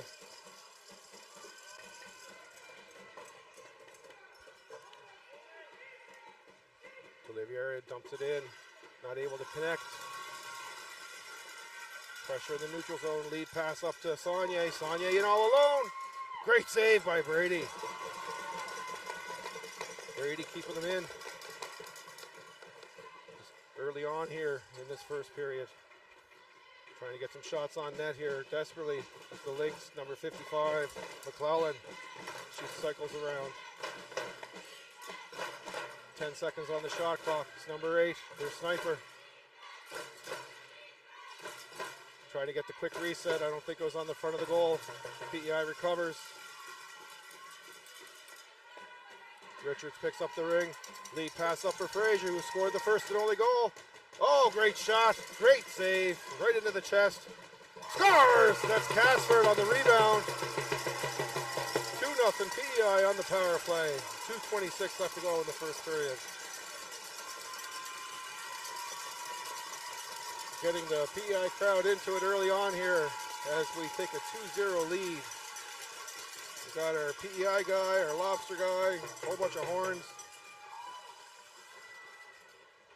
Sure, once we see the Lynx fired up here, we'll see the drums and the sticks going.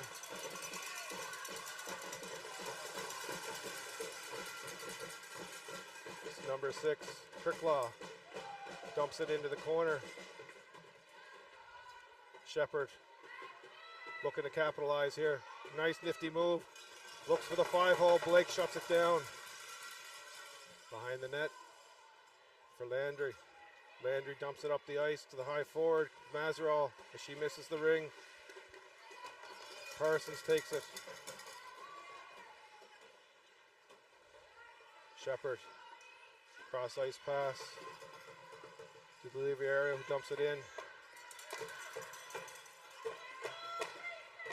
Parsons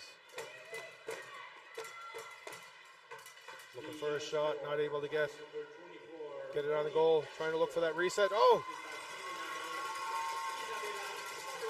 Centering pass, not able to capitalize.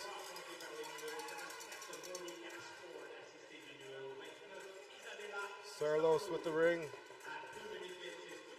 As they go for a line change, Gallant now draw passes it to Britton. Britton coming in, looking for a shot. Brady, bad save. 1 minute left to play here in this period. 1:05 to be exact, 2-0 PEI. Prince Edward Island possession in the London Lynx end.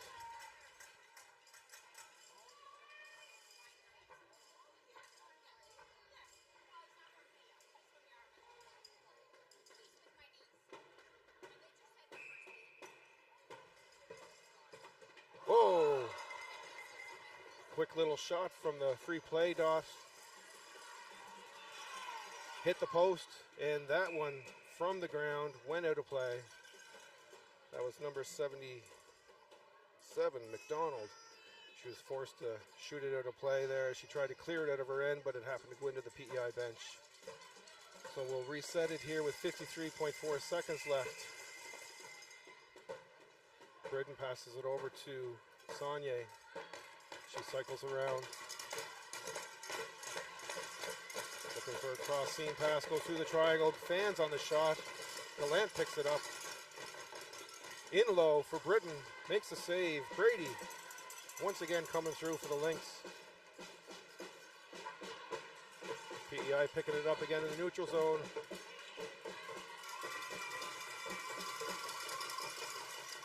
That was Hamill getting it out, leaving it all alone for Gallant. Scores on that play. 16 seconds left in this first period. 3-0. Prince Edward Island taking a commanding lead.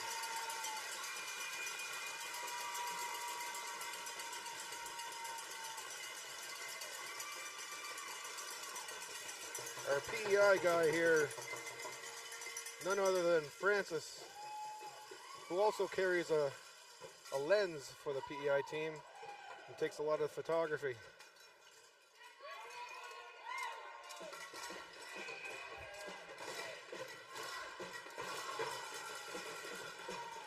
Cricklaw shooting it in, not able to get through as Trainer picks it up for PEI. 7 seconds left. This period will end with Fraser with the ring. In deep in the Lynx end. And that's it for the first period. 3-0 Prince Edward Island as we go into the second period of 4 here. So if you are just tuning in and you're not understanding what's going on, we run 4 10-minute periods here in the Canadian Ringette Championships at the under 16 level. If you're used to a couple periods where at this level they play 4 periods, 4 10s. And it will be PEI with the ring here, or the Lynx with the ring rather, as the home team will end up with the ring first in the 4th period.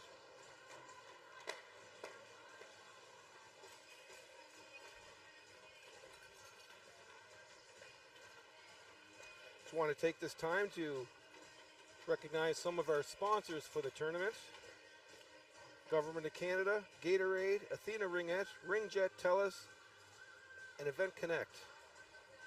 Thank you very much for being a sponsor. Without your sponsorship, events like this are not able to happen.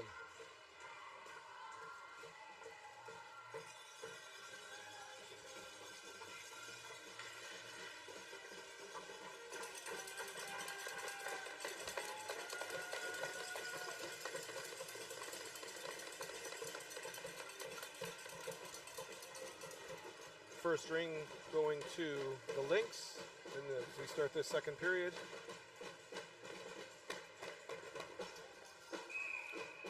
De Oliveira taking the ring from the free play at center, passing it off to Jackson. Jackson dumping it in. It's number 3, Rivard. She circles behind the net. Rivard looking for an opening. The pick is set by number 8. That's Shepard. Quick shot.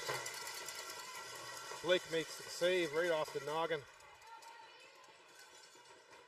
Trainer getting it out. Mazeral. 2-line pass called. So in Ringette, you cannot have a 2-line pass over 2 blue lines without touching it. Pass has to be made over each blue line. Shepard on the fast break. She receives the pass. Coming in. Oh, great save by Blake as Shepard centered the pass from behind the net.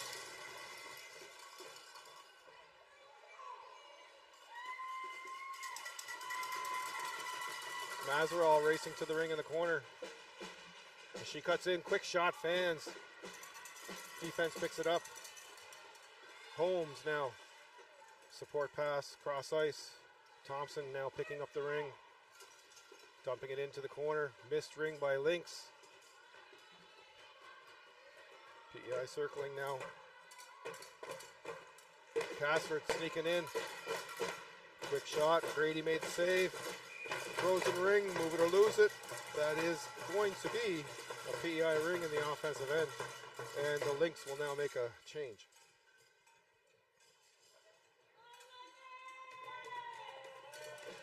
So that's Richards on the free play with Frazier and Casford. Richards over to Frazier as she circles around, gaining speed. Pick now set. Takes the shot. Grady the save right into the chest.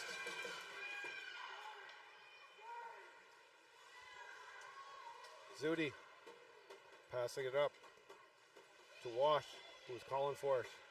She's being teamed by Richards. Dumps it in, but Holmes is able to get it for PEI. And she gets it out to Richards. Casford. Not able to see anyone open. Takes the long circle. That line will now change. Nope, they're staying on. Frazier gets the ring as Casford does come off the ice now. 7 seconds on the shot clock. Gallant. Drop pass from Frazier. Gallant scores! 4-0. PEI over the London Lynx. London looking to get some energy, get some spark in their ring, if you want to put it. Get on the board here and to get their scoring started. Looks like London is going to make a goaltender change here at 7:28 into the second period. That'll be Sophie Bouchard taking the net.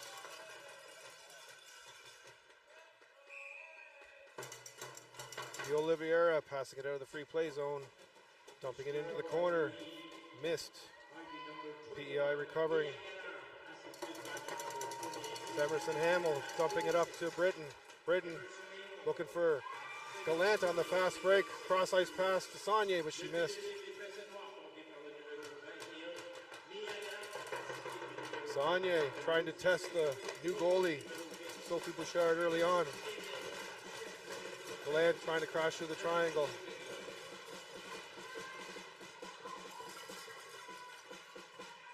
Shot not able to get through, goes through the crease. Lynx now recovers. Gallant, tag teamed, not able to get in. Saunier not able to pick up the ring, as she would have been all alone. Looking for a pass in the back door, not able to connect. And the Lynx tries to get it out of the neutral zone. That's number 2.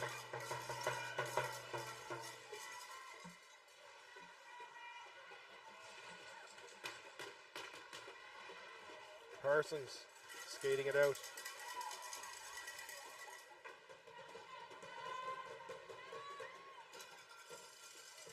Landry looking for a lead pass to Sarlos. Sarlos in all alone, not able to connect through. That looks like a crease violation as the Lynx defender, number 6, Kirklaw, skated through the crease, so it becomes a PEI ring here. With 6 minutes left to play in the second period, 4-0 Prince Edward Island. Sarlos over to Mazeral. Mazeral gaining some speed behind the net. Drop pass for Sarlos. Pick set down low by Landry, and Sarlos not able to get the shot off. Goes through the crease, and we have a goalie ring for the Lynx. As Bouchard now tries to find someone. And she's able to connect with number 77, McDonald. McDonald not able to get it out cleanly. Pass intended for Miriam. Quick shot by Mazeral. Missed.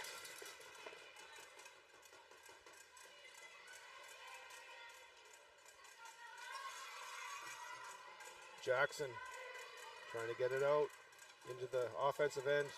Pass over to Miriam. Miriam trying to get through. No call in that play. She was able to stay on her feet. Quick shot. Low pad save by Blake. Blake's goalie ring. Dicey one. That's Watt who picked it up for the Lynx. Lynx looking to get on the board here, get some offenses generated. Watt looking for someone. Looks around, not able to connect on that lead pass in the slot. Richards now picks up the ring. Cassford back into her own zone. Frazier picking up in the neutral zone. Dumps it in, down. That's for Hamill. Hamill defense jumping in, makes a move. And she finds herself in the crease. Actually, that was a Lynx defender that ended up being in the crease, so that becomes a PEI ring here. 4:21 left to play in this second period.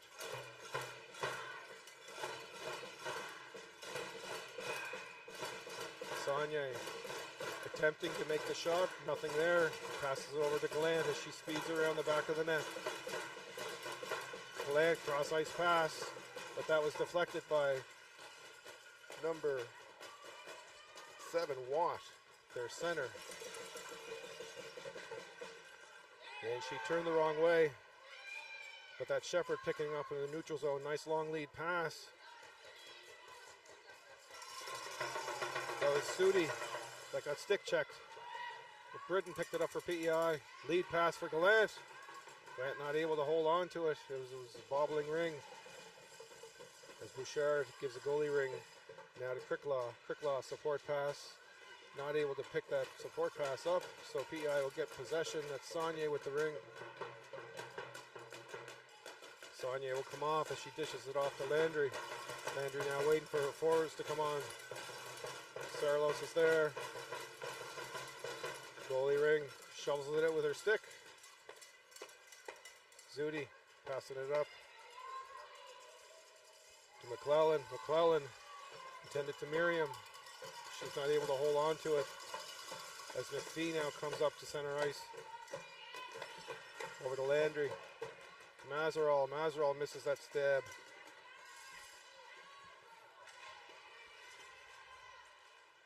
Miriam not able to get it over the offensive blue line. No call on that play as Sarlos put a shoulder down on number 15, Jackson. And there's going to be a call on that one. Looks like going to be a major for body contact, if I read the sign correctly here from the referee.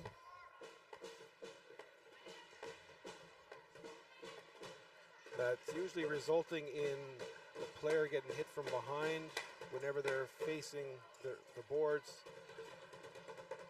Player kind of bumps into them and they go forward into the boards. So if you happen to see their numbers and you're hitting them, you might get 4 minutes for that, which is the case here.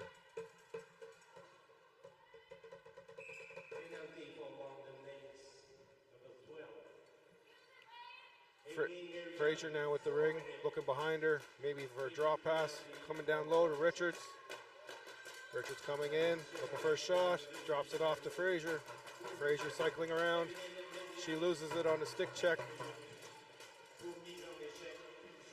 Jackson getting it out to Oliviera. Oliviera looking for someone up the ice. Pass to Rivard. Rivard now with the ring, cycling up top, coming, trying to cut in, drops it down to Parsons. Parsons cutting in. Over to Rivard. Rivard not able to get the shot off. Easy save for Blake. Blake looking to get it out quickly. She's able to get it to Landry.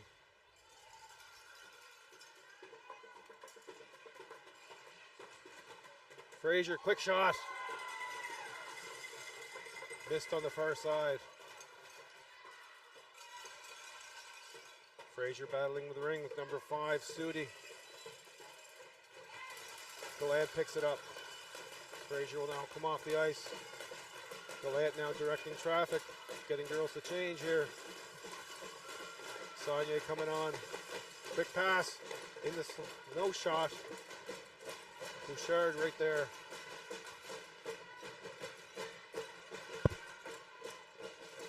Parsons now looking to get it out. Not able to get the ring cleanly. Intended for number 7, Watt.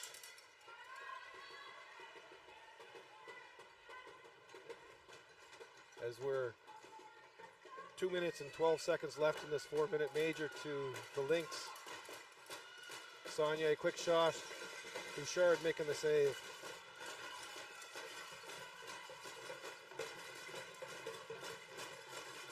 Britton over to Saunier. Saunier loses it at the ringette line. There's a mad scramble. That's Sudi able to get it out for Watt. Watt, cross ice pass. Over to McDonald. McDonald misses it on the boards. PEI is trying to recover. Gets it out to Saunier. Neutral ice. She has no one to pass it to. She's going to have to circle back. And support pass over to Janelle Thompson, our defensive player. Dumping it into the corner to Bella Sarlos. And she cycles around.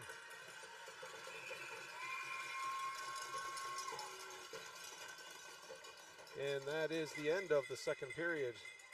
4-0 for Prince Edward Island as we head into the third period. We're through the halfway mark here of this game between the London Lynx and the PEI U16 Wave team.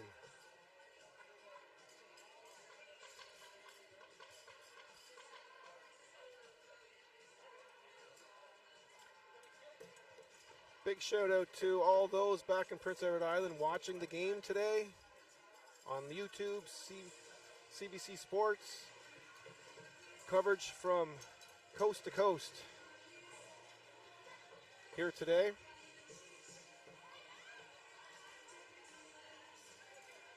Especially those who are watching from the U14 PEI Edge team, who I have the pleasure to coach with when I am back home. We will be back up here at this end of the country for the Eastern Canadian Ringette Championships in a couple weeks.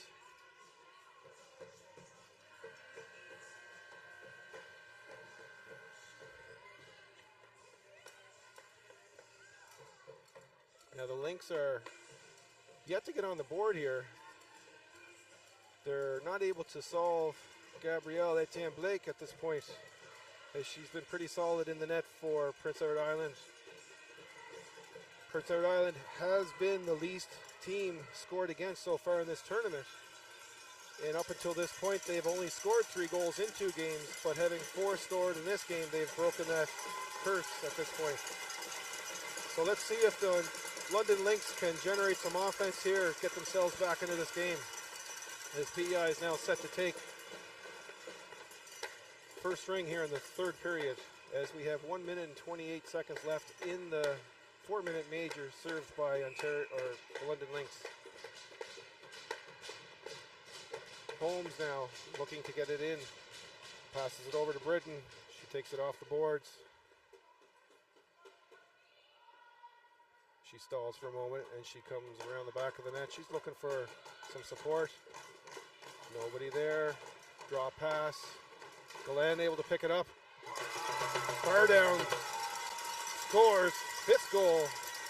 Gallant on Sophie Bouchard. 5-0. PEI. 9:34 left to go. Now, because that was a 4-minute major, it will be fully served with 1:02 left remaining in that penalty.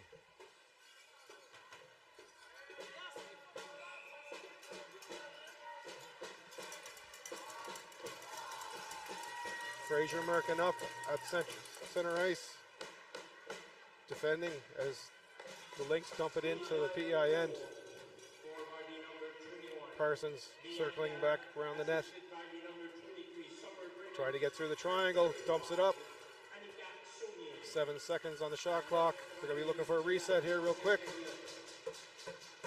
And that'll be a shot clock violation here. So goalie ring going to PEI.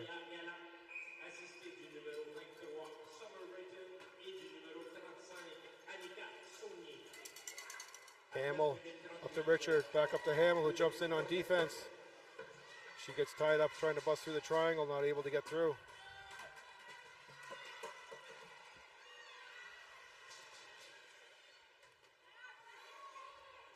Jackson now finding Parsons. Parsons coming in, cross seam pass to number 2.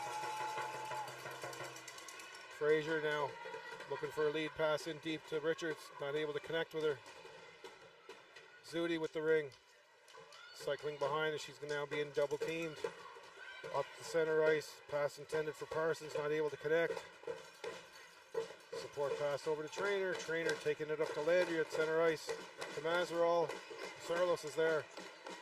Sarlos trying to maneuver through but can't get through. Zudi picking up the ring. And there's a whistle on the play. It looks like there's an interference call. Not sure who that's going to at this point.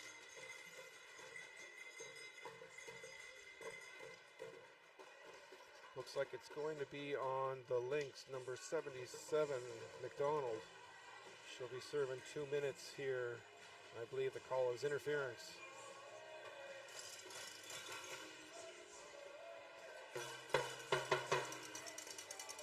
.802 left to play in this third period. 5-0 for the PEI Wave. Sarlos with the free play ring, passing it off to Mazerall. Mazerall trying to generate some offense. In low for Landry. Landry not able to connect. Bouchard making the save. As it's a goalie ring out to Oliviera. Oliviera passing it up to Shepard. Shepard into Cricklaw. Cricklaw circling.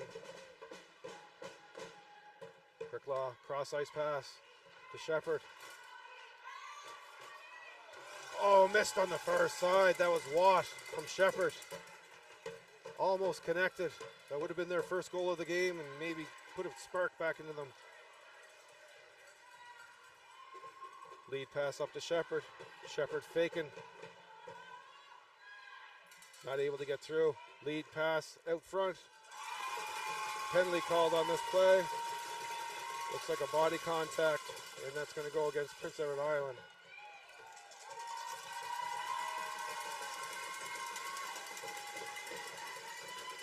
That'd be Charlotte Trainer, number 37 for Prince Edward Island, going in the box for 2. And that is body contact. So we got 2 in the box, 1 minute and 1 left remaining in the Lynx penalty, 2 minutes in the Prince Edward Island penalty, 4-on-4 Ringette. Pull in now. Coming behind. Got Jackson on the ice with her. And McClellan on this line. Not able to get a shot off cleanly. Battling behind the net. PEI in the Lynx. As Holmes recovers and she comes out. Up to the neutral zone. That's Saunier. Getting Holmes on the fast break into the corner. But she doesn't get it. As pull in now. Support pass at neutral zone. To McClellan. McClellan over to Zudi. 15 seconds on the shot clock.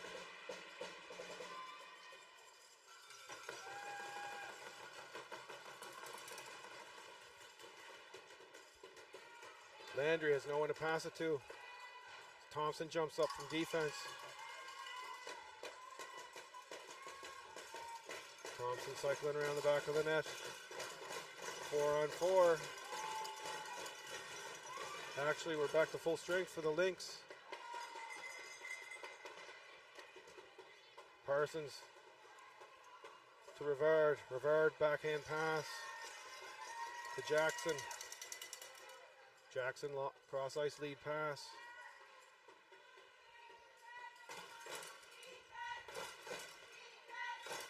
That's Watt circling, cycling. Dropping it to Parsons. In tight to Watt. Scores! Lynx scoring their first goal. It's number 7, Watt. As we're now going to see the London Lynx fans and what they can generate. 5-1, 5-16 in this third period. As we're both back to full strength on both teams. Trainer taking the free play at center. Over to McPhee. Back to Trainer. And she dumps it into Casford. Casford, Fraser, and Richards on the ice now for this line. Casford looking. 8 seconds on the shot clock. Looking to get a shot off. Lynx recovers. And looks like there's a crease violation.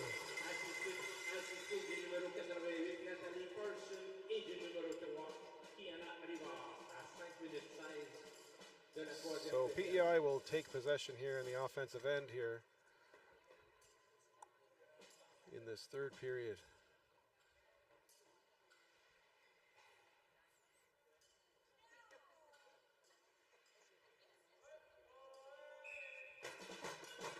Richards over to Casper.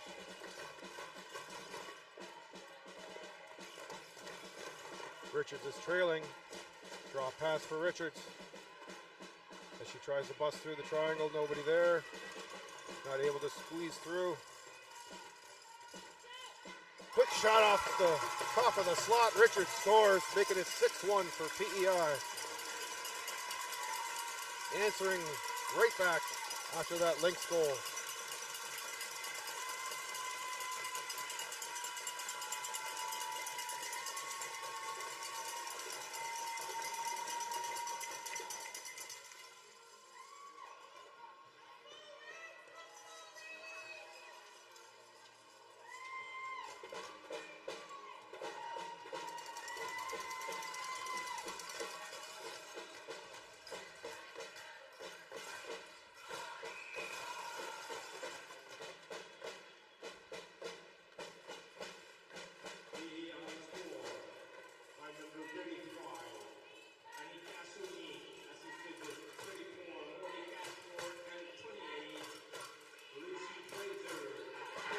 Lynx just scored their goal.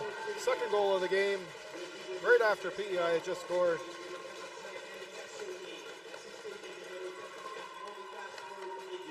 It's a wide open third period here.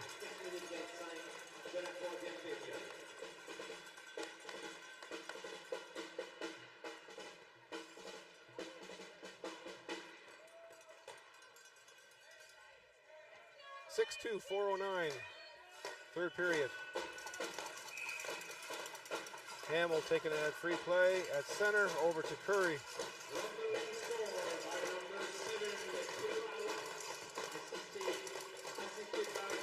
Landry with the ring. Landry looking for a seam. In tight at the crease. Bouchard trying to get it out. It's number 15, Jackson. Jackson passing it up to the neutral zone to number 17, Polan. Back to Jackson. And that's dumped into the corner for Rivard. 10 seconds left to go on the shot clock.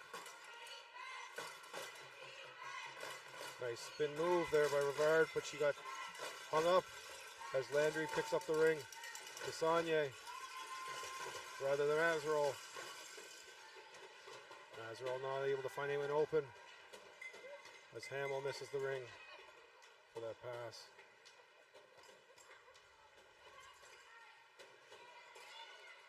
McClellan down to pull in, but pull in missed it.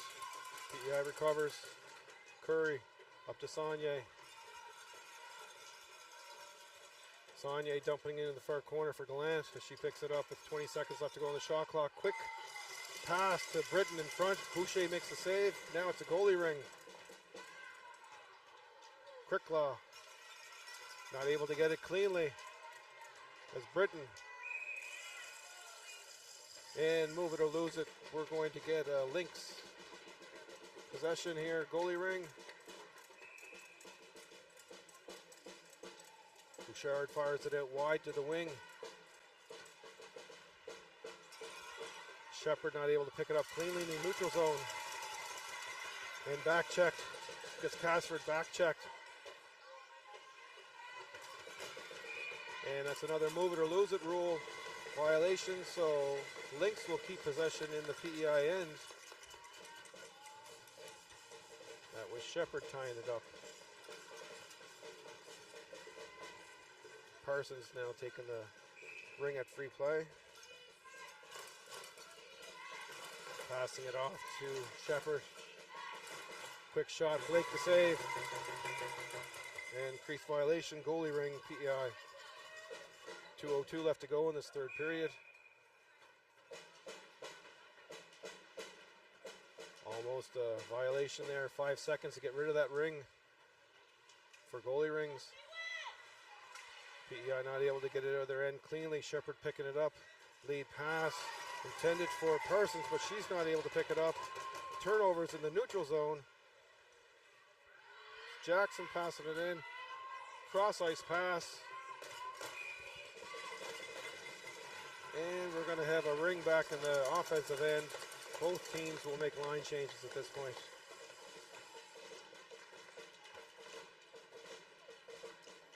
Minute 34 left to go in the third period. Still one more period left to play here in this match between the Prince Edward Island Wave U16 team and the London Lynx.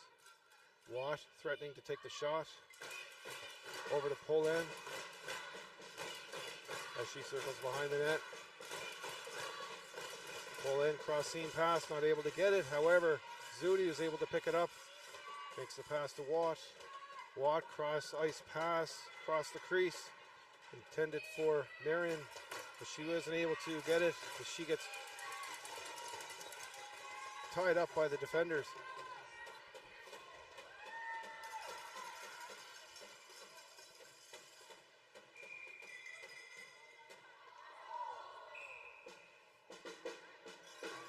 And looks like after the whistle there'll be a penalty called on the Lynx. Looks like cross-checking. Not really a penalty that you'd want to take at this point in the game.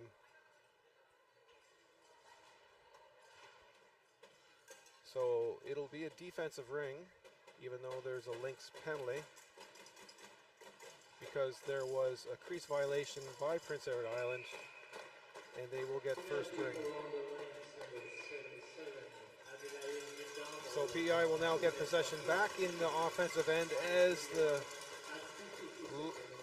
number 6 Cricklaw cross the center line of the circle.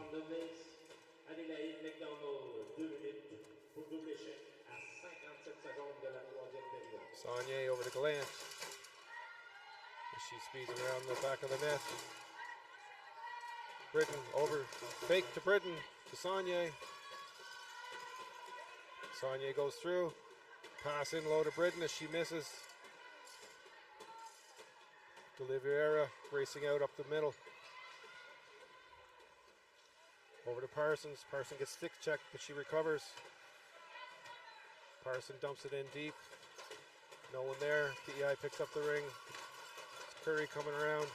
Nice long lead pass for Britton. Over to Gallant. Great save by Bouchard through the legs of the defender. Screen shot. 5 seconds left in the whoa! What a save. And that ends the third period. with 1:03 left to go in the penalty. 6-2 Prince Edward Island as we head into the fourth period. Lynx looking to come back, generate some more offense as PEI has a 4-goal lead at this point.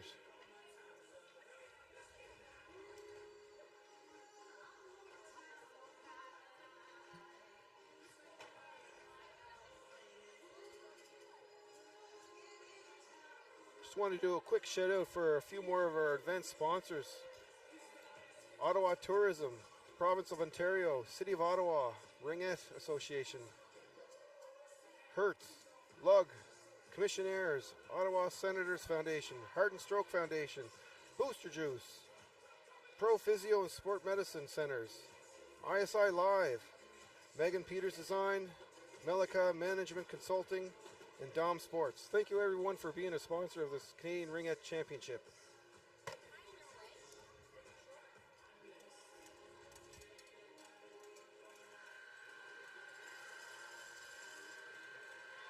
Game 3 for both of these teams as they match up here. Going into the fourth period, 10 minutes. Lynx will have first possession.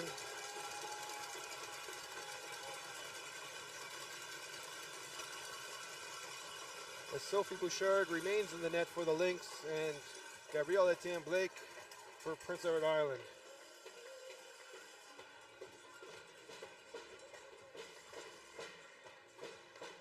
PEI now marking up the defenders here at free play, which is something new for them. Usually they'll play a zone defense, but PEI taking an aggressive approach here.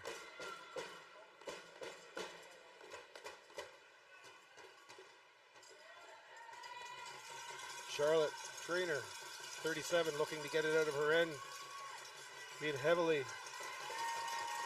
guarded by Watt. That was number 3, Rivard rather.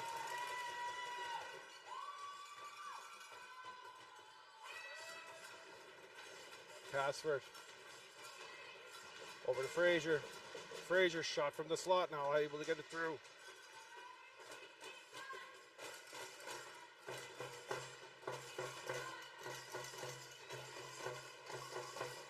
Watt, quick shot, saved by Blake. Thompson getting it out quickly up to Landry. Landry over to Fraser. Back to Landry as she comes off the ice. Sarlos coming in. She's down low for the pass from Landry. 10 seconds on the clock. As she busts through, not able to get through. Bouchard the save. Cricklaw able to get it out, but PEI able to get it right back in. That's Mazerall coming in, trying to squeeze through. Backhanded shot off the post.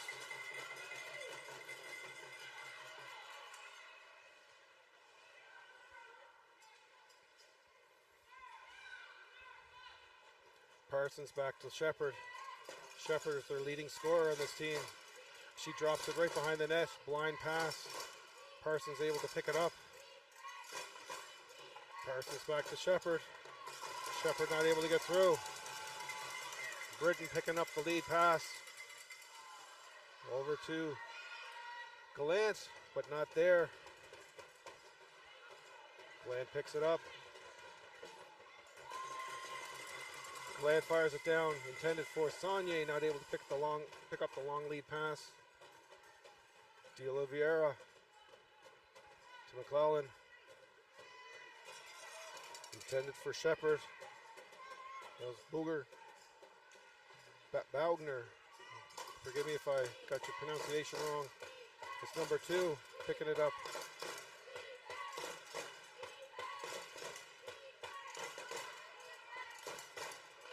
As they make a line change. And Watt with the ring behind the net. Curry sending it up to Richards. Richards finding Fraser.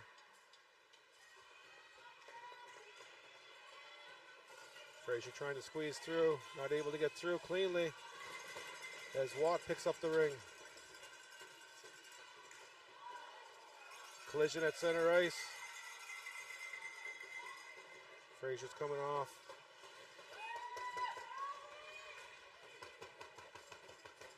Battling the boards here. We're going to get a whistle for move it or lose it, and that'll go to the Lynx at center ice.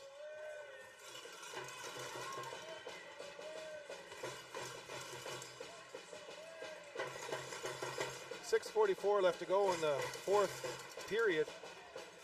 6-2 Prince Edward Island. Oliveira taking the free play at center. Passing it over to McClellan. McClellan banks it off the boards. That was pull in. She wasn't able to get it out cleanly.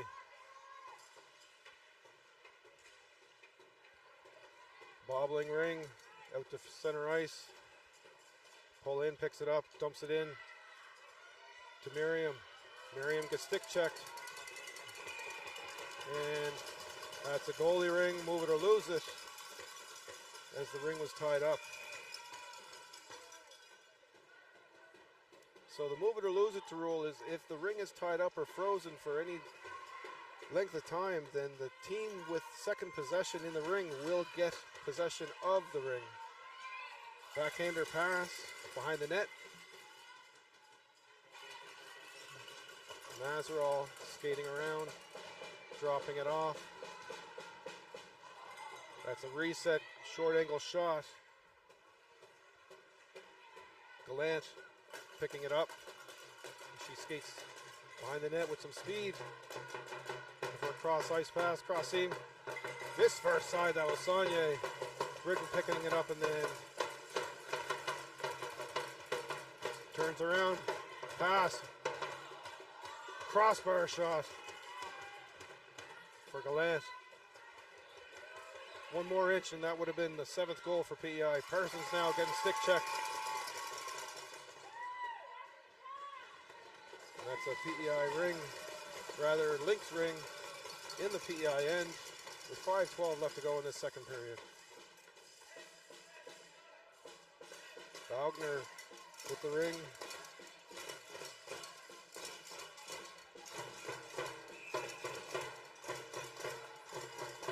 She panicked there. She didn't have the ring in her stick. Looked like a really good fake from this angle.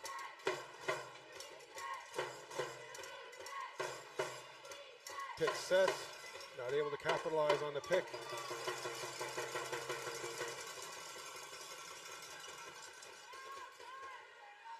Richards picking up the ring of center ice for Frazier. Frazier not able to get it cleanly as they battle with Jackson. Crowd wanting a carry on that blue line pass. However, no call from the referee. Blake fires it out to Hamill. Hamill up to Richards, but she misses it as Parsons picks it up for the Lynx. Wagner all alone, not able to generate anything off that. She dumps it up to Shepard as she fires it back in blindly. And Watt is able to pick it up. Stick check, but Watts recovers. Shepard looking for something.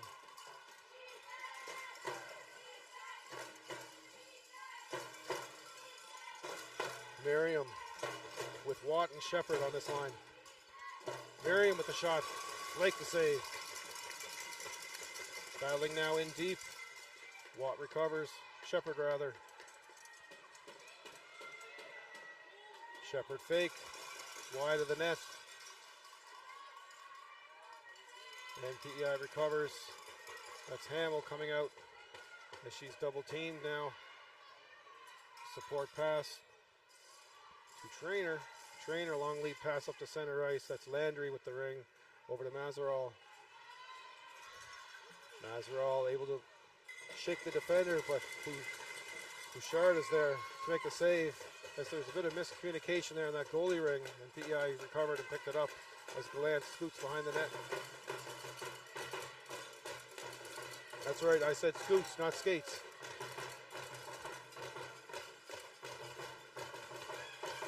Parsons. Lynx not able to pick up those neutralized passes cleanly, which is affecting their flow of the game at the moment. Again, Pass blocked at the blue line. Gallant. Shot intended for the top shoulder of Bouchard, but missed. Cross seam pass for Gallant. She missed. That's Holmes jumping in on defense. She's being double teamed now. Holmes looking to generate something. Cross ice pass for Saunier. Not able to pick it up, but she recovers. Reset on the shot clock. 2 minutes left to play in this fourth period.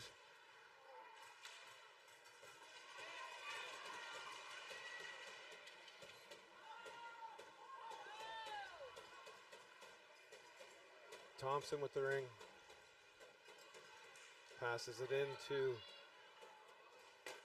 Casford.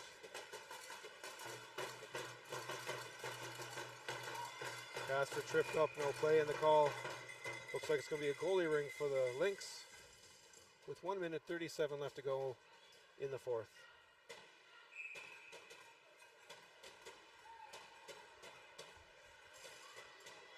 Frazier picking up the loose ring behind the net as she stops hard, loses it, still battling, still picks it up, pinned, shoots it, up high, and it's a goalie ring.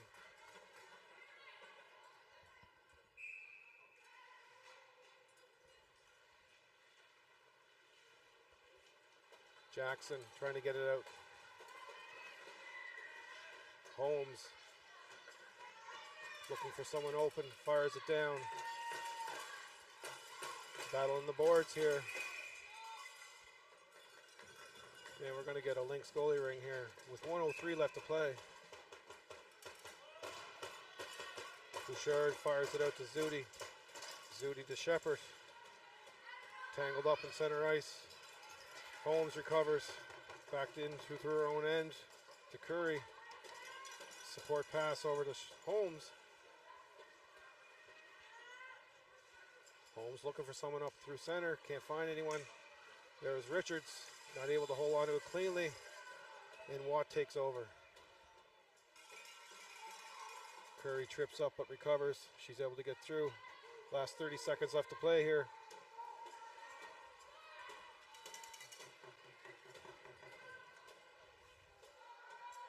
Shepard now with the ring. Landry fires it down the end of the ice. 12 seconds left to go. Riviera dumps it out. And the PI crowd sensing a victory here as the buzzer goes. 6-2, Prince Edward Island defeating the London Lynx. That puts the London Lynx at a 1-win, 2-loss record. The PEI with 2 wins and 1 tie in an overtime loss. Congratulations to Prince Edward Island. It's a well-fought match between both teams. Well played. My name is Troy Frazier, and I was very happy to be commentating for this game. Hope to see you again. Thank you.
sports fans. Welcome to the Ringette Nationals taking place here in Ottawa on a beautiful sunny afternoon.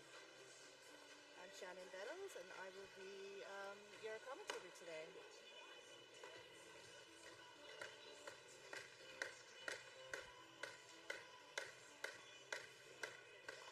So today we are in the U16 division, where we see the Edmonton Ringette Club playing the Cyclone de Quebec at the U16.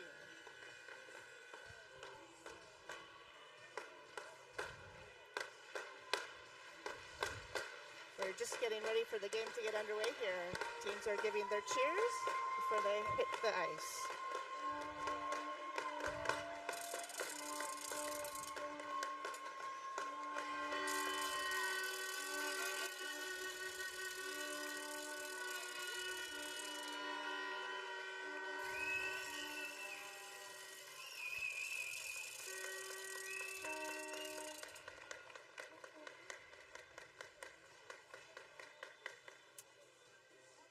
So I'm a Ringette player myself. I'm from British Columbia, Williams Lake, and I'm very happy to be here in Ottawa cheering on the Ringette competition this week.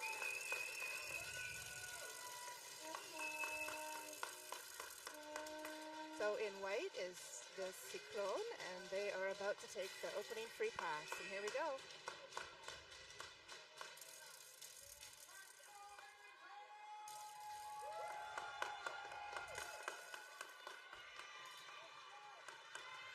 We got a fast break here. Number 6, pass it over. Nice flat pass. It's a good pass to keep in the zone. Possession's a key in the game of Ringette. Okay, we got a turnover. Here comes the Cyclone breaking out. Nice lead pass. Over the line, into the corner.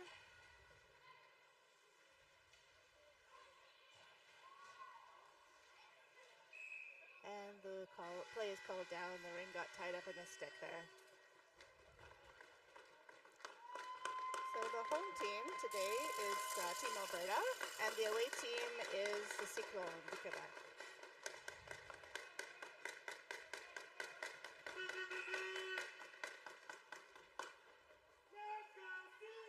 So there's lots of excitement this week at the Nationals. You might hear the crowd. There's a big crowd here cheering on both teams. Nice flat pass. She comes in. Good save. Cyclone doing a bit of cycling here. Ringette is a super fast-paced sport. Control and possession is the key to success in Ringette. You'll see them work hard to keep control of that ring. The team that has the ring the most is probably going to win the game.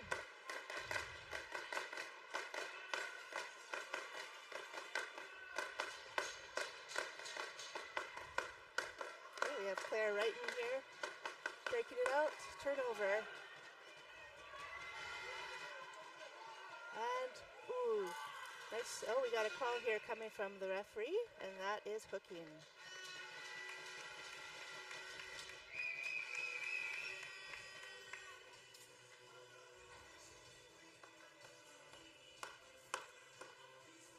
So that is a penalty to number 12, Megan Korskaden from Edmonton Ringette Club. 2 minutes for hooking. So we got a power play here for the Cyclone.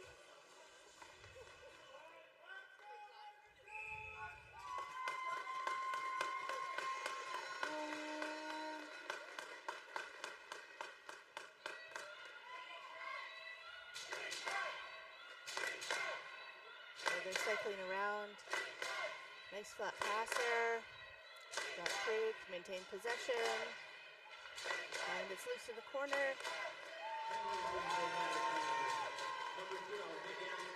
Nice. That's number 17 Isabel Carey working it out in the corner there, but the possession goes to the Cyclone. In Ringette, it's the second person in who ties up the ring who will then gain possession. The purpose of that is to keep the ring moving.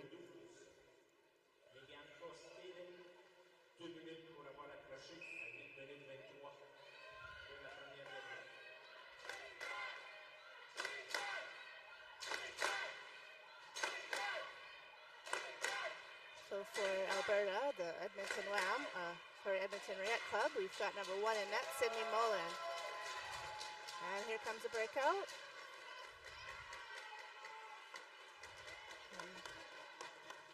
Turnover here. Cyclone got some momentum. That's Olivia. And now Flavie Gamache has the ring. Passes it over to Kelly LeBlanc. Little join change here. Gets close to the net. Nice save. And rings with the goalie. And it's better sometimes for the goalie not to move, but she got it up and couldn't get it out in the 5-second count. Possession will be for the Cyclone.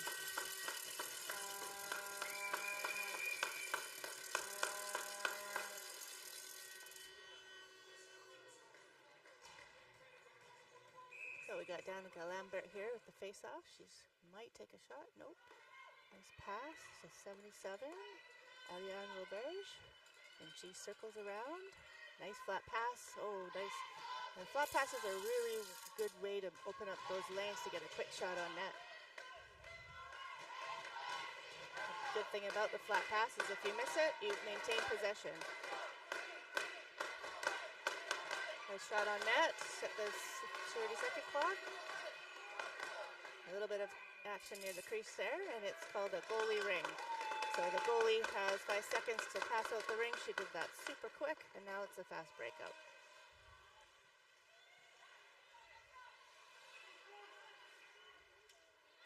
Nice pickup. Oh, we got a penalty coming to number 55 for the Cyclone. That's Annabelle Jeunesse. Looks like 2 minutes there. And that's for body. And the ring will be down in the Cyclone's end zone. And number 6, Madison McKinnon, has it for Edmonton.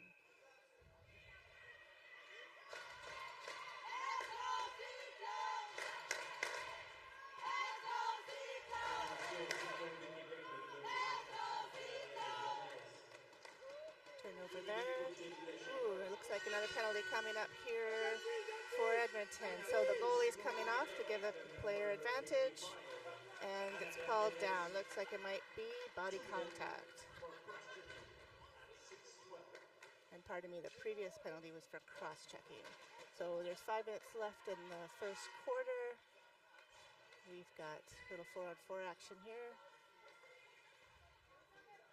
And the play is down in Edmonton zone.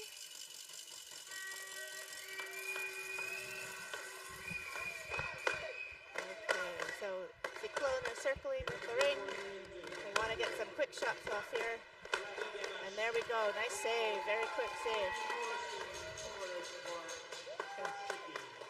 And joining me on the mic is my colleague from British Columbia, Mike Kinnar, to do some commentary as well. Thanks for having me.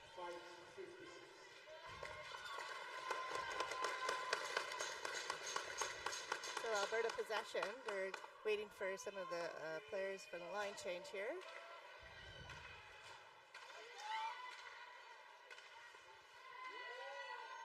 Here comes the defense up, stepping it in.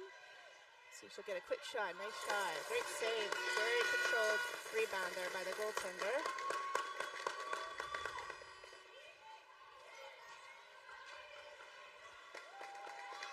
There we go. Was that a breakaway? Oh, and she scores. That's a great shot there. Great goal by number 6, Madison McKinnon. And a beautiful pass up from number 17, Isabella Carey. Sorry, Isabella.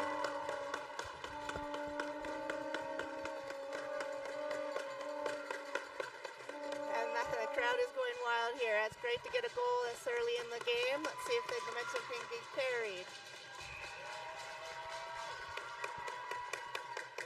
Okay, number 74 here is it Rosalie. Passes it off. And that's Ariane whooped. Nice shot, great low save. Nice pass by goalie, get a nice fast break there. And that's Sydney in net.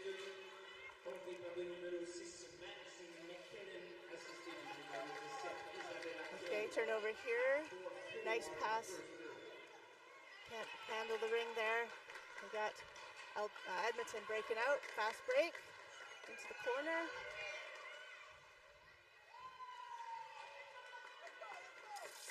Cyclone maintain possession, long pass.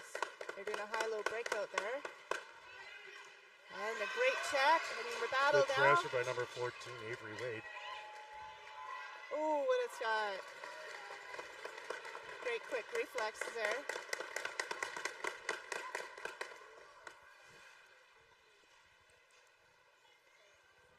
Okay, we got a chance here for Cyclone.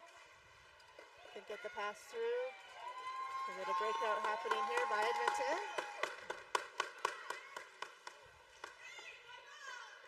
And we got a shot here. Ah, nice save. Got goalie passing it out. We're behind the net.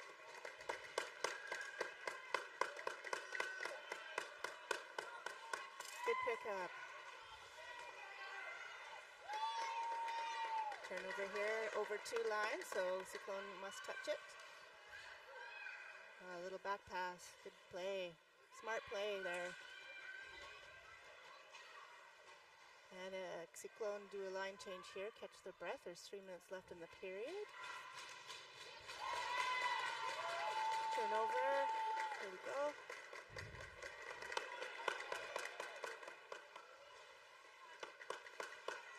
So Cyclone want to hold them out, try to stop the shots from getting through. Edmonton's got some fast players. They are setting something up. Nice flat pass. Couldn't pick it up. Turnover. And here we go. Breakaway. Could you get a shot? Oh, Way to nice stay save centered there. on that breakaway. So make the save. High pass. Here we go from the goalie.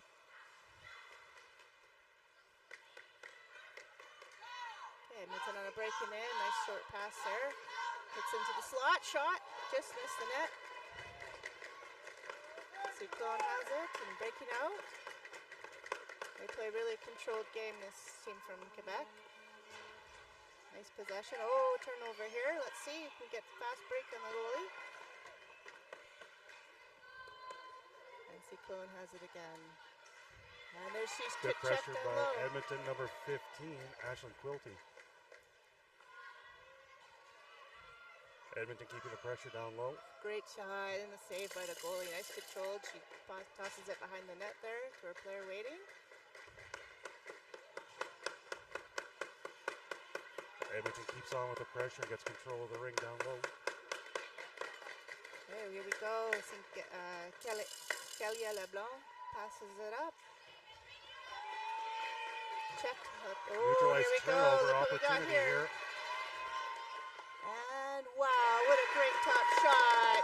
And Edmonton. Number 6, Madison McKinnon. Wow, that was really lots of time there in front of the net. She just got behind the Cyclone defense and nothing the goalie could do there. Great way to stand up and try your best at that shot. But these ladies can really hit the top corner with those shots. And it was the excellent pressure in the neutral zone that caused that turnover and allowed them to have that breakaway. Absolutely. Edmonton's being very tenacious with their forechecking. That's right. Get it down low, smart play. The pressure's raised here a little bit. Edmonton leads 2-0 here. 53 seconds left in this first quarter. Cyclone want to get more shots from the net.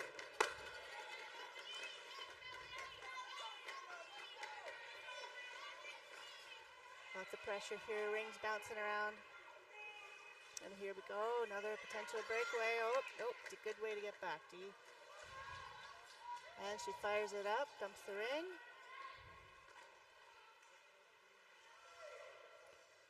Delayed call there. Over 2 lines. 20 seconds on the clock in the quarter. Here we go, maybe another fast break. Oh, great defense there, great forechecking. Edmonton breaks out with it. And they dump it up, trying to get some time. And the first quarter ends. Edmonton off to a great start. Cyclone putting on the pressure. And great goaltending there by both goalies. Ellie Pleward saw quite a few shots there. So now the teams will take their first intermission, catch their breath. Mike, what do you think the coaches are telling these players at the moment? Well, I think they're reinforcing the work ethic. There's good speed, good pressure all the way through. I'm sure the coaches are making them feel really confident about what they've done. They've been playing excellent in that pressure in both the neutral zone and forechecking has been quite impressive on both sides. Absolutely, and possession's going to be key here in the game. There's some missed passes, and those passes represent missed opportunities. So I saw the Cyclone do quite a few great flat passes, and Alberta really trying to get behind the Cyclone to get some fast breaks. It's really hard. I'm a goalie myself. It's hard to stop those fast breaks, and with these shots the girls have now, it's these athletes are really being able to put it in the back of the net.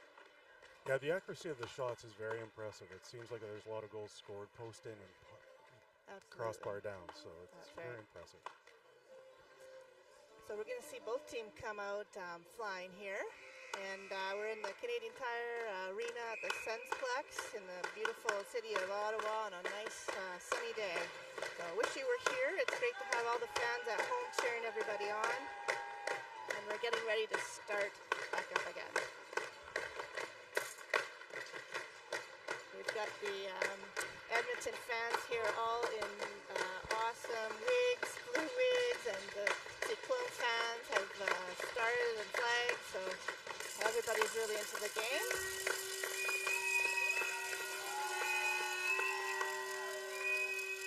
Here we go.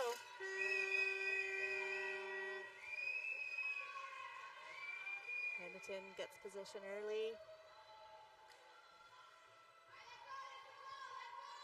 There we go, flat pass coming in, misses it. Possession goes to Cyclone, and they dump it up. High-low breakout here. High-low tries to lose their check, and we got it coming in on net. Oh, and just missed the net there. She gets the rebound back, passes it up. And here we go, nice shot, it's good save. So if you're new to Ringette, goalies have 5 seconds to toss the ring out after a save. Oh, and she takes her down, false. Looks like a penalty coming here. Let's see who it's going to be. I'm glad she got up. A little slow there. Never want to see anyone go to the board.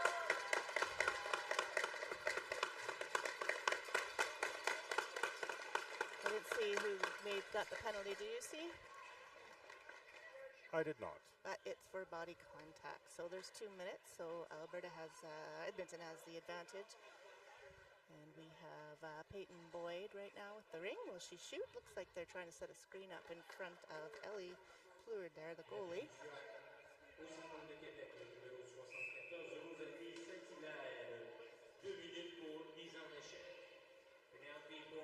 Okay, we got a trailer here. Will she drop the ring back? There we go. Good at defense there. Way to stand her up. Cyclone. Turnover. Nice passing. Good ring control by Edmonton. Oh, quick shot there at close. She gets her own rebound, comes back. And the shot just goes wide. Another shot, good save.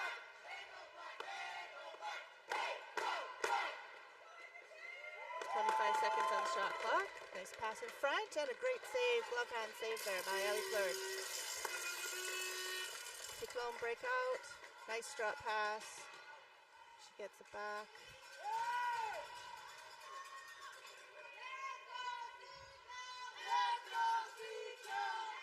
Breaks through the defense and hits the back of the net. Wow, what a great shot. And the Cyclones are on the board. It's a tight game here, 2-1.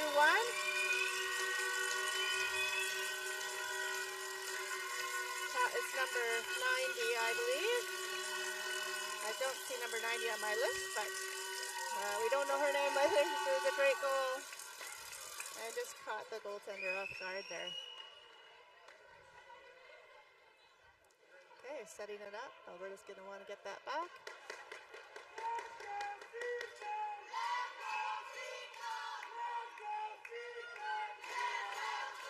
Still 5 on 4. Okay, we got two breaking out here side by side.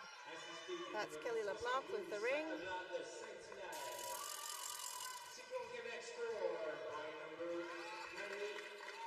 Oh.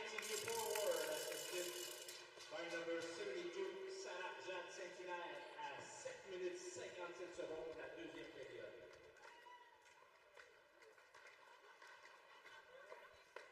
So it looks like Kelly LeBlanc is going to take the free pass. In Ringette, you can't go over the center line of the free pass during this part of the game.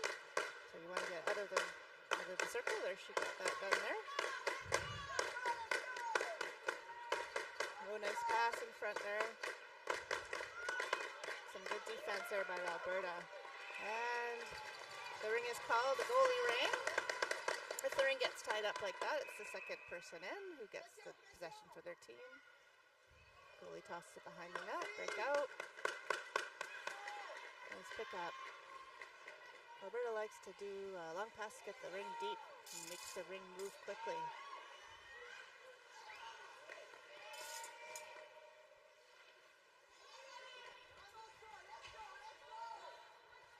All right, good D-to-D pass. Bank it off the boards. That's a nice touch there. These players must have worked together all year to come here at Nationals. We got Ariane with the ring. Ariane hooked. Little shot there in front and tied up. And the ring is awarded to the goalie. The ref blows the whistle right away. Pass behind the net. Nice long pass there. Good pick up. Quebecshire putting the pressure on. Alberta was able to get that ring down quickly. Little touch, tried to reset the clock there. That's something smart when the clock runs down. You want to get it on net to get possession again. Buy some more time. On the crease there, and looks like goalie's got it. Ellie passes it behind the net.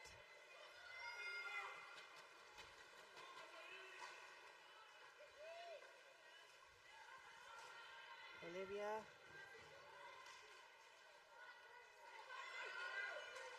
Ooh, good work there to get that ring on the boards. Way to work. We got Ariane with the ring. It's a nice move and wide open, and she gets to the back of the net. Wow. Ariane, great way to have patience there. Pull the goalie over and keep possession of the ring. So the game is tied. We got a great game on our hands here. Quebec fans are cheering and running with their flags in the rink. It's great to see so many parents and fans out supporting their athletes. Excellent effort by number 71, breaking through the triangle like that. That was very impressive. Okay, Alberta's going to want to get that back. Or Edmonton, here they go.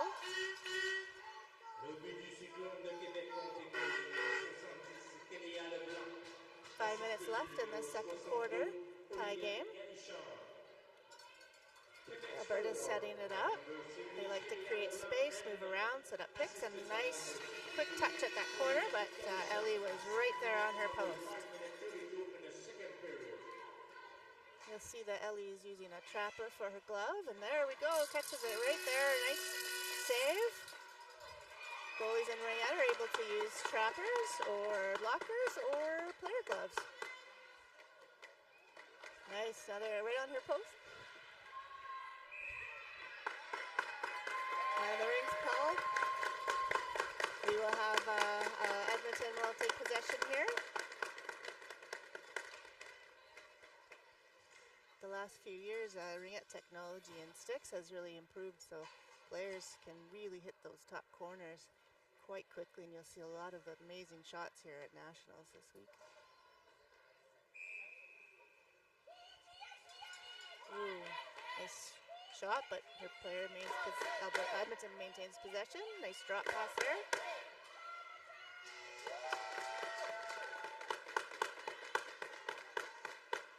Circles around. That's Ashlyn for Edmonton.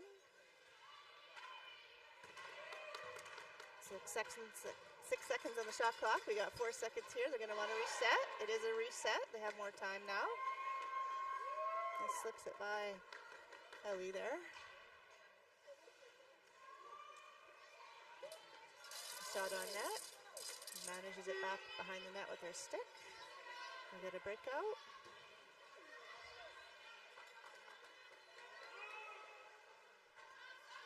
Okay, we have Ariane Roberge, number 72. Now Sarah Jade Saint-Hilaire. Nice to break in. Good pressure. Oh, and a nice toe save there. Drops it behind the net. And we have Edmonton breaking out. And it's a two-line pass, so Edmonton can't touch it until the Cyclone does. And that's handled by Ariane Roberge. Nice pass. Doesn't pick it up, but her teammate does, Olivia Grondin. Nice pass over, and she hits the net. Oh, it is not in. That happens a lot in Ringette. It's hard to see. Didn't make it in, but nice effort. Edmonton's thankful for that as they pick it up.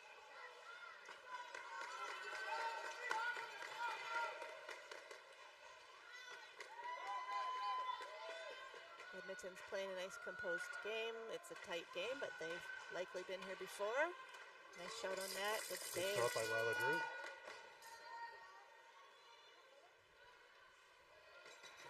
Okay, here we go. Breakout. Up the middle. And dumped into the corner. No one's there. So Edmonton's 21 picks it up. That's Nashalyn Mortensen. Passes between Boyd. She's carrying it through the neutral zone, waiting for an open pass. Good pressure there by Ariane. Dropped it to her outlet, number 10, Claire Wyatt, and she brought it back to Peyton. Oh, 7 seconds left. Good shot. Nice positioning there by Ellie on that shot there. Cyclone has a chance here. There's like a 3-on-1. And she goes in. Oh, and what a save. Sydney Mullen standing tall. Like you said, Shannon, a 3-on-1, those odd man rushes can be very difficult. Oh, they really are. Well. It really throws goalies off when they have to move side to side quite quickly there and not sure if they're going to get a shot or a pass. Edmonton has it deep. Little line change. Oh, hit pretty hard, but no penalty called there. Here it comes. As a non-Ringette player, and just a Ringette dad, I'm often amazed at how physical a non-contact sport can be. Oh, absolutely. These are athletes working really hard. They have to, a lot of these girls lift weights and they're working out. It was not easy to play on a provincial or national team, and you got to give these athletes a lot of credit.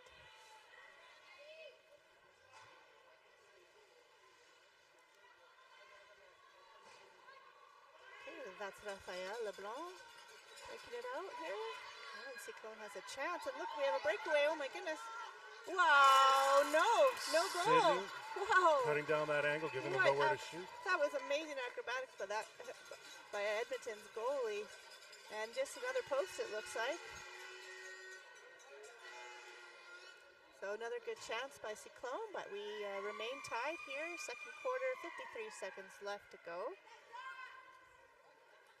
Looks like they might be reviewing something. The refs are having a little conversation, but we're set up for a free pass. And with the They've got the penalty box door open. I never yeah, saw anything that would indicate there was a penalty there, but might be a bench penalty. I'm not sure. Someone's coming from the bench to sit. number 12, Megan Cascaden, is going to the box for 2 minutes. Okay, so four on five action here. Okay, we got 50 seconds remaining in the quarter. Cyclone want to set something up. Ooh, nice try there. Didn't get quite all the way through, but they maintain possession.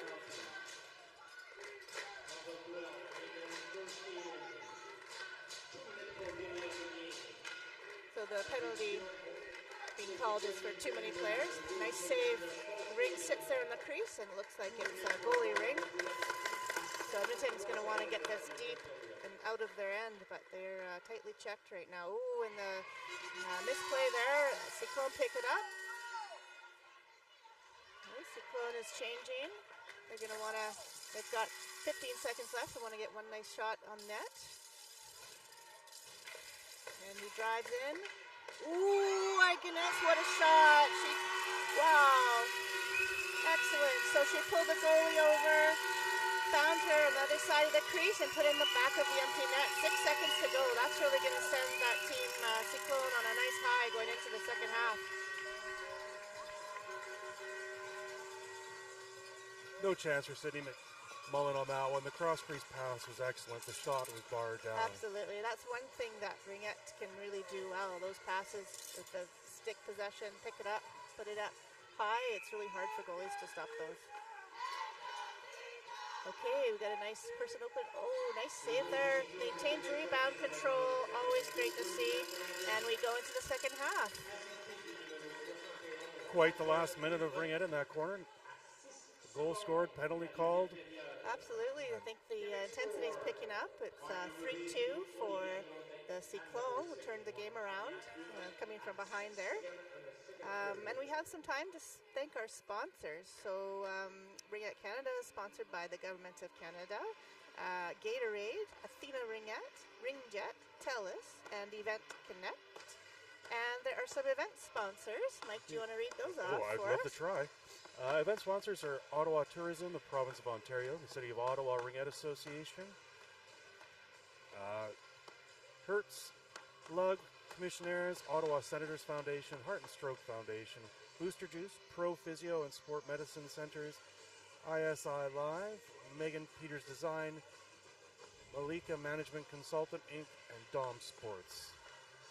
Right, we really rely on sponsors in Ringette. It's an expensive sport. Mike, you're a sport parent from British Columbia, making the trip all the way to Ottawa here today. How's your experience of the competition going so far? It's been absolutely fantastic. You mentioned a few times just the energy in the stands. The parents are going all out for these. There's theme days on every team, colors, uniforms. It's fantastic to see so many parents in attendance and being so active in their daughter's sports at this age. Absolutely. And we hear some of the fans bringing on the excitement now. We've got Pool Noodles over here, Team Edmonton, pulling out all the noisemakers. Okay, we're set to start the second half. Cyclone take possession on the free pass. Looks like Edmonton's playing a controlled zone defense. Cyclone get the ring down low. Edmonton's keeping them out. That's number 71, Ariana. And nice shot, controlled easily by the goaltender. Good positioning and save by Sydney Mullen again. Alberta's got some great speed. And they have very high percentage passes, passing into safe spaces, skating into the ring. They're very well versed in ring control. And shot doesn't make it through. 5 seconds on the shot clock. Turnover. Cyclone break it out. Get some momentum going.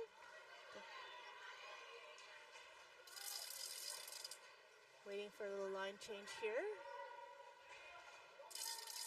17 seconds on the shot clock.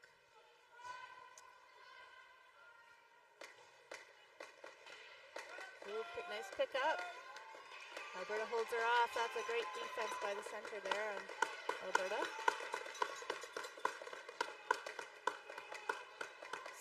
Sarah Jade trying to put some pressure on with her forecheck. Very aggressive forechecker by Quebec. One thing in Ringette, it's sometimes just to slow the other team up is an important thing to do. Fast Katie breaks. Morrison's controlling the ring. Nice pad save. The turnover on that full ice pressure. Oh, bound behind the net, but no penalty called.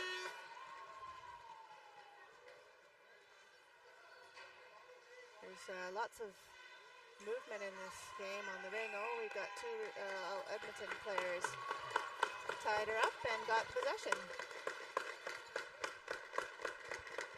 It'll be a center free pass.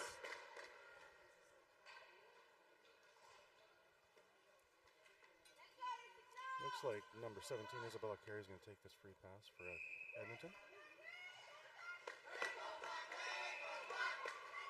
Oh, and looks like she might have had a center free pass violation, which means it'll be now Cyclone's free pass. So in the free pass, if you're new to Ringette, you can't enter the circle until the ring is complete out of the circle. It looks like somebody went in. The beauty of Ringette is I'm not necessarily new to it. My daughter's played for a while, and I still don't understand all the rules. So thank you very much for that explanation. You're welcome.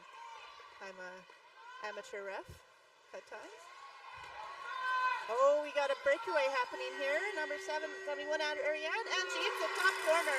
What a great shot. Ariane snuck in behind Edmonton defense there just enough to get that long pass and hit that top corner shot. Those shots are extremely hard for goaltenders to stop. And those are the fast breaks that at this level at Nationals can be the difference between winning games.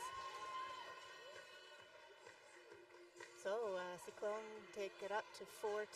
Alberta's going to want to get on the scoreboard here. So Edmonton's got the free pass. Number 10, Claire, passes to her outlet. Gain the zone. And a nice controlled play by Ellie Pleur. Lots of very good rebound control by Ellie we're seeing today.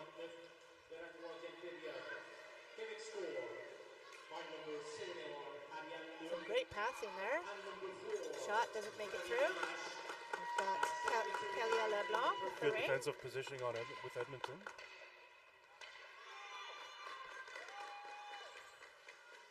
Turnover. Turnovers are what can make or break Ringette games. Oh, we got a penalty Delayed coming. penalty against Edmonton. So Cyclone is going to hold on to it till their goalie. She's just off the ice now. They're going to put 4 in the zone. There we go, 4 in the zone, extra player.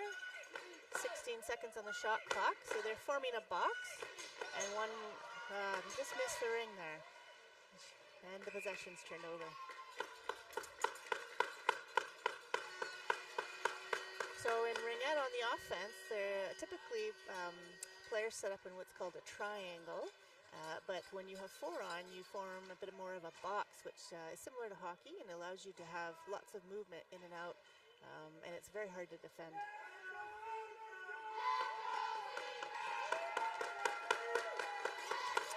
So Ariane Roberge passes it off. Ariane has the ring, passes it over. Nice shot, great.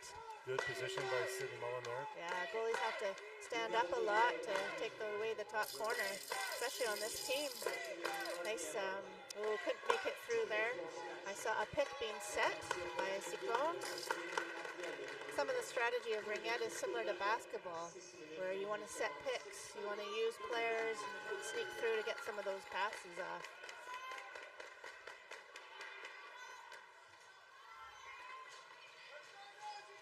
Oh, is that a turnover? Nope. No, it is a turnover. Great positioning by Ariane Roberge. Pardon me, that was Ariane Hoot. Oh, backhand shot. Goalie saved it. Rebound. Oh, great positioning by Sydney Mullen. Rebound goes to Anna Baljeunesse.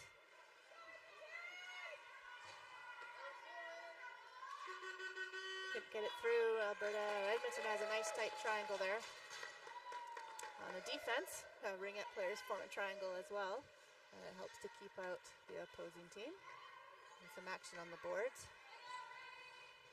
Great pass. Ariane. Backhand. Good rebound control. Gets it out in 5 seconds. Edmonton has a chance here. Another turnover.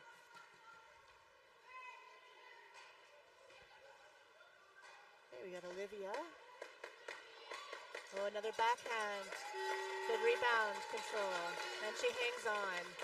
You don't want to make a move that's going to send that ring trickling into the net. Good call there by Sydney. To hold it, give her team a break, and reset.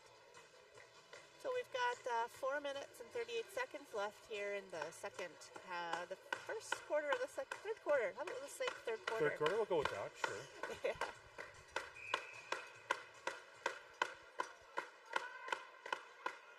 So the ring is outside of the circle. It's able to be played now. Looks like they're setting it up, circling around.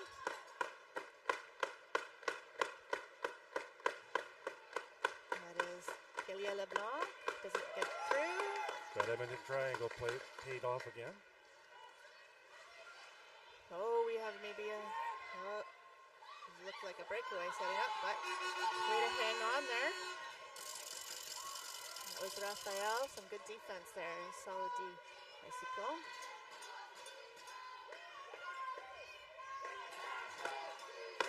Flat pass. Picks it up.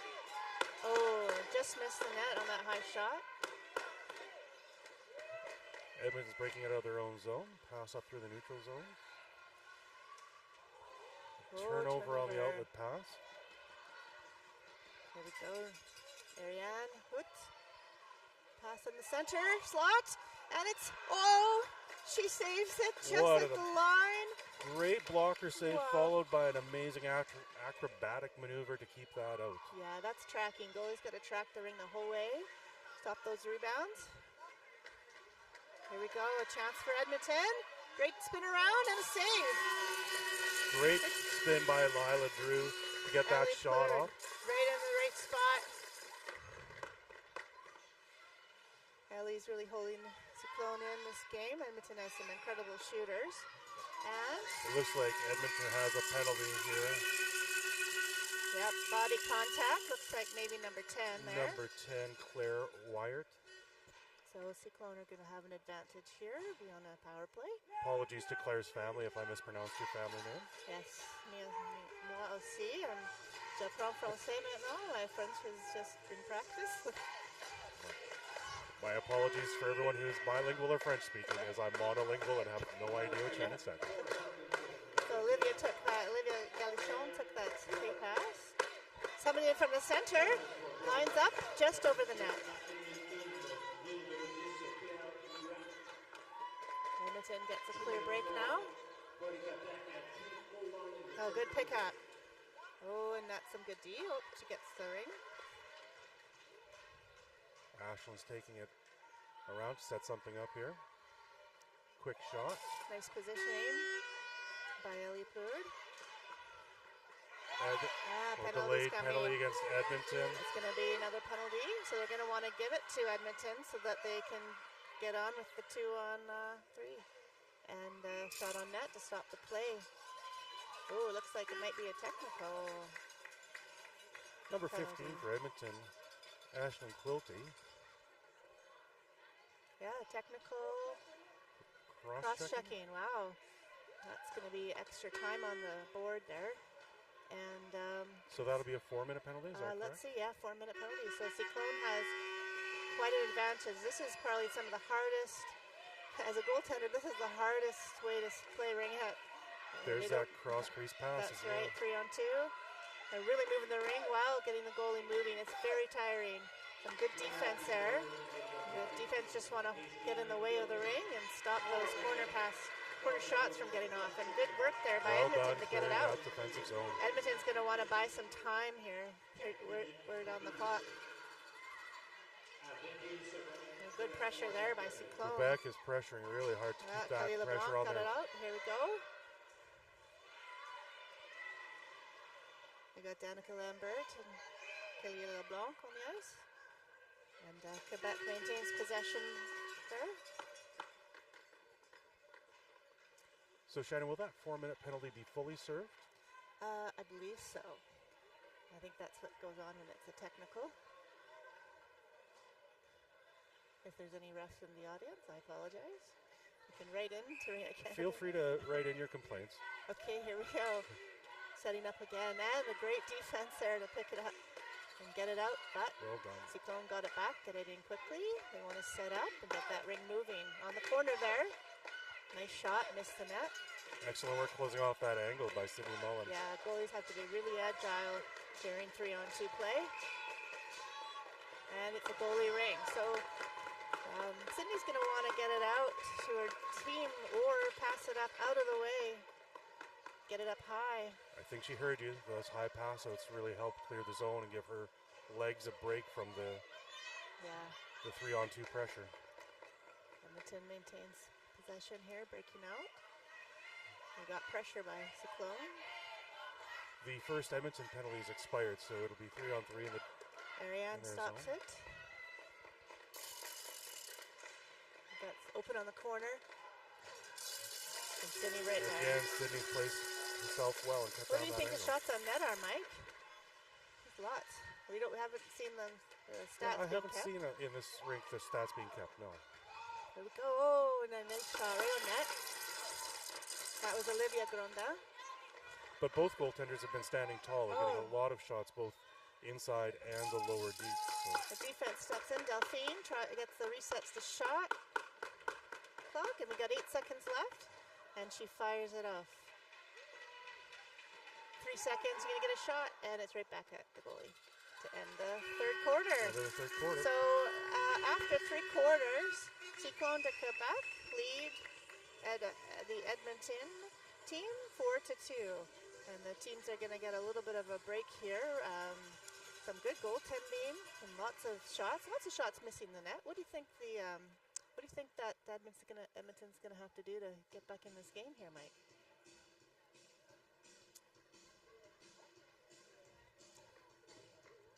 Well, as an amateur coach, which I'm not even that, I think they're doing the little things right. Defensively, they're good. It's just going to be a matter of keeping up the pressure, getting those shots from all different angles. And we've mentioned it a few times, those cross-crease passes, trying to utilize those and draw the goalie out of position. Yeah, Ellie Plurd is really strong in her positioning in this game. She's been tracking the ring really, really well. So you're really going to have to get her moving to get the ring behind her. I think the goalies don't get as much respect as they deserve. We talk about the new sticks, the shooting, the ability to shoot bar down and things like that. But these goaltenders are very nimble, moving very well, closing off the angles and forcing the offensive teams to cycle more, cutting off the angles. And sometimes it's about the shots that aren't allowed because of the goaltender position. That's right. Goalies are your first line of defense and your first line of offense, or your last line of defense and your first line of offense. That's how that goes. Absolutely. And, it's an excellent ring distribution from both goaltenders That's as well. right. Okay, well, here we go. Start the fourth and final quarter. We got 10 minutes on the board. And they sneak through, and wow. Excellent shot by Ellie Katie Plurd is Morrison. right there solid. Very calm on her feet. Takes that shot. Easily handles the ring behind the net. And we have a breakout. Edmonton's keeping up that pressure. She sees her, Danica, on the corner there. Goes line change for Cyclone. Shot, needs to get a shot off, and the possession is changed. We got a fast break here. Oh, that pass for fast break just missed. And we got a call, a stoppage in play. And Cyclone will maintain possession. Center ice free pass.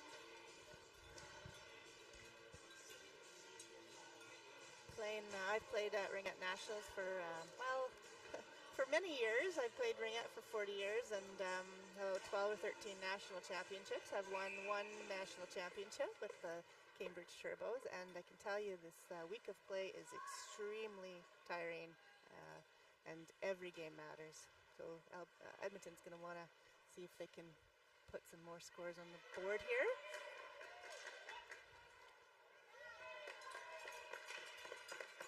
Oh, we got the shot clock, 9 seconds on it. Nice shot.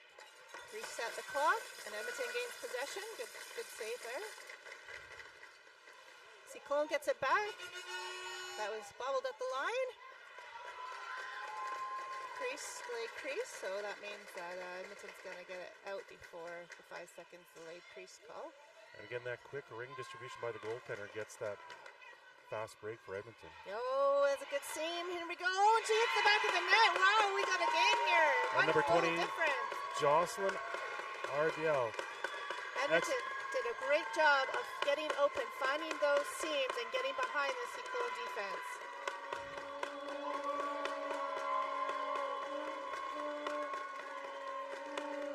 Edmonton team has lots of experience and championship games.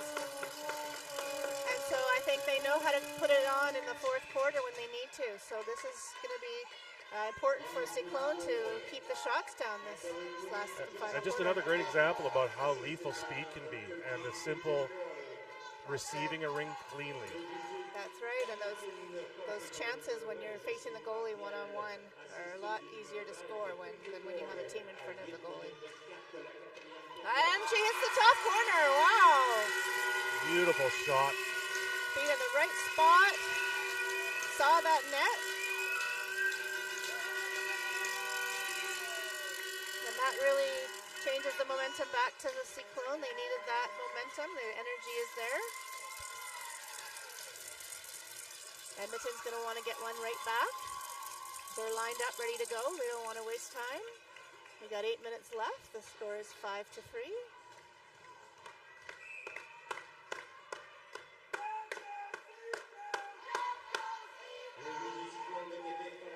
Oh, and she brought it over the line there.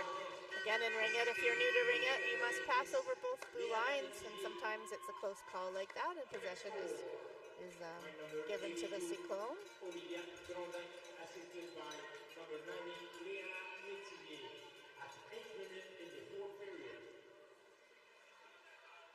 Gets it the ring deep. That's smart to do on a face-off.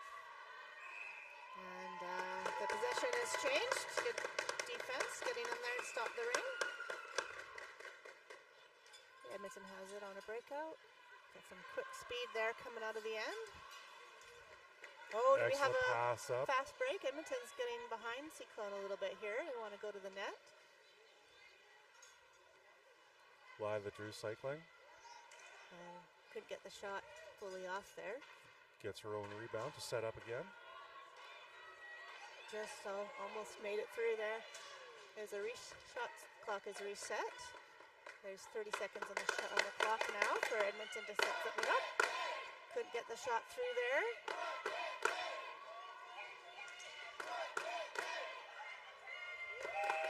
And the refs blow it down. Possession given to Edmonton. Both these teams are very evenly matched. I think we're in for an exciting last 7 minutes here. Lots of Absolutely. speed, lots of excellent play. Being both from the West Coast, Mike and I don't get to see some of the East Coast teams play. It's quite exciting. Sometimes it's even a different style of play from the West Coast, but these teams must have faced, actually, no, Edmonton is from the West Coast. What am I talking about? I don't know if these teams have played each other much. Oh, and a nice glove save. Ellie really keeping her team in this game. High-low breakout, trying to set something up. Ariane with the ring. And a quick shot from the corner. Sydney Mullen comes up big for them on that. That was quick Kelia shot. LeBlanc. Kelia's great getting on that post there. Kelia again. Nice shot. Oh, didn't make it through. Edmonton's defense Oh, do we standing have up well somebody there. here? Oh, we got somebody back. Number 4, Katie Morse Nice passed it up for that quick break. And they hold on, but Edmonton maintains possession. 6 minutes left.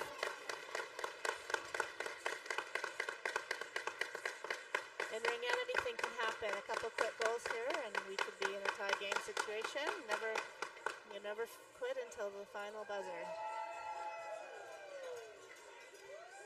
So we have Jocelyn RDL with the ring.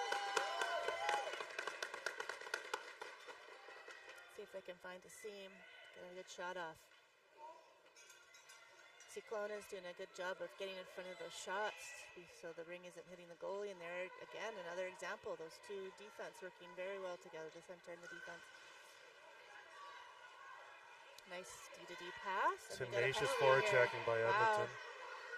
We've got a delayed call. Looks like it might be 1 or 2 penalties. Body. Little penalty problem with that forward checking. So Edmonton is heading to the box. Number 13, Peyton Boyd's going to the box for 2 minutes, I believe. actually. We have 2 in the box. Wow. Peyton Boyd and Jocelyn Ardiel, it looks like. Just going to create a 3-on-2 situation. And at this point in the game, Edmonton wants to be the ones taking the shots. So We've got 2 minutes for hooking and 2 minutes for body contact. body contact. Thank you. So Edmonton's going to want to keep the shots to the perimeter, let the goalie see the shots. It's those passes on the corners that can be really hard for a goalie to save. And I'm assuming once Edmonton gets control of the ring, they'll want to clear the zone to give their goalie a break and change defensive pairs. That's right. Nice, wide open.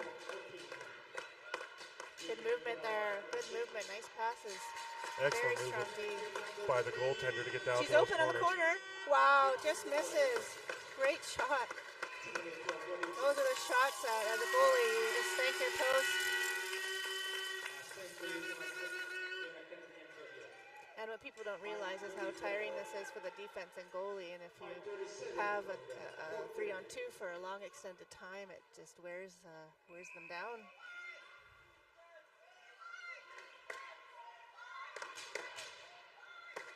We've got Danica Lambert with the ring.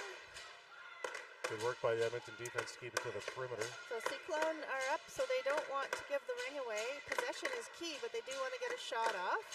Nice, wide open, no goal. Goal called off. Wow, goal in the crease. You got another shot here. Edmonton gets it out. Oh, it's a turnover right in front. Is she gonna shoot? Whoa, what a Excellent save and movement across by Jocelyn, or Sydney rather. Sorry, Sydney. Cyclones are getting some good shots. Oh, now she might want to hold on to it, give her team a break. That's what I would do. Good call. Excellent opportunity to change up the legs on defense Absolutely. and for herself to catch her win. That's a lot of effort to be in the squat positioning and dropping back to the post for that period of time. Absolutely. We've got 51 seconds left in both penalties. I'll call it 51 miles. If you're a goalie and a defense, that's how long it feels. And 4 minutes left in the game. Yeah, looks like a lot of men on the ice right now. Nobody caught that. Good work by Edmonton's defense, blocking the shot, getting it out of that. Keeps it in. offensive zone. Cyclone maintain possession. Possession is key in the game of Ringette. I can't say that enough. Couple touches, resets there. Lots of pressure on Edmonton. And Cyclone come up with it. And a save. Susan Mullen making a great save again. Sydney's coming out big for her team right now. This is tiring. 15 seconds remaining in those Cyclone get it back. penalties. Edmonton skates it out. Looks like she got tripped up, but no call there. And Can't clear the zone. Ariel. And what a Great glove save. Oh, and she's open. What a shot. You can't save that. That is a hard shot to stop in the game of Ringette, and great rebound. Great way to jump on that rebound by Cyclone to get that wide open net shot there. And that's the blessing and the curse of the 3-on-2. Excellent, played excellently for the vast majority of the 2 minutes down, and then fatigue and the cross crease pass. Absolutely. In the sport of Ringette, those 3-on-2s and those penalties at a wrong time can really set back a team. We're taking a timeout here. Edmonton, I believe, called the timeout. Yeah, the score is 6-3. There's 3 minutes left in the fourth quarter here.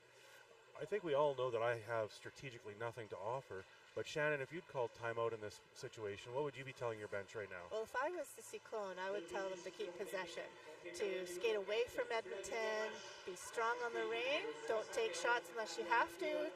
And if I was Edmonton, I would say it's everything. You don't have anything to lose, put it all on the line.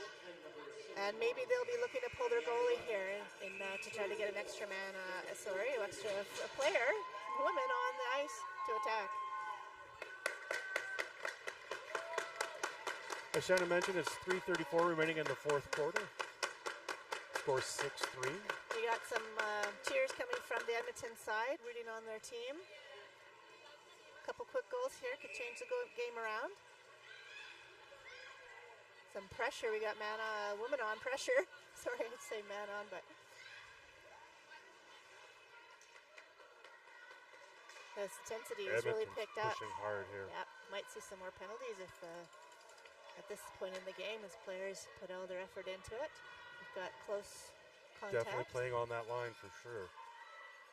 Cyclones are maintaining possession, trying to make smart, safe passes into the corner, the safe zones.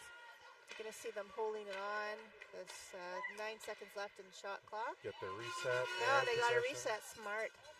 So sometimes you make a little pass to the goalie to collect your own rebound and reset that clock, buying some more time. It's a strategy. And Cyclone is making some changes. They're trying to skate around. Oh, and a nice shot. Also gets the reset. That's right. And we've got a penalty coming. Looks like that's for Alberta. And just as you mentioned, Shannon, playing with that intensity and with that pressure on the forecheck and checking. Unfortunately, Edmonton drew a penalty. Yeah. So we see them in the box, and Number 19, Lila, drew 2 minutes for body. 2:34 remaining in the fourth quarter. On the bench for Edmonton looks like former teammate of mine, Carly Ross, former Team Canada player.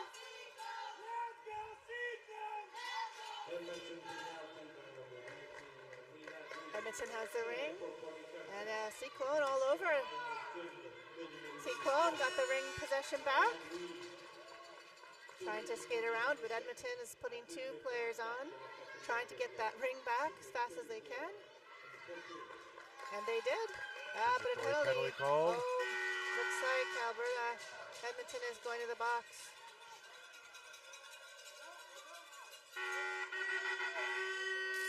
That's going to force another 3-on-2, and at this point in the game, that's not what you want.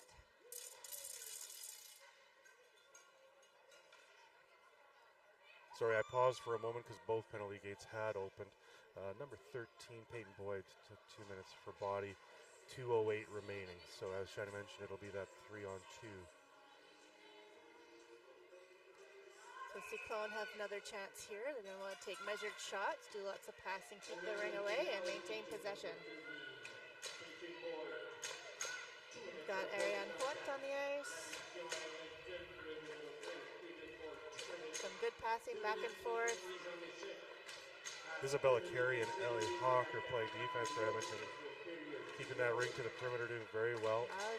Nice shot opportunity there. Good pressure.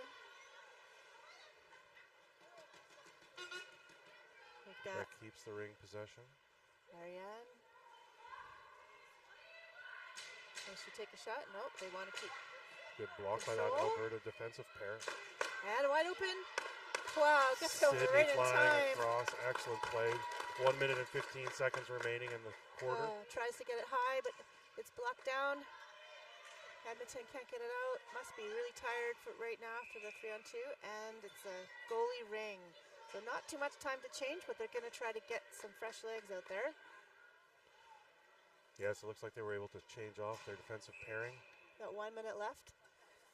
Claire Wyatt and Ashley Mortensen are out now on defense. 6-3, 50 seconds left in the game. Edmonton wants to get one here. Ellie Plurd, solid. Wants to keep her team in it the last 40 seconds. Cyclone, breakout. They want to retain possession. 35 seconds on the clock. Oh, nice chance there. Reset. Both teams played really excellent ringette.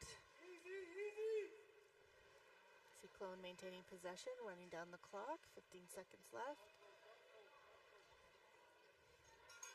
Final 10 seconds. One last try. Oh, and ref blows the whistle. Looks like another penalty. 5.3 seconds left in the game. I didn't see what believe that was for. Edmonton just drew a slashing penalty. Okay. So there's going to be maybe one last shot here. There's 5 seconds left. Usually when this situation happens, the player taking the free pass might want to try a shot on net. You'll see everybody gathered in front trying to close the screen for the goalie. There we go.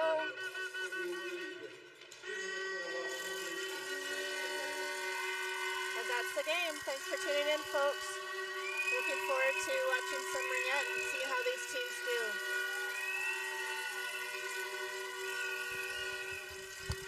And we're signing off.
etc. Sorry, day here at the SensPlex Arena, the Canadian Tire Centre, where we have Team BC playing off against the Richmond Hill Lightning, who's representing Ontario number 3 here at the U16 division. My name is Shannon Bettles, and I'll be on the microphone today. I've played Ringette myself for many years, about 40 or so.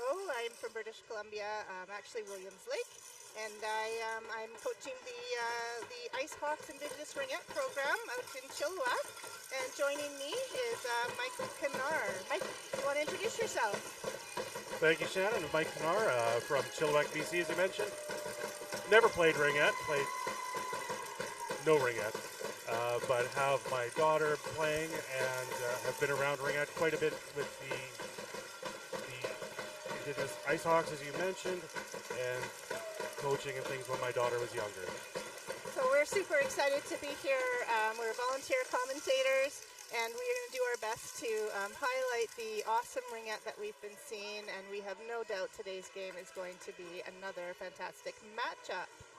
So I can read the roster of Team BC while we watch them warm up here. Starting in goal, we have number 31, Keely Ingram. She's from Vernon, BC.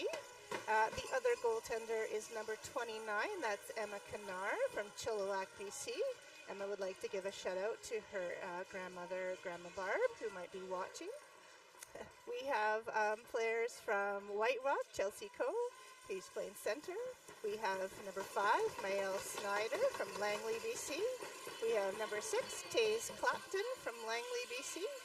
Fiona Penner from Coldstream. We have Mia Bocott from Langley. We have Rachel Campbell, number 10, from West Kelowna. We have number 11, Peyton Seidman from Vernon. Number 12, Gemma Saratola from Port Coquitlam. Number 14, Ryland Savage from Surrey, BC. Number 16, Mason Nicholson, forward from Langley. Number 17, Mackenzie Stewart from Surrey, BC. Number 19, Cassidy Stump from Houston. Number 20, Talia Rabi from Coquitlam. Number 21, Natalie Chow from Vancouver. Number 24, Riel Godet from Kelowna. And number 26, Sydney Chipkema from Surrey, BC. So Team BC made up from athletes from all over the province. They play multiple camps through the year where they centralize and play some exhibition games, and they attend some tournaments. So different than Richmond Hill, who is a team that plays together all year round. And Mike, do you want to tell us a little bit about Richmond Hill?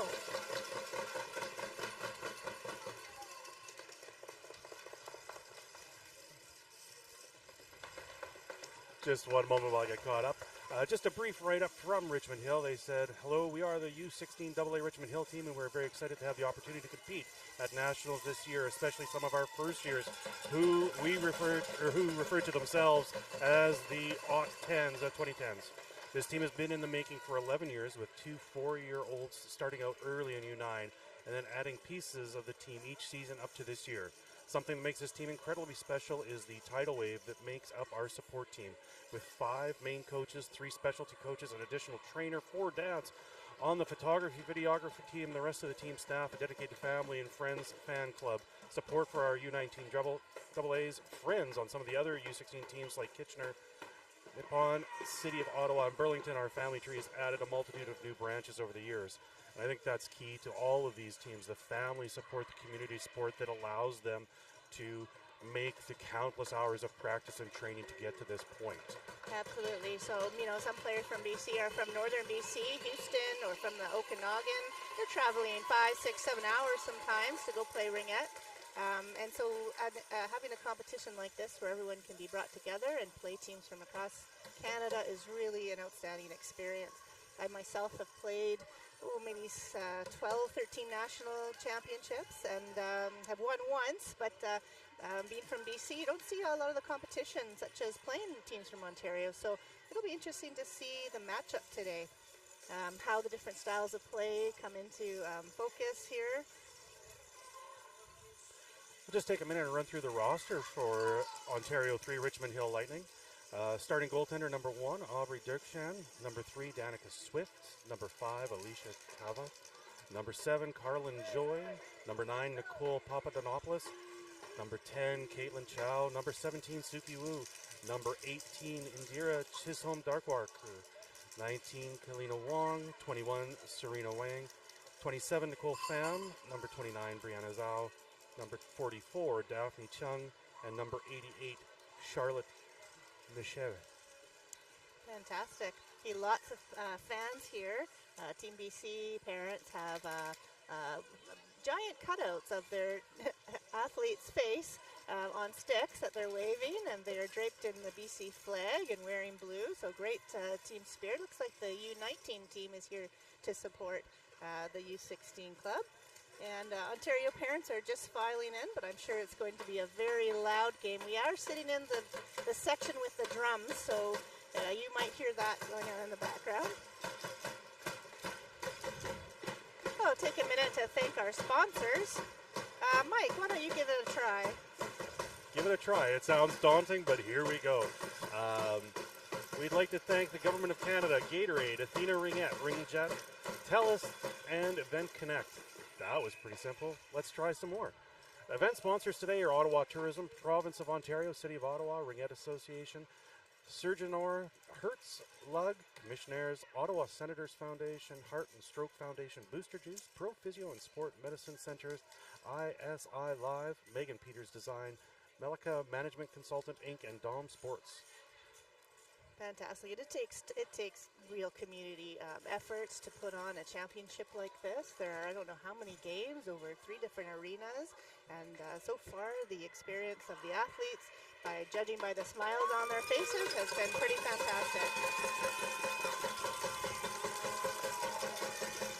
As you may or may not be able to hear, it sounds like we're going to get things underway here shortly.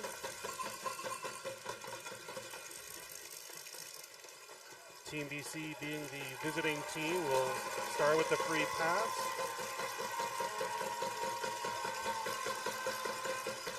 What you can't see, but maybe you can hear, is the crowd, the Team BC crowd. They have inflatable orcas that they've brought today, and they are waving those around proudly.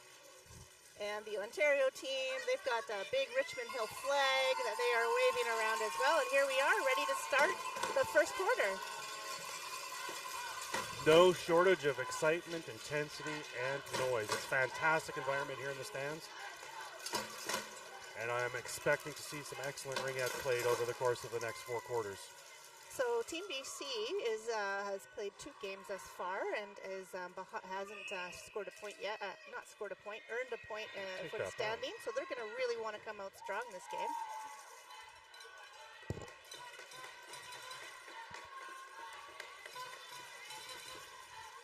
That's number 14, Ryland. Passes it up to Sydney Chapkama. Nice shot, just missed the net.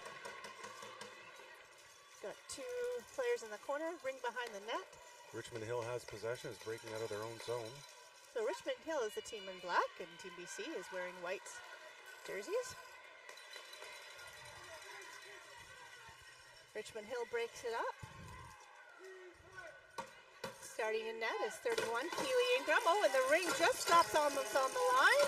Nice Quick save. shot from Suki Wu there. And 5-second count. So if you're new to Ringette, once the ring enters the goalie's crease, the goalie has 5 seconds to distribute the ring or get the ring outside the crease. And if she isn't able to, that's a change of possession. And so we see Richmond Hill now with the ring at a center free pass, or free pass. And a wide open net. And she scores. What a pass right off the free pass. Free pass from 27, Nicole Pham, across crease to number 7, Carlin Joy, putting that home. Yeah, super hard to get across the crease that quickly as a goalie. A great effort there by Keely. Just wide open there on the post, able to get that shot off. So a quick start there by Richmond Hill. We have 9 minutes into the game. And BC's going to want to get that back. And here they come out fire. That's Gemma with the ring, passes it up. Richmond Hill gets possession, starts getting it out of their zone. Lara, a 2-line pass, so Richmond Hill can't touch it until BC does. Gemma picks up the pass and breaks it out there. Passes Richmond it up Hill's to putting Peyton. pressure. Sorry, Shannon, carry on. No, go ahead. Tays. A little bit of a giveaway there at the line. BC gets it back. Good pressure there at the line by Richmond Hill, and they get it. Turnover. Richmond Hill, number 7, coming in again. Oh, and a top corner shot. Walks right in, hits the top post there and in the net. That was number 7, Carlin Joy, again for her second of the game. Strong start here by Richmond Hill. Right out of the gate. To go along where I interrupted you before, they're doing that 2-person forechecking. That pressure they have is carrying through. Absolutely.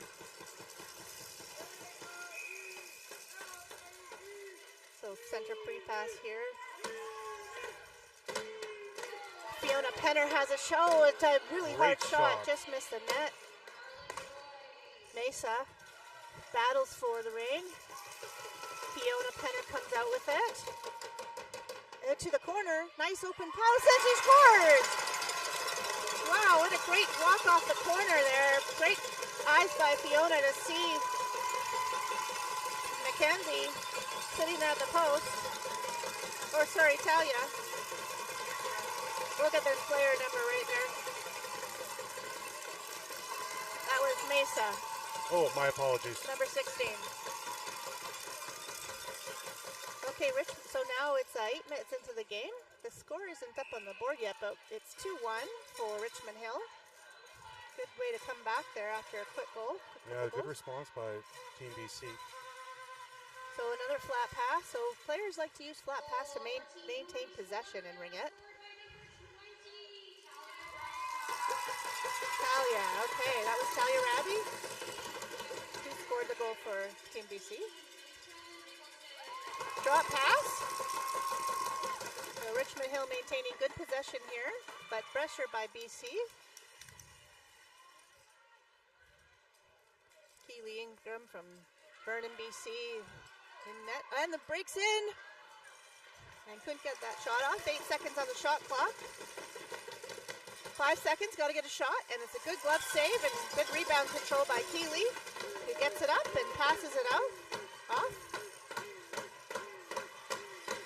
Pass into the Turnover. Rutgers zone. Richmond Hill takes possession and brings it back in. Okay, Mackenzie Stewart there holding on for the ring. And in Ringette, when 2 players battling for the ring, it's the second person in who then gets possession. So you'll see a strategy sometimes of players trying to hold the ring. Pass off to number 4, Chelsea. Looks like it Danica might Swift get intercepts something that opened up pass here. and puts it up.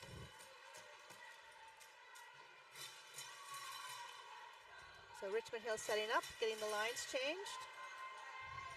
Pressure by BC through the triangle. So in Ringette, you'll see often the defensive team forming a triangle, which is a way to keep the opposing team on the perimeter while the center of the ice is kept nice and tight. Quick shot there by Serena Lang. Keeley puts the ring behind the net. Picked up by Peyton Seidman. Pass caught by Riel Godette. Peyton just about had a shot off there. Richmond's defense is moving that up quickly. Ryland Savage down with the ring centered. Caught by Rachel Campbell, pulls it out. Break out up the ice. Little battle for the ring there. Rachel Campbell comes out with it. Starts to circle around, setting it up. Line change by BC. 21 seconds on the shot clock. Maintains possession. Great split save there. Aubrey Dirkschan coming across to make that save. Ryland on defense. Back pass. Great pickup. Penner to Nicholson. On her backhand. Shot doesn't get through. 5 minutes left in the first quarter. Trying to get some shots through here. Open shot, great save. Aubrey Oh, that was- coming across again to make those That was saves. Penner on the corner, right in the great spot. Get that shot off. Penner circles, back pass, battle in front of the crease. BC comes up with it, refresh shot clock. Center pass. Mesa circles, looks like there's a line change. Get some fresh legs out there. Ringette is a game of possession. Oh, and she gets it in the net. We get a tie game. Circles around, takes a shot from the slot there. And that was Chelsea Coe from White Rock hitting the back of the net. We got a tie game here. 4 minutes left in the first quarter. So Richmond Hill free pass. Team BC playing a zone off the center free pass here.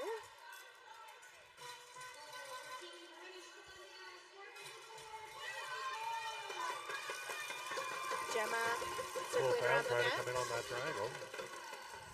Chase Clapton. Up to Cassidy stump. And change of possession. It is Richmond Hill ring at the center.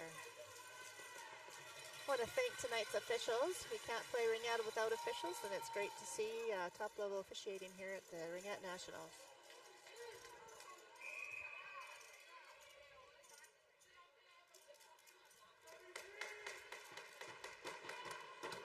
Richmond Hill across the line, down low, wide open. And a quick save by Healy Ingram. She holds on to the ring, gets the 5 count. You know, when the ring's around your feet like that, you don't want to make a sudden movement. A well-executed play by Richmond Hill with that quick entry into the zone and a quick shot.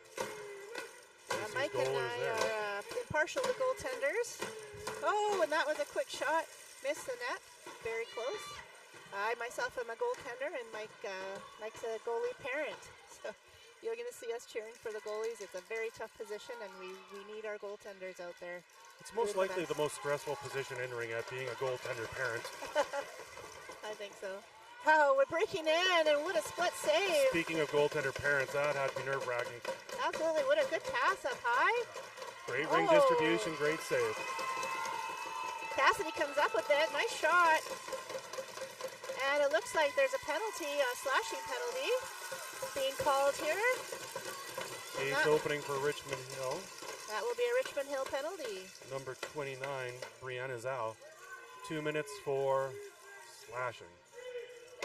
We got 3:15 remaining in the first quarter. A tie game 2-2. BC has possession. So here's an opportunity for BC to take control, set something up, take a nice shot. Pick there by Penner. Mesa circles with the ring. Looks for her partners. Drops, gonna drop to no, circles through.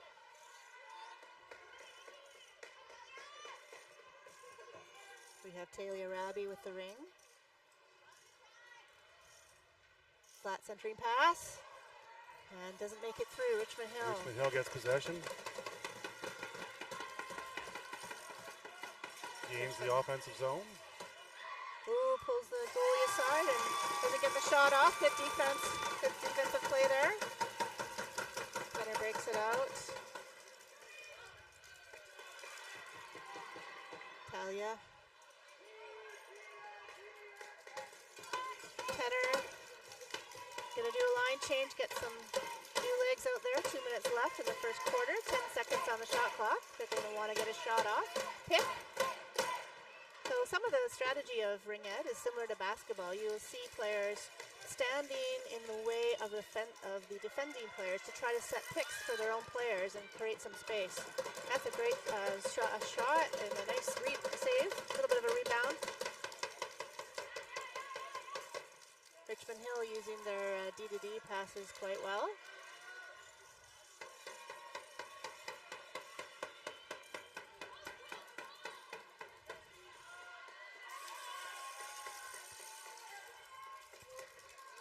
Richmond Oh, Hill's turnover. shorthanded for another 15 seconds. Richmond Hill gets the ring back. Deep into BC zone. Circles the ring. Quick line change happening. Harlan Joyce working the ring up high. Circles in with some speed. Ingram picks that away. Ring loose in the corner. Great work to get that back. The penalties killed. There's a minute and 7 seconds remaining in the quarter. Oh, and a quick shot there. Sometimes those ones are the most tricky. Defense gets the possession.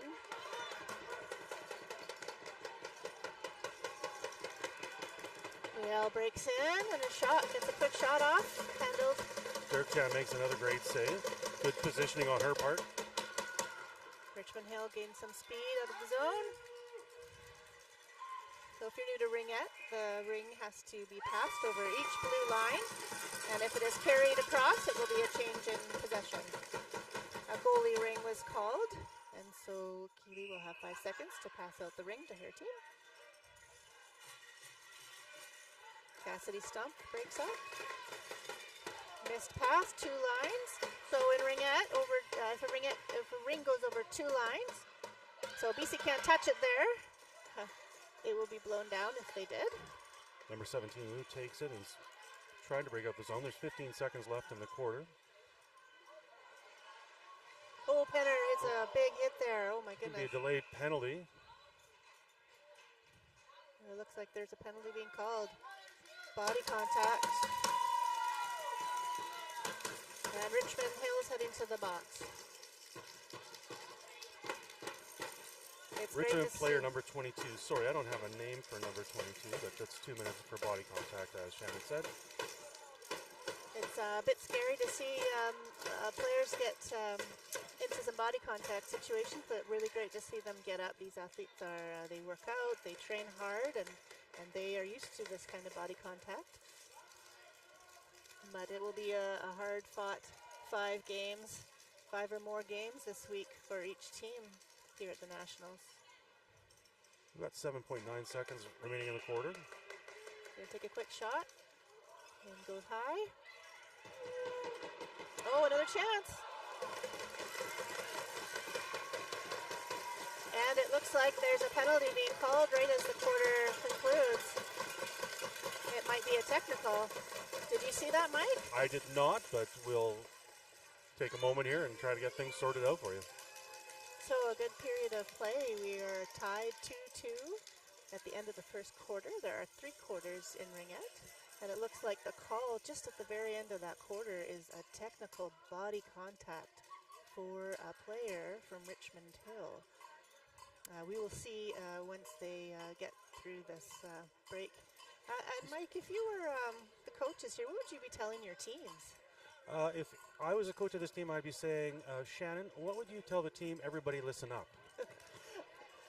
Well, I'm not sure what I'd tell them, but I think, it's a tight game. Goaltenders are holding the teams in it, and they're going to need to work on defense first and start from there. I'm a big fan of starting from defense and building up to get those goals in the net at the end of the day. But I'm a goalie, so I probably don't know. It looks like there's 4 minutes, so Richmond Hill's going to have 2 penalties, so we're going to be in a 3-on-2 situation to start off. So BC has a bit of an advantage here and can really capitalize if they pass the ring around and get some movement on their shots for this start of the second quarter.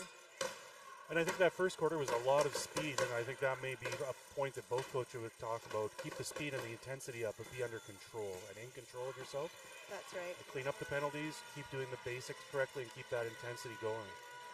Both teams are quick, fast, and move the ring well, so this could be a very exciting game to watch. So it looks as if Danica Swift picked up that 4-minute penalty. So Richmond Hill has the free pass, and Team BC is playing right on them. Okay, number 9 breaks through.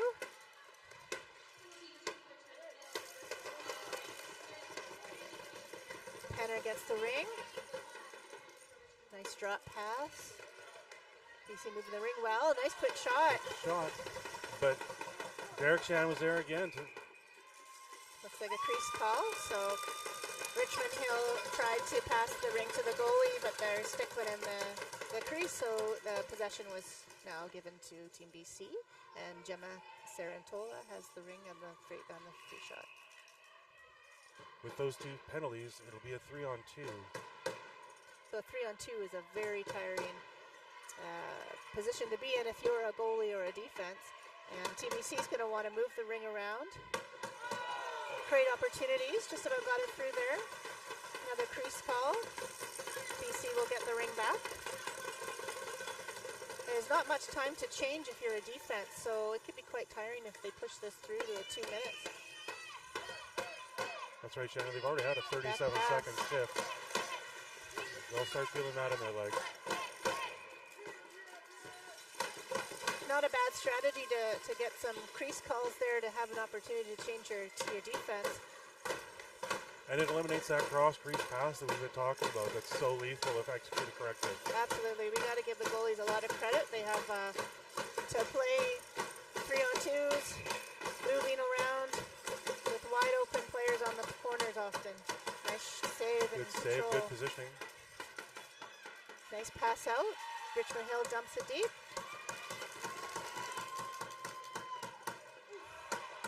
A little turnover there. Good job on Richmond Hill. Aggressive forechecking by Richmond Hill, sending in that one player to put pressure on the TBC defense. Oh, another giveaway. So good strategy by Richmond Hill to keep dumping the ring to kill some time off the clock. There's 30 seconds left in one of the penalties. Clapton's got it. Back to Peyton Seidman. Back to Clapton. Ooh, what a shot. Good shot, great Did make save. it through. Very quick release there. Clapton in front of the net. Gemma Sarantola takes a shot. Stopped. Oh, it's right on the Ringette Aubrey line. Derrickson is playing her angles very well and closing off those shots. Very quick goalie. Talia Rabi behind the net with the ring. Trying to get some movement here. We got Clapton, Taze. Peyton on the corner. One penalty's been killed, so now it'll be 3-on-3. That'll give Richmond yeah. Hill a chance to kind of regroup and get back to their game plan, I'm sure. Drop pass. Coming in. Just missed. Possession change. Richmond Hill breaks out. A quick breakout. Nicole BC's gotta Papadopoulos get brings back. it up. Good use Uses of her D. partner as an outlet.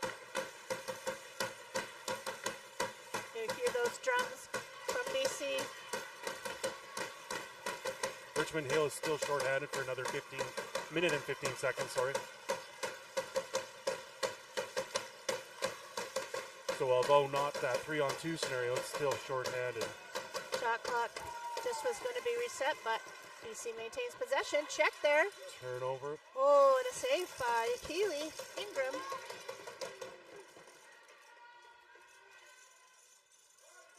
So Richmond Hill's going to want to get some shots. Nice drop pass. And the ring goes high. Blue drops to Joy. They're going to cycle that back through again. So Richmond Hill working to maintain possession while they do a line change. 7 seconds on the shot clock. They reset. Keely drops it behind the net. Long pass. Intercepted. Got two players, two Joy BC working. players on, and they tie it up and gain possession of the ring.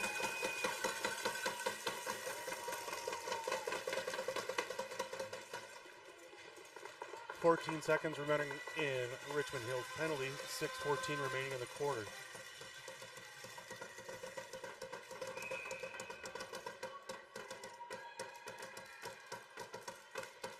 So Ryland Savage back with the ring, passes it up. Oh, and it's just about over the line, but Rachel Campbell keeps it in, and it's a goalie ring.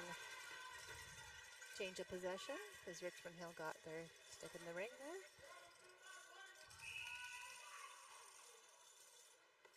Nice pass out. Richmond Hill coming in. Can't get through BC's defense. Peyton Seidman has it.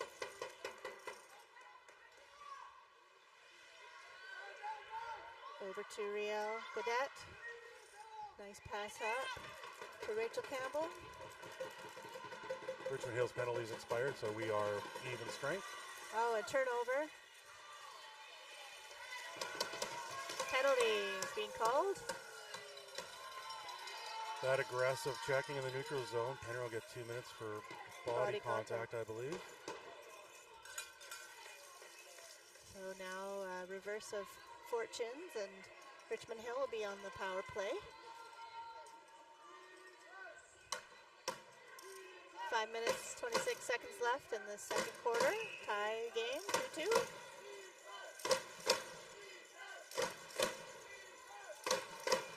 Richmond Hill circles. Nice flat pass. Trying to create a lane there.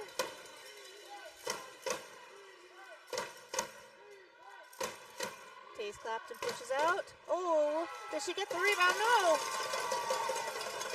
Ingram slides over, makes a save, but change of possession.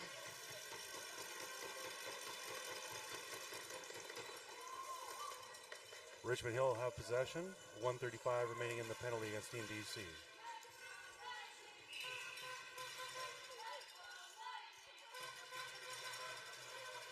Drop pass, intercepted.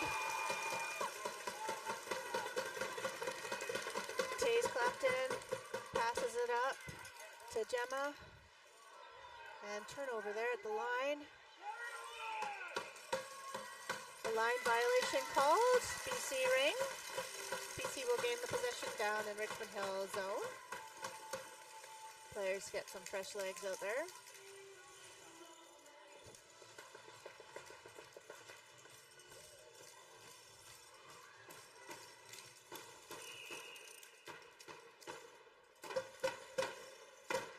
So Mia Bocott with the ring, circles, gains some speed, tries to find some seams, passes in front, hits the goalie, quick pass up.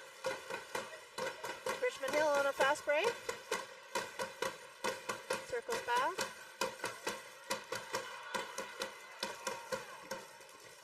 Ooh, turnover, BC's got it. That's Mackenzie Stewart with the ring. Passes it up.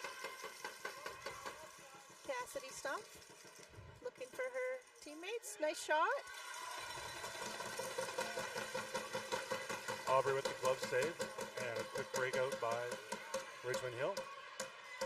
Oh, he almost had a breakaway there. Yeah, Richmond 22. Hill slipping behind Mackenzie Stewart on that one. Getting behind the defense. And a little shot in the net. Handled easily by Keaton. And a 5-second violation, so it will be Richmond Hill ring.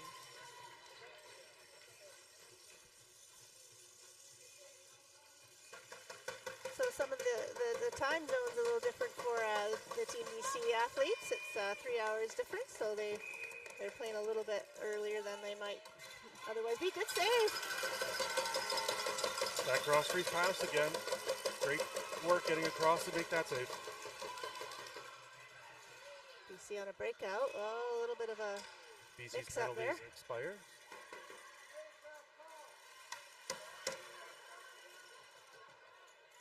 Minutes to play in this quarter. Player sitting on the post. Nobody saw her until she took the shot. Stoppage of play.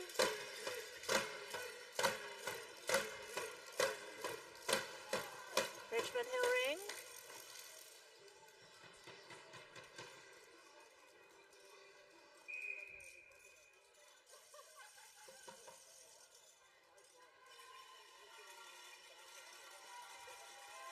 Left in the quarter. Richmond Hill cycling down low.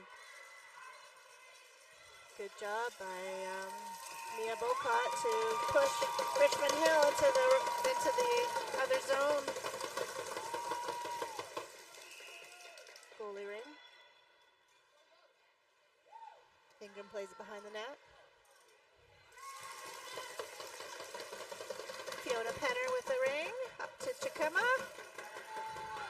Good movement through the neutral zone. Turnover. Richmond Hill turns it over back.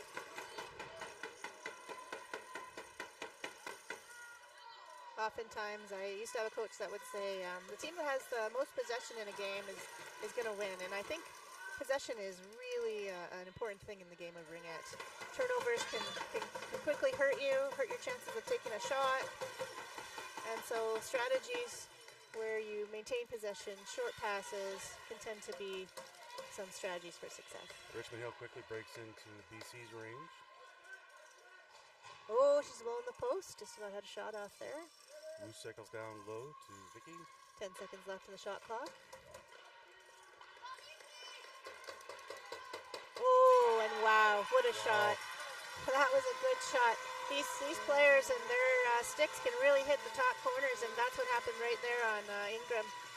Number 88, Charlotte Shea, scores that goal. Beautiful shot, as you said, Shay. You can't leave much space these days. With the new technology, the sticks have really improved, and that was a really hard shot there by Richmond Hill. So it's a 3-2 game, 1 minute 46 seconds left in the second quarter.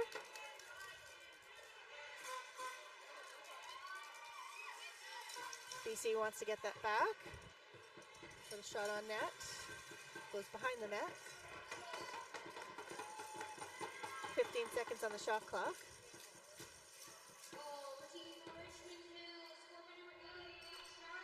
Penner with the ring. Want to get a shot off here. Good shot, but Aubrey gets a blocker on it. Centers it. Mesa Nicholson with the ring. Circles. Pick. Back to Penner.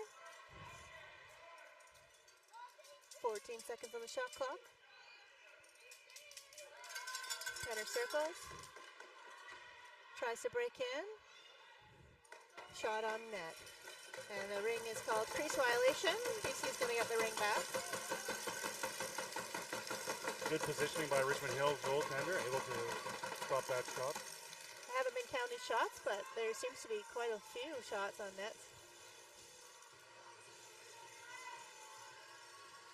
Typically in a game, what do you say, Mike? How many shots would a goalie get? Seems to be right around that 30 shot marker. Sometimes more, sometimes less, obviously, but I think that would be a good game, a good production by either team to generate 30 shots. Yeah, absolutely. 30 seconds left in the game. 15 in the shot clock.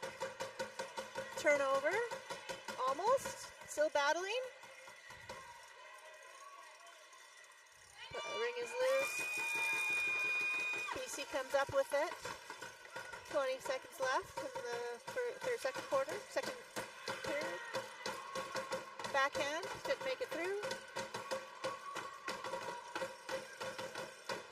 Lots of hard battles being fought 10 here. seconds remaining in the quarter. Good battle down low for the ring. Out to Sydney Chipkema. Shot misses. Back to the goalie to end the second quarter. So the teams will regroup. They have a minute to have a quick talk before they get back out there on the ice. So And Shannon, at the halfway mark, what tips would you be giving their players at Oh. benches? I don't know. That's a good question. I think that Richmond Hill is doing a good job, and this is why I'm not coaching. But what I will do is I will tell you a little bit more about Nationals. Please do. Yeah, so Nationals is taking place in Ottawa, Gatineau, March 30th to April 5th, happening right now.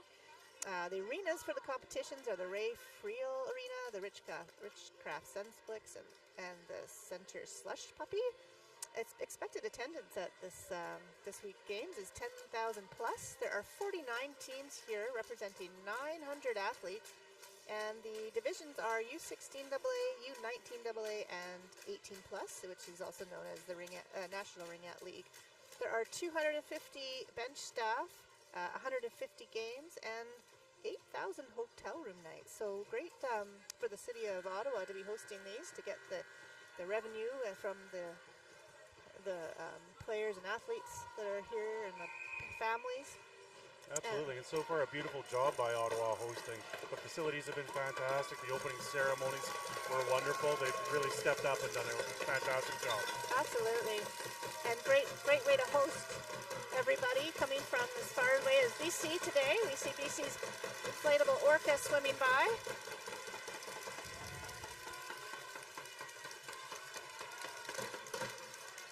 So BC will have possession off the center free pass to start off the third quarter.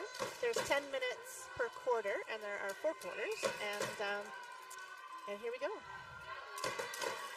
Turnover right off the opening pass.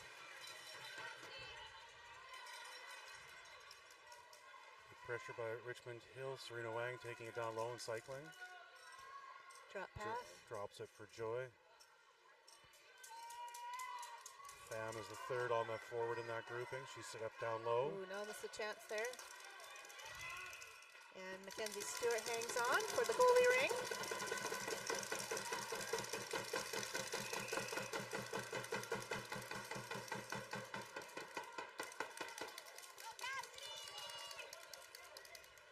Nice short pass there. Great pickup. Oh, and she comes in and she's got it. Almost a line violation, but not quite. Richmond Hill battles back. And a good interception there by Rial Godette. Peyton has the ring. Peyton Sigmund. Down to Rial.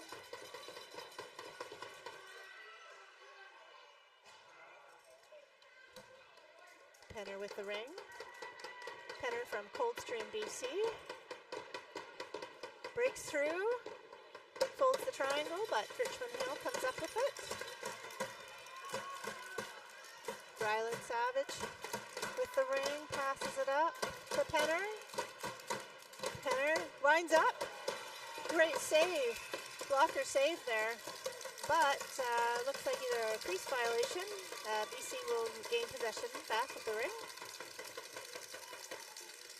Gives Richmond Hill a chance to change up their D and set their triangle again.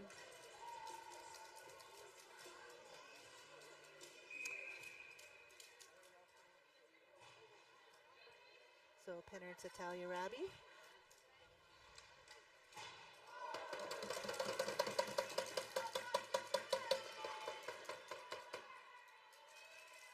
Ryland Savage comes in from D position. So the Ringette line there allows defense and forwards to switch sometimes. There's only 3 offensive players allowed in the attacking zone, which is from the Ringette line down to the goal line.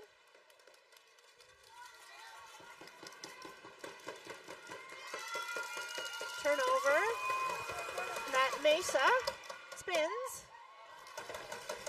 Shot gets deflected away.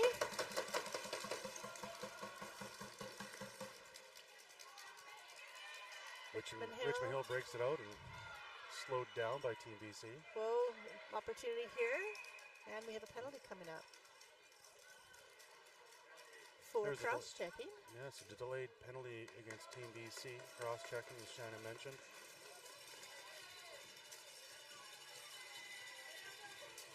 So Team BC has a player down in the box. Number 14, Ryland Savage, took that 2-minute penalty. So it's 7:32 in the third quarter. They'll be down by 1 player. BC down by 1 goal.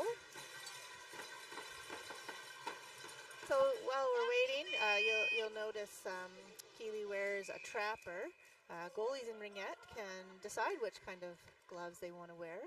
Some wear a blocker, some wear a trapper, and some wear a glove. And it's up to the goalie, and they're all different strategies attached to each. Flat pass across. Richmond Hill moving the ring well. Gemma Sarantola breaks out with the ring. She finds her teammate just before the second blue line. Taze Clapton over. Ring is bouncing. Gemma back with the ring, over to Taze Clapton. Richmond Hill, lots of pressure through the neutral zone.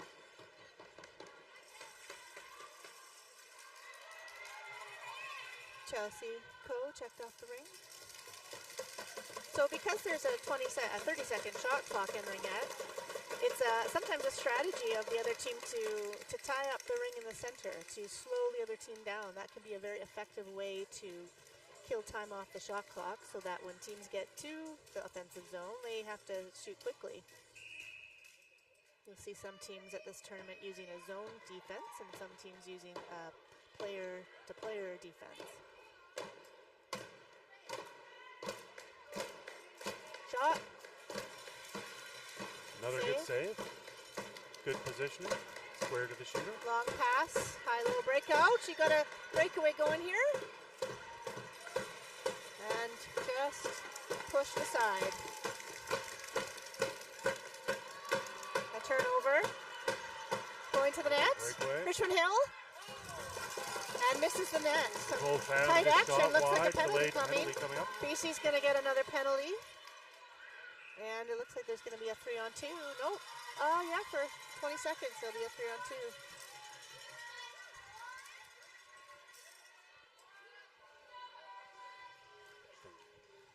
We'll see what the call is on the penalty. Penalty's That's going to number 17. Boarding penalty being called. Lots of technicals here. So that's a 4-minute penalty. BC's going to be in the box for a bit. So 5 minutes left in this quarter. Back to the corner, quick shot, great save. So a 3-on-2 here is a hard position to be in. BC holding up Richmond Hill with the ring. 7 Joy. Shot and a score. Right quick through. Shot by Joy. Hard to get set up on that corner. Richmond Hill looked like they were circling around, but took that quick shot, and sometimes those are the most tricky. Number 7 Joy, I believe that's her third on the day, so wow, quite a lethal shooter. So Richmond Hill pulls ahead, leading by a score of 4-2. BC has only 1 in the box now, and they're going to want to get this back. Oh, center free pass. Oh, pushed into the circle there. Mia Bocott with the ring. Oh, it checked. That's good checking going on. Richmond Hill breaks it up. Turnover in the neutral zone. Slapped in with it. Over to Fiona Penner. Fiona Penner takes control. Looks to break in. BC looking to set something up here. Pick being set. Penner with it. 13 seconds on the shot clock. Penner drops it. Over to Clapton. Clapton's shot goes wide. BC earns it back. Quick backhand, maybe no forehand. And wow, goalie saves it. Good job by Abry. Good save and quick transition. Moves the ring out and clear defense. Where the ring ends up sometimes. Richmond here looking to get a breakaway. Fires it deep. Quick shot there off the corner. And a goalie ring crease violation. Richmond Hill generating more Ingram quick behind shots. Whoa. Looks like change of possession, Richmond Hill's ring. Got 4:18 remaining in the third quarter. 2:22 remaining in the penalty. And 17 Wu will have possession. Started for Richmond Tried to Hill. pass down low, didn't make it through. Crease violation. Richmond Hill will get it back.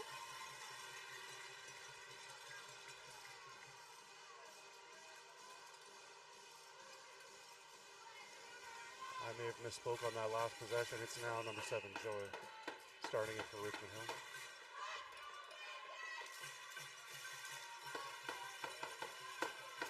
Richmond Hill flat pass. Create a seam. Didn't make it through. BC breaks it out. 2-line pass.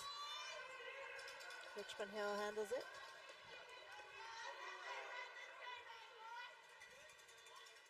Abba moves it up.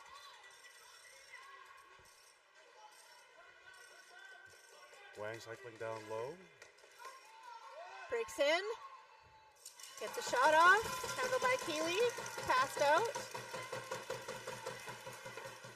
Ryland Savage. Richmond Turnover. Hill continuing to pressure. Yeah, some good pressure by Richmond Hill there on the BC defense. And it looks like Richmond Hill had 4 in the zone. 4 in the zone. So when 4 attackers are accidentally into the zone, the refs will blow it down, and BC, the other team, BC in this case, will get the possession. Refs have to have a keen eye on. There's so many rules in Ringette to watch for. 3:18 Gemma. remaining in the quarter. Gemma Tarantola. Blocked. Richmond playing a nice zone defense there. Turned back over. Taze Clapton with it. And just about over. Crease violation. BC ring. If you're a long-time Ringette person, you might recognize some names. Taze Clapton. I'm going to give a shout out to her aunt Carla Clapton, who might be watching online. I played with Carla out in BC. Shot wide, missed the net. Penner with the ring.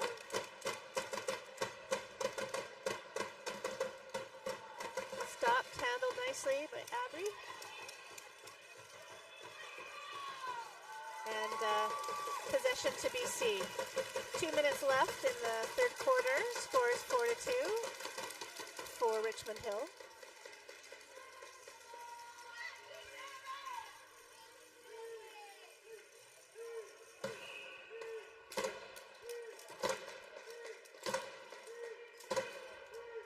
Taze Clapton with the ring, coming around, trying to look for a shot, and she scores! Great top corner shot there by Taze. She bent down, got low, and then hit that top corner shot right over the goalie's trapper. So BC back in the game, a 4-3 game. Nice shot, excellent job getting the goalie moving left to right and just working against her. That's what you got to do in Ringette. You got to move goalies. Richmond Hill comes back.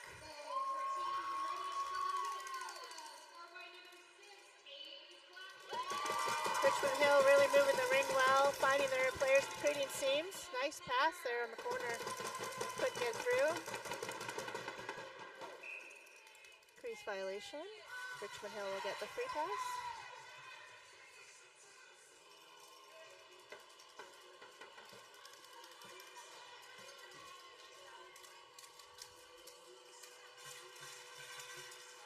Seven Joys taking it for Richmond Hill.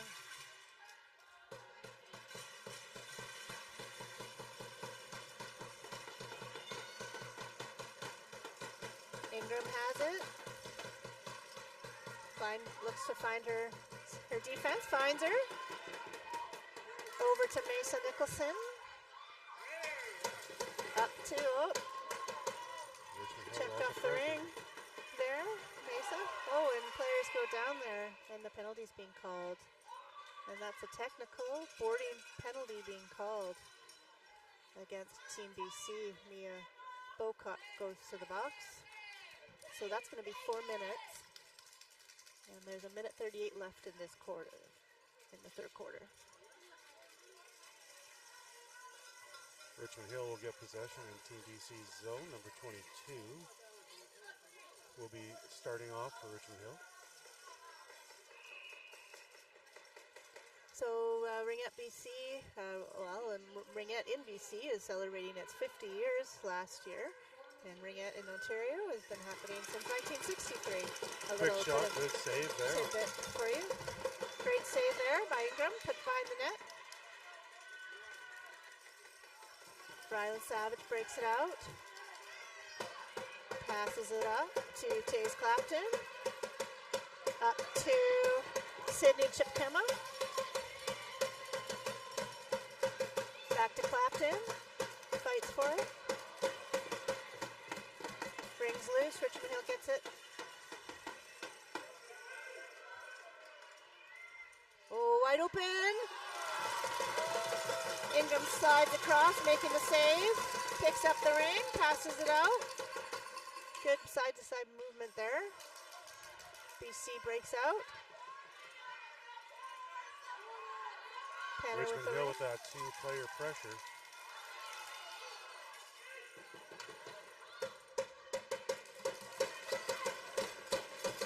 Mael Snyder with the ring. 2 seconds on the shot clock. Shot clock goes. 18 seconds left in the quarter.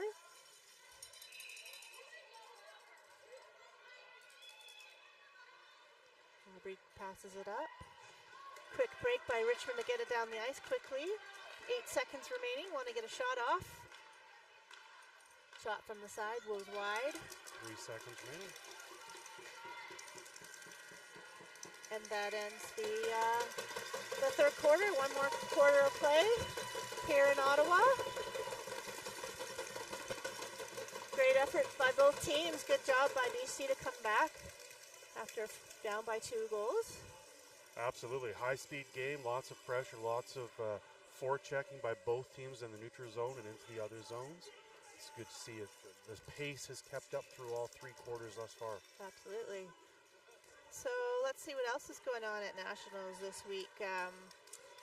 This year, Ringette is honored to bestow a new trophy on the National Ringette League Division named for the Right Honourable Mary Simon, the Governor-General of Canada. Ringette Canada is incredibly proud to have this new trophy endorsed by the Governor-General, and it will be the first time a National Ringette League trophy has featured the Inuktitut language. There's a couple of other special events going on. Mom's Got Game. Ringette Canada is proud to support the Sport Information Resource Centre's initiative, Mom's Got Game, to support moms who play Ringette being able to get the support they need to play the game they love.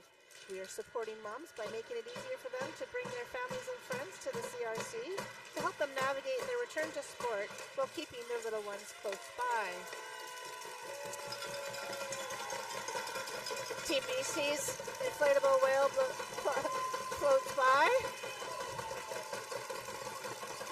And back-to-back years in Ottawa. So this is allowing capacity to be built and establishment into the community to give more value to Ringette partners and sponsors investing in the sport. And I'd also like to mention this is the first time that the full CRCs have been covered by CBC Sport. That's pretty impressive.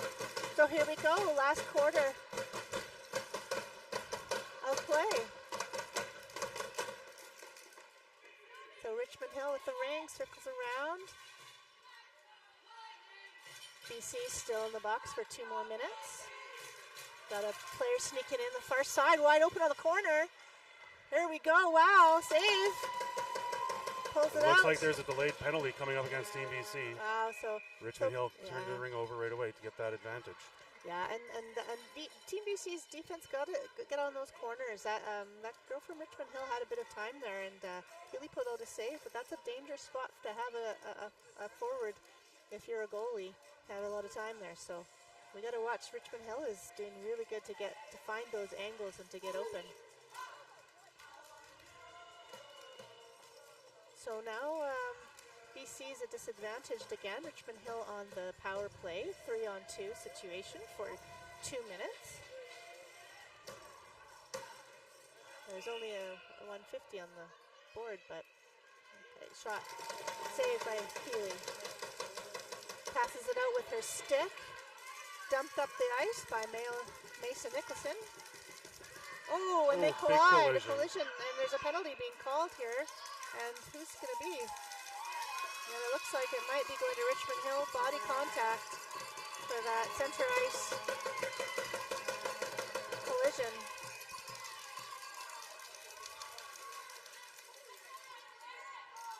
Another example of how physical this sport is. For a non-contact sport, the speed and the intensity ends up in a lot of collisions, a lot of very, very physical play. Absolutely. These players are going to be bruised by the end of the week, and there are athletic therapists on hand to support the athletes here at the competition. And absolutely fantastic to see that both those athletes got up and are absolutely carrying on.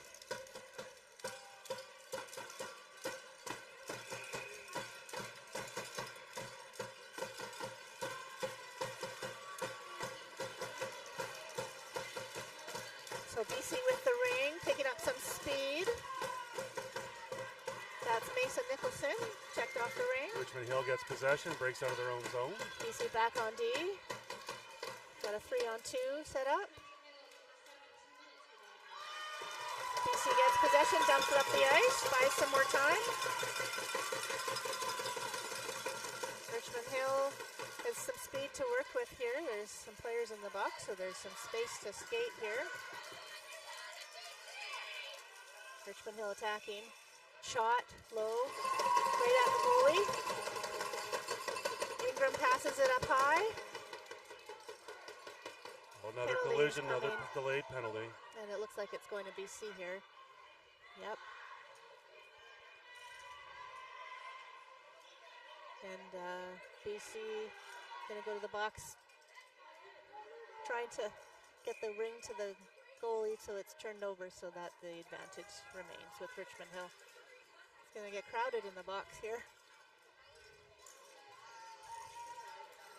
So in Ringette, penalties can really set back teams because you got players not involved in the play, and the players who are playing get very tired quickly, and it's hard to get an offense going in these 3-on-2 situations. If I understand it correctly, Shannon, that was a 2 minutes per body because of the number of players in the bench for Team BC. When the 26 seconds expires, nobody will come out of the box. They'll stay shorthanded. I believe so, and the other penalty won't start until after. Looks like a crease violation there. Ingram with the ring. She's going to want to get it out.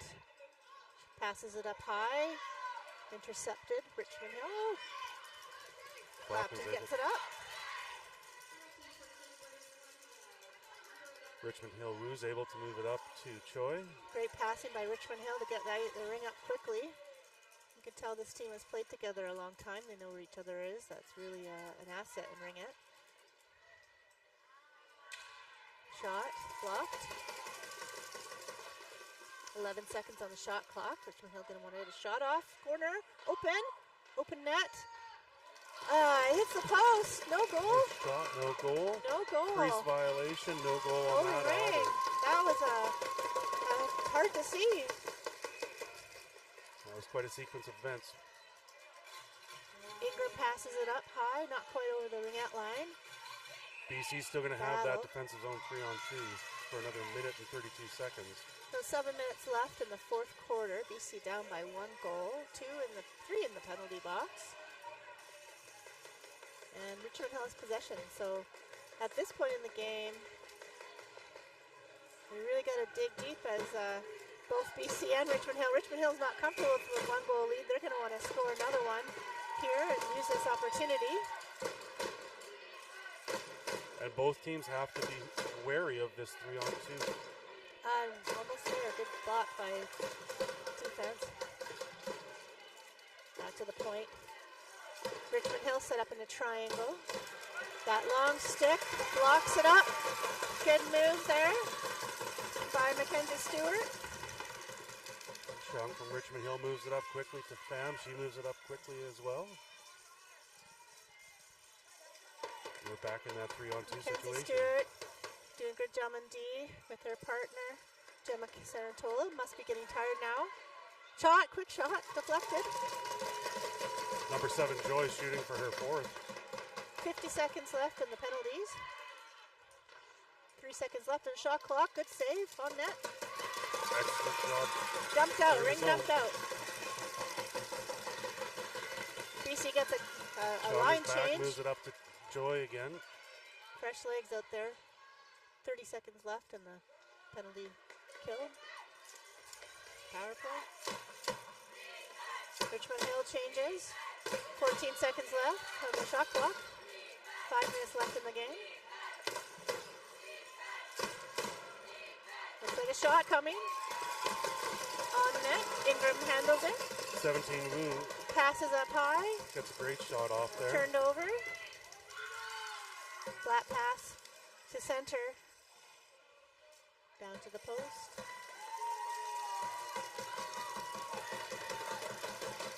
Richmond Hill gains possession. We're even strength. Both teams have Shot on net. cleared their penalties. Kelsey Coe breaks it out. Turnover, Richmond Hill, her opening. Another shot on net, pushed aside by Ingram. Ingram's holding them in.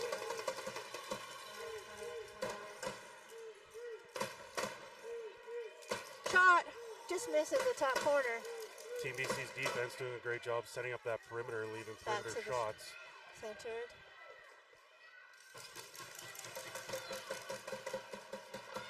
Reset shot clock.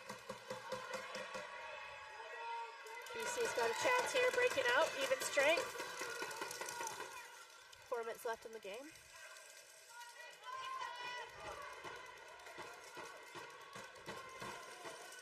That's Mason Nicholson with the 10 ring, seconds getting left her on the shot clock. Richmond Hill sets up their team ready. trend. Shot, good save.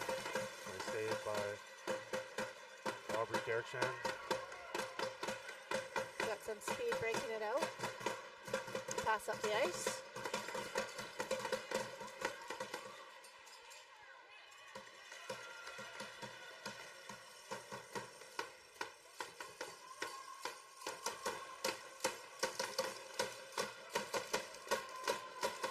Checked his way. Cassidy Stump up to Peyton Seaman. Checked away. Richmond Hill has the ring. Lots of back and forth in the central neutral zone here. Got it. Up to Seidman. Checked away. Foul back for Richmond Hill to break that up. Long pass up the center.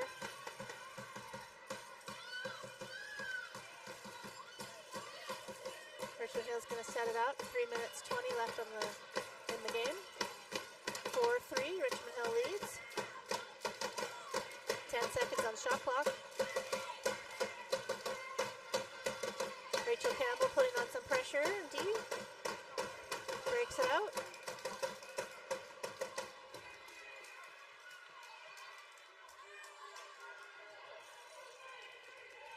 Rylan Savage up to Fiona Penner, who's checked off the ring. Richmond there. Hill with that full ice pressure.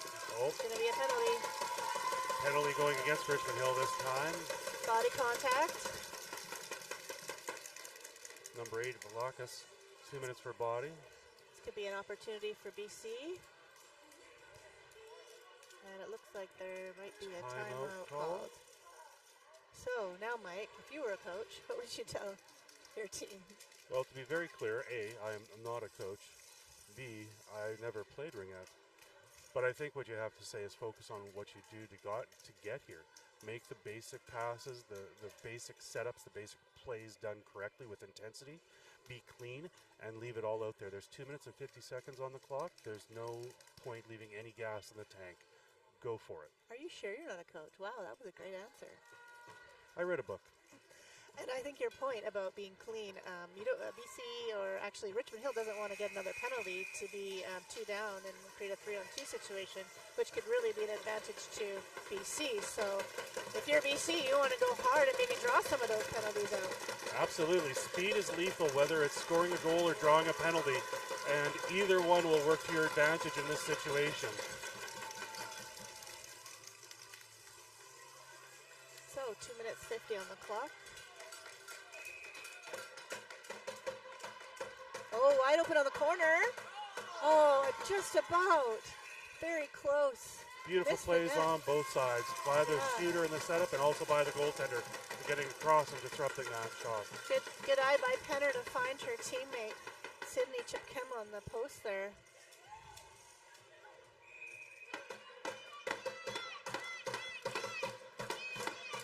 Tries to break in, stopped by Richmond Hill.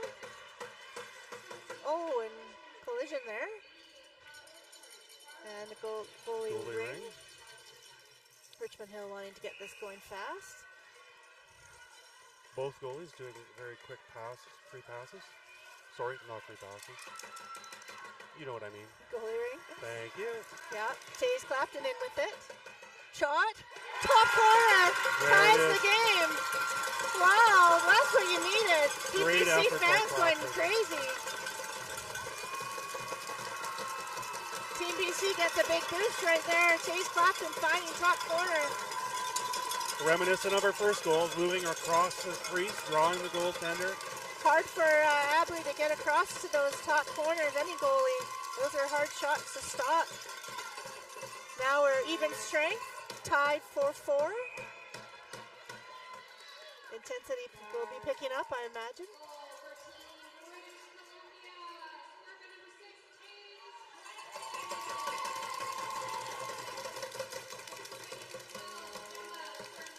Richmond Hill has possession in Team BC zone. Circles around. 10 seconds on the shot clock. Over open corner. Just misses the net. Richmond Hill is doing a great job of being on those posts. BC attacking. Rings loose. Excellent BC. checking, but excellent work by Team BC keeping possession. That's Cassidy stumped with the ring. Back to Peyton Seidman. 7 seconds on the shot clock. Want to get a shot off here. Shot reset. No, maybe not reset. No reset. Shot clock goes off. Wasn't reset. Goalie ring. Down to the Richmond Hills defense.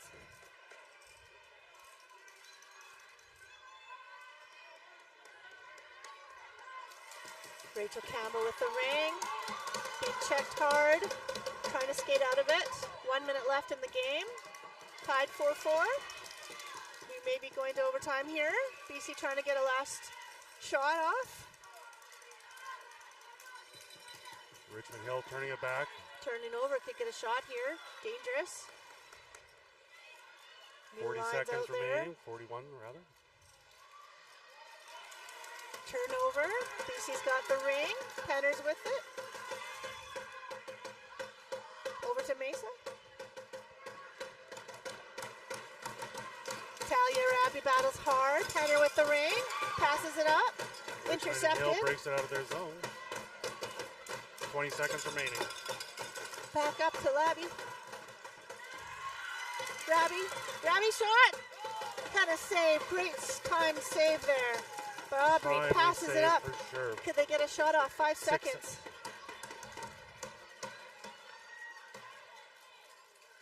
And the game is tied. So we're going to go, I believe, to overtime.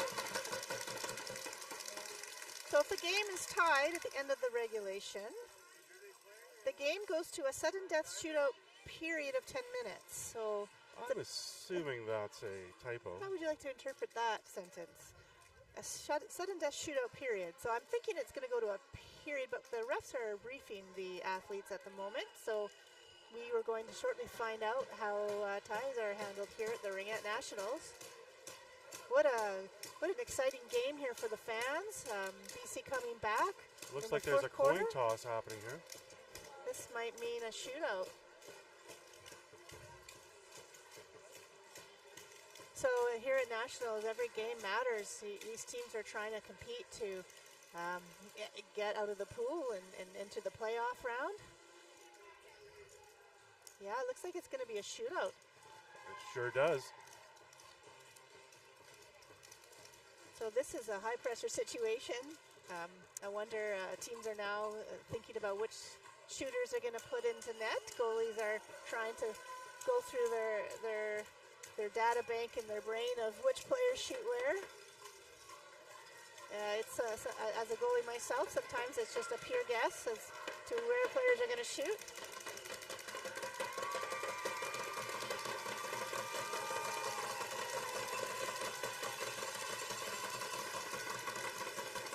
So it looks like Richmond Hill is going to do the first.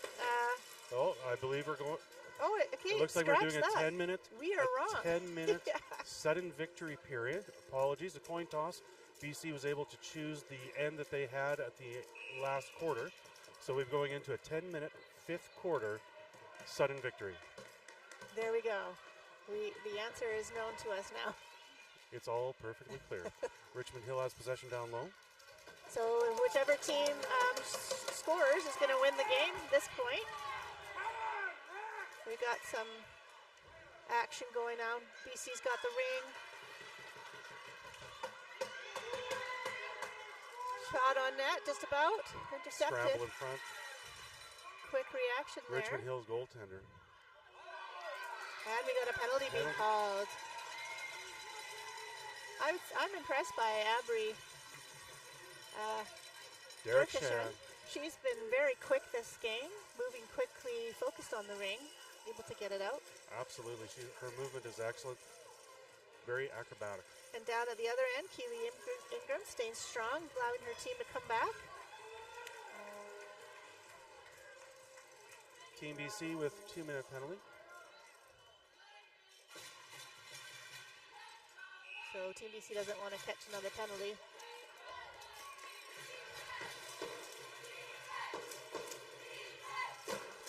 Three-on-three action. Breaking through the triangle. Wide open on the corner. Richmond Hill cycling 22. Malacus taking it below. Shot, reset the shot clock. Ingram has the ring. Passes behind the net. Penner down on the board. Richmond. Collision there. Don't think. Oh, it looks like a penalty being called. Slight pause there. But it does look like a penalty call. Oh, maybe not. No penalty. Net was off. Quick line change by Team BC. Richmond Hill's going to have the free pass.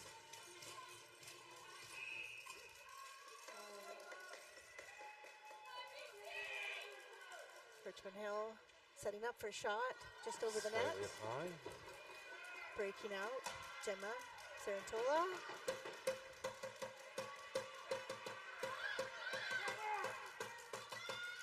Over to Gemma. Gemma with the ring. Takes a shot.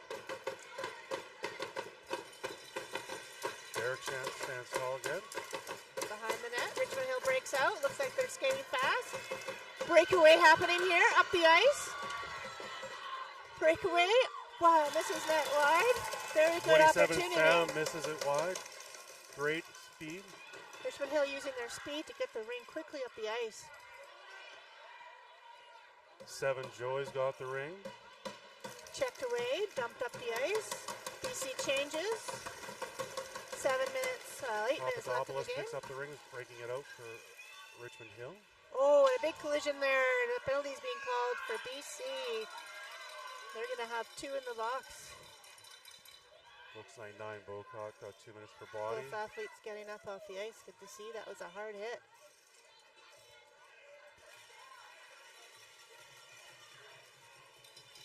Tense game here, tied 4-4, 7 minutes and 51 seconds left in the game. Sudden death shootout situation. Now I understand what that means. I've only been playing 40 years. Pass to the center. We got a 3-on-2 situation here. Very difficult for defense and goalies. And they've got Joy set up on the corner. Back to Pham. Richmond Hill looking to get a shot. Handled by Keely Ingram. She uses her stick to pass up the ring, and it's dumped out. Now One we're of BC's even. penalties is over. Not even, but no more 3-on-2 situations. So that's the thing in Ringette, that even if you're one person down, it doesn't have as much of an effect. But if you have 2 in the box, then it's much more challenging on offense, on defense. Richmond Hill free pass, shot, saved by Keely Ingram. Goalie ring, crease violation.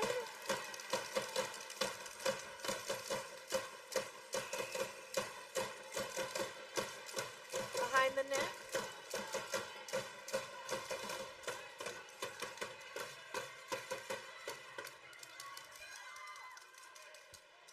Richmond Hill breaking up, trying to get that fast break. Papadopoulos up to Wu. Oh, intercepted pass, turnover.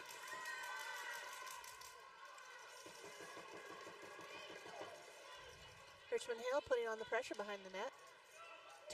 Forces a turnover. TBC wants it back. Goalie ring.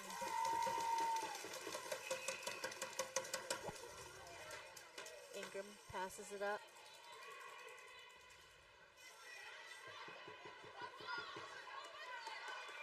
Richmond Hill. Talbot puts it up through the neutral zone. Wu's taking it in. Stewart, Cole on defense with Clapton. Richmond Hill changes, tries to get fresh legs out there. 10 seconds on the shot clock. Breaks through, can't get the shot off. Ring is loose and awarded to the goalie ring. He had a player down. Could be an injury. Coach comes out.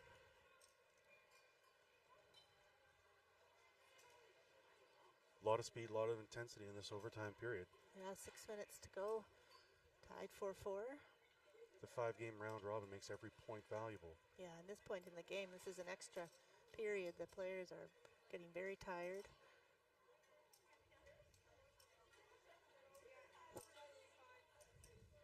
I'm not actually sure what happens if it remains tied after this. Does that go I to believe shootout? that's when the shootout Okay. occurs. Of course, there's an outside chance I'm just making that up. And I think we might be making it up a little bit little. because we were wrong originally, but I don't know wrong. Slightly we're misinformed. learning and we're volunteers. Let's just point that out.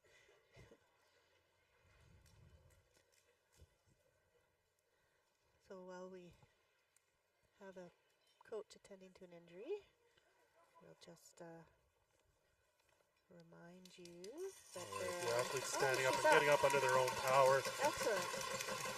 Shooken but not injured. That's good news for sure. I was just going to remind folks that there are still tickets if you're in the Ottawa area and you want to come watch some fast-paced ringette.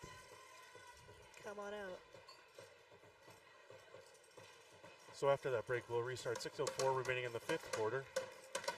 So you'll see BC starting with the ring and a defensive face-off, which doesn't happen very often, but will happen when there's a stoppage of play like an injury. And BC gets the ring. Mail with the ring, breaking in, looking for the net.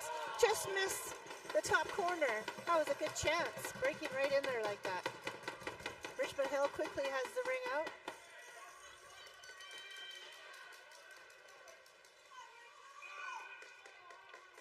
And the whistle blows. TBC awarded possession. No, Richmond Hill awarded possession in the center zone.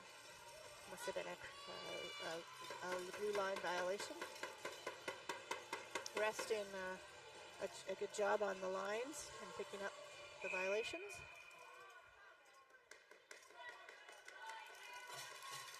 Papadopoulos, the player who's down scores, back out, breaks in. Breaks in, scores! Richmond Hill Richmond Hill, number 7. gets the overtime win. Very hard fought game. They are certainly celebrating that. Hard shot on net. Right off that free pass. So good movement by Richmond Hill. Good effort by both teams. Richmond Hill's going to be flying high after that win. They needed that. And sad to see BC not win this game as well. But that's what happens in this. Anything can happen in a week of Ringette Nationals. Absolutely. Excellent effort by both teams, taking it Yeah. to the extra quarter. Yeah. Great effort, great ringette. We're going to sign off. Great to talk to you, and maybe we'll see you or hear you again. Please tune in and continue to watch and support Ringette. Thank you.